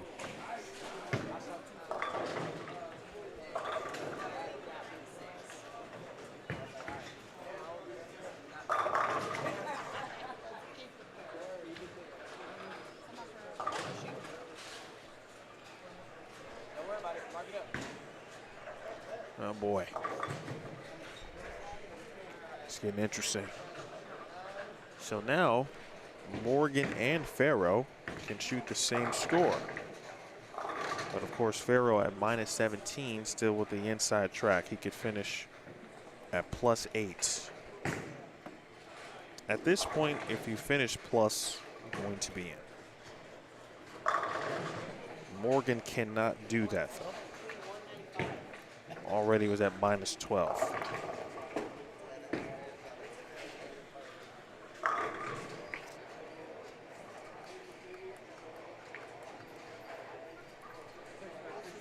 Mason Robinson again finished with 200, so he's going to remain at plus 57. Again, 4 players are in currently. Actually, no, 4. Trey Ford is 5. Dante Urabari is 6.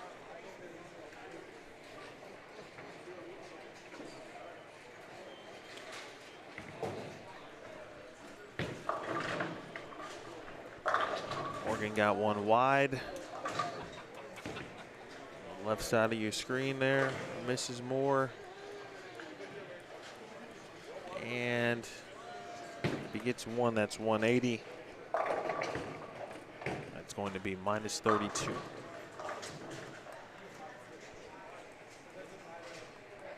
If Pharaoh remains plus,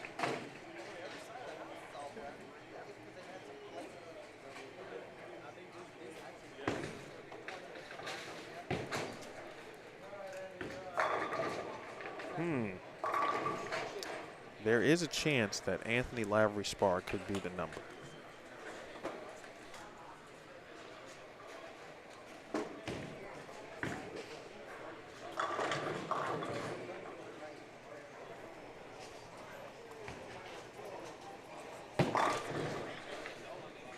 Pharaoh needs at least a mark here, I'm thinking.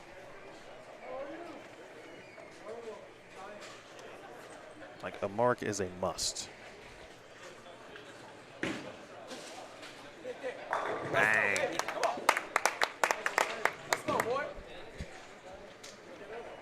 Looking a little dejected, but he's been in these type of situations for plenty of years.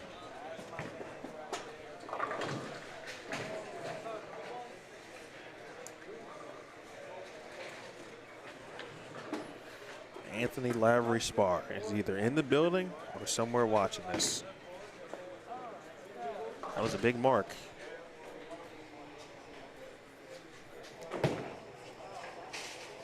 At worst, he can get to -2 at the moment if he fills 20. A double here, he's solid.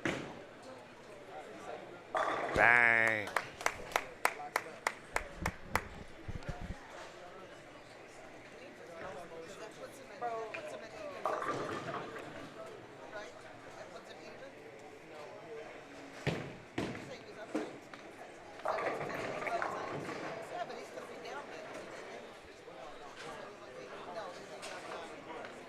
Strike gets him to +8.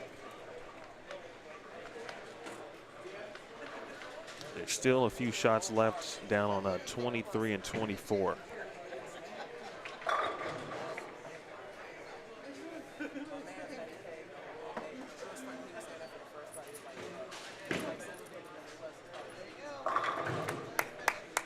Well, that's impressive.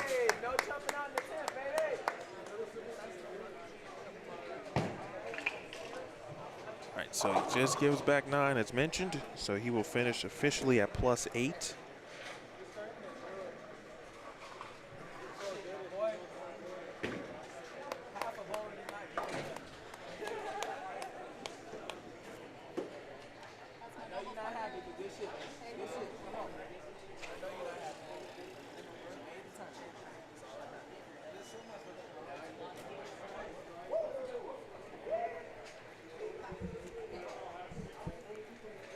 Well, let's do some counting.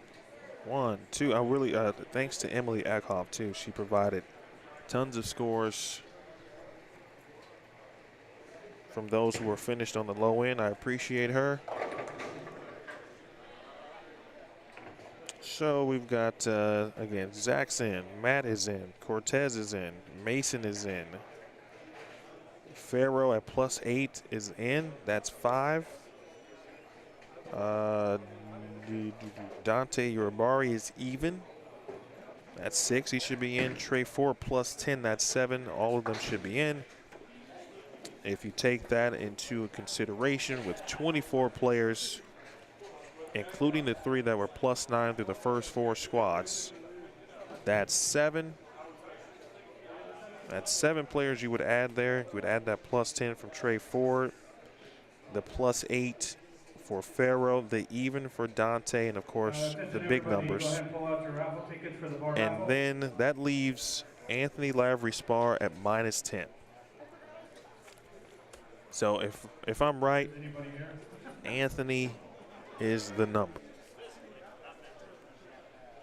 But Jeff Hemer will tell us all in about 5 minutes. And there will be 2 winners. Once again, 2 winners.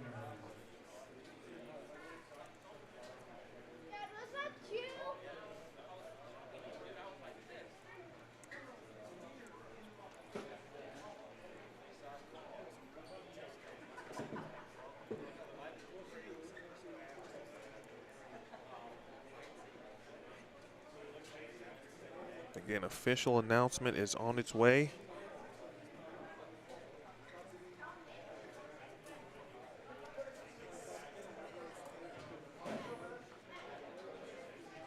Okay, Dominic H. is the first winner.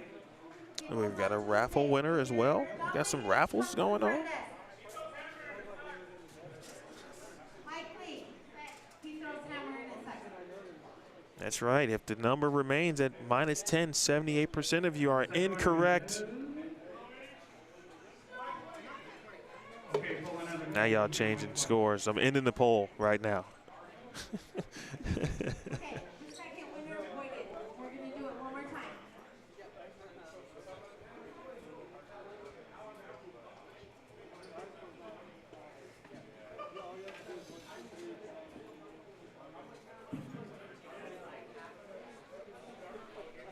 Rule of thumb, of course, never leave the building, or never believe anyone that is not the tournament director on what the cut number is.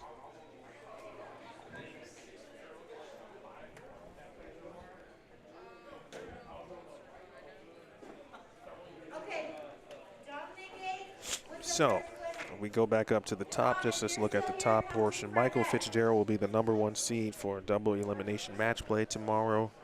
Cortez Schenk, looking to defend his championship, will be the #2 seed. We could see a Cortez Schenk. No, we won't. No, we won't. Never mind. Dante Urabari's even there. But it might be Michael Fitzgerald versus Anthony Lavery Spar.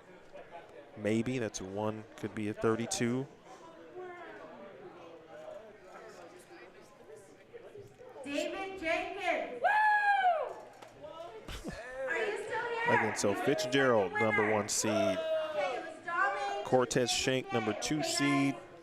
Zach Wilkins, #3 seed. To claim your prize.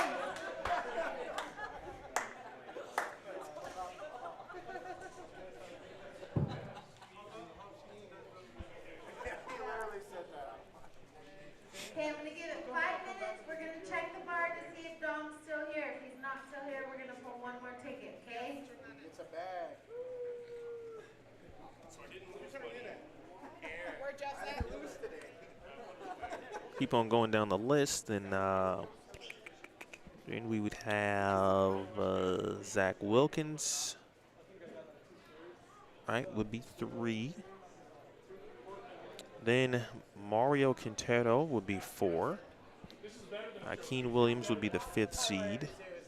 Matt Jones would be the 6th seed. Kevin Jenkins would be the 7th seed. Jeremy Glover would be the 8th seed. J.D. Nance would be the 9th seed. Andrew Kane would be 10th. Francois Lavoie would be 11th. Mason Edmondson would be 12th. Brett Wolf would be 13th. Derek Lewis would be 14th. Chris Lawson would be 15th. Matt Zweig would be 16th. Mason Robinson would be 17th. There's a tie at 45 over. And I'm not sure how they would break the ties for seeding. Okay, guys. We decided we're going to give Dom his winning prize, and we're going to do one more for a bar voucher, okay? Ready? 1, 2, 3.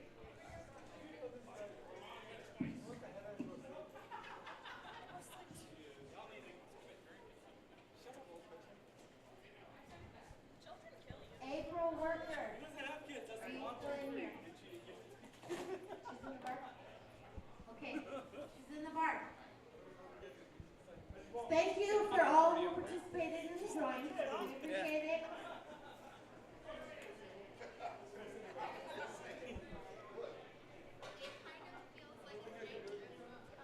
There's a serious raffle going on, folks.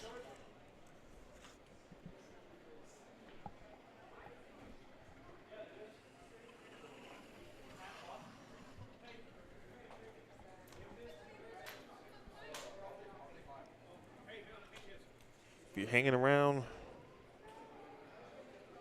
we can across the T's and dotted the I's. And we may come away without a roll-off needed. Whenever you get 3 people tied at a number, I mean, that's almost guaranteed for a roll-off.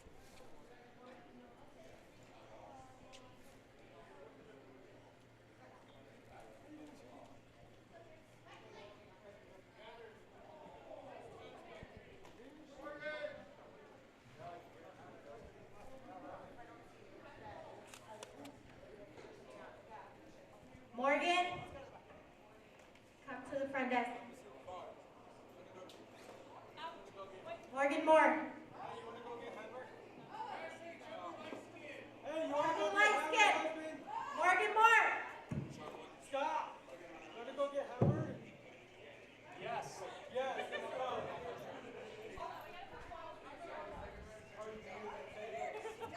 Oh, there he comes. Come on. Come on.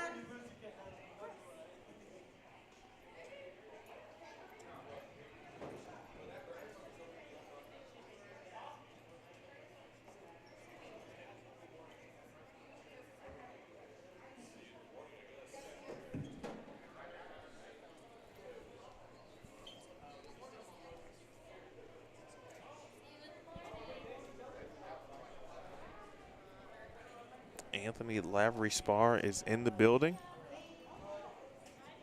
Michael Lane. waiting to hear the number.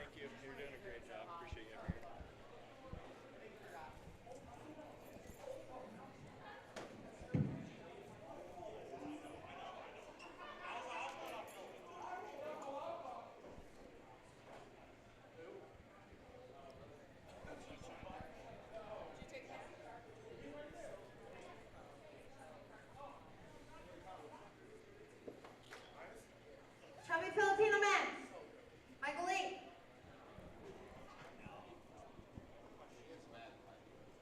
You also won a shot.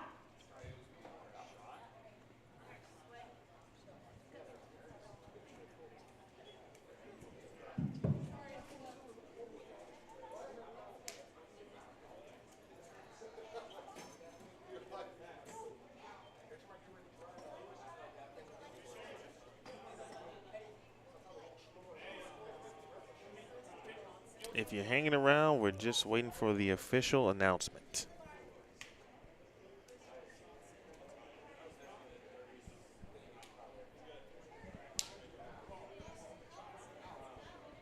Attention bowlers, we still need a scorecard for Gilchrist Johnson Lee. Once again, scorecards for Gilchrist Johnson Lee. There's one missing scorecard. There's always one.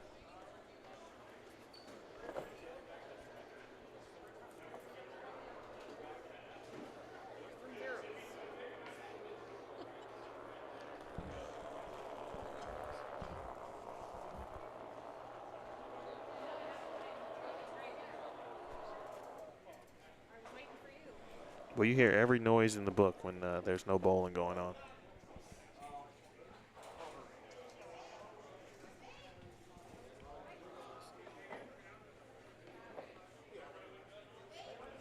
Dale, he is killing us, but it's not his fault. There's 3 scorecards missing.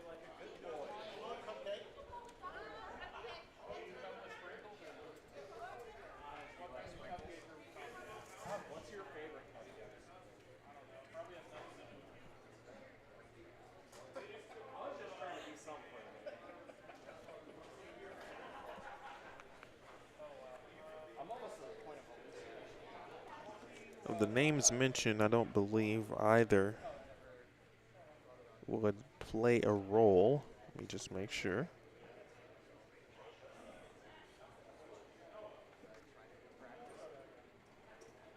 And nope.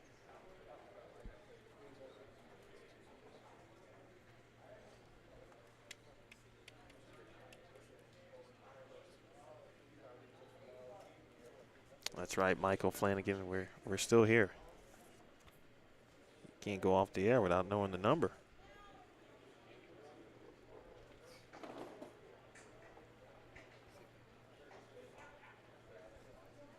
Appreciate you, buddy, for getting that extra view tonight.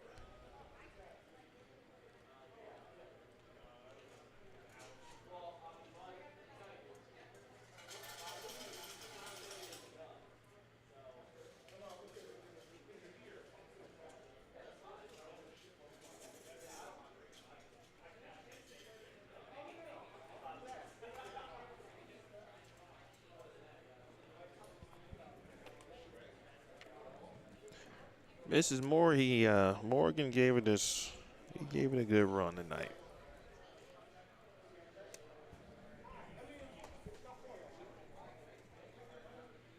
Probably gonna be, well, if we're just talking about the last game, it's gonna be a couple of shots too short. Dale, love to talk to you about coffee. Super random, but not random. It is related to a degree. But if you're a Netflix watcher, Jerry Seinfeld, great show about comedians, cars, and coffee. It's great. You should do that, Dale. Your version of it in your pro shop.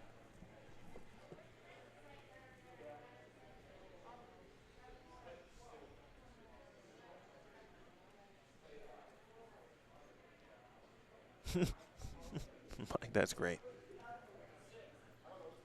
YouTube time. Hey, did you move today? Are you in the loo?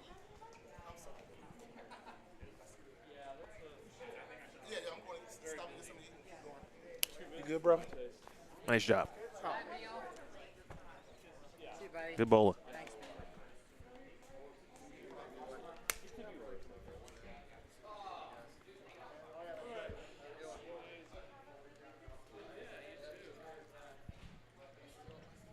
I wasn't even a Jerry Seinfeld fan per se. Like, I never watched Seinfeld, but I watched that show on Netflix. I'm like, oh, I get it. I get why people really love Jerry Seinfeld. All right, in a minute, I'm about to go talk to Jeff Hamer myself. Thanks again to Emily Eckhoff, too. Because without her, actually, I wouldn't have been able to figure this out. She was kind enough to bring down scores from those who were finishing on the low end.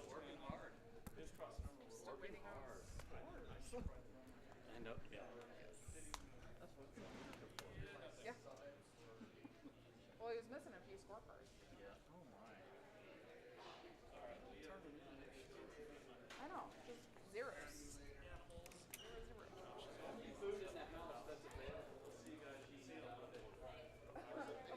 Hate to hear that, Mike. Been in that situation. We had a very horrific seller, though. I'll tell you about that story one day. It was kind of the opposite.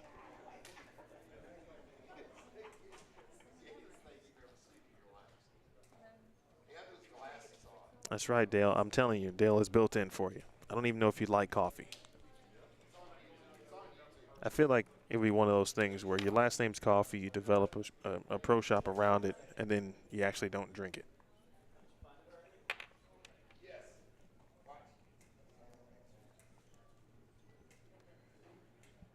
I'm going to call Jeff Hamer out.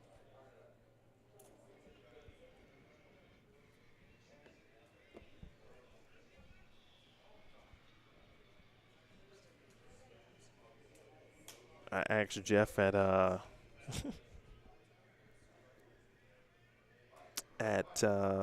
just before 11. Hey, how long is it going to take to get this cut number? I'm going to stay on the air. 5 minutes after the last ball is thrown. I say we give zeros to those who have not turned in their scorecard. Unbelievable. I knew it, Dale. I knew it. I knew it. I knew it. A built-in brand, and he doesn't even like it.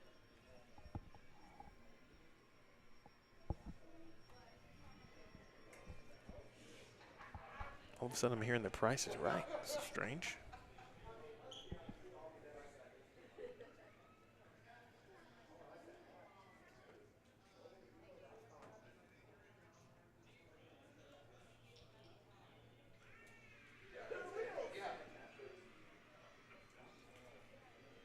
Sounds like a TikTok video of some kind. There's still a nice amount of people still waiting for this cut number. Appreciate y'all. I don't know why you're doing it.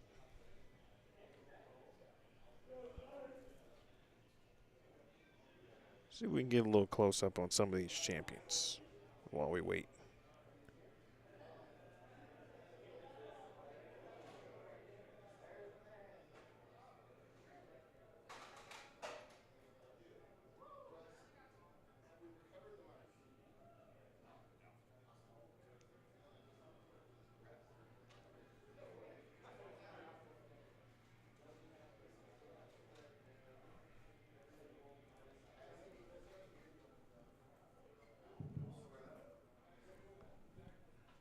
For those of you who stuck around, you already figured it out. You were accurate. 32nd place moving on to tomorrow's semifinals is -10. Anthony Lavery Spar is the number. 52 places cash. 52nd place is -42. Dylan Taylor grabs the last cash spot. It is -10. Again, if you made the cut, do not fool around. Anytime after 7 is fine to check in. You must physically be present by 7:45. There's Dylan Taylor who got the last check. How do you want me to say it? A stickler. There you go. There's Cortez Shank. About that.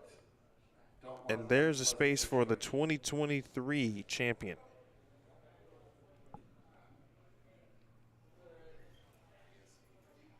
And that'll do it, folks. Again, so it is officially official now. Floating around tomorrow. Good job if you made it. So Anthony Lavery Spar is in.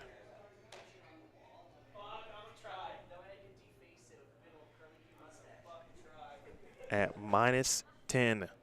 He's in at -10. That is official. Let's change it to be official just so we can say we did it. That's not what we want. Giovanni Capassi are still here? Sounds like Giovanni Capasso is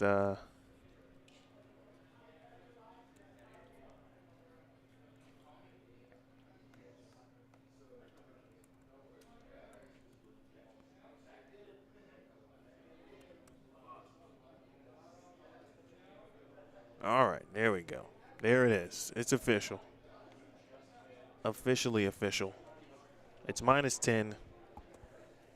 And we'll see you in the morning. So we'll have 32 players, 1 through 32. Opening match, or at least one of them. Should be Michael Fitzgerald versus Anthony Lavery Spar. Anthony gets that last spot. -48 for those of you looking to know that number from the casting perspective, gets the last check. -48 gets the last check. So, Sean Urinda. Oh, wait. Check that. He just said Dylan Taylor. So maybe it's not -48. He said Taylor, so that means it's -42. Right, so -42 is the last check. I'll double check on that one in the morning. Okay, folks, that's going to do it for me. Long day, but it'll be very, very fun tomorrow.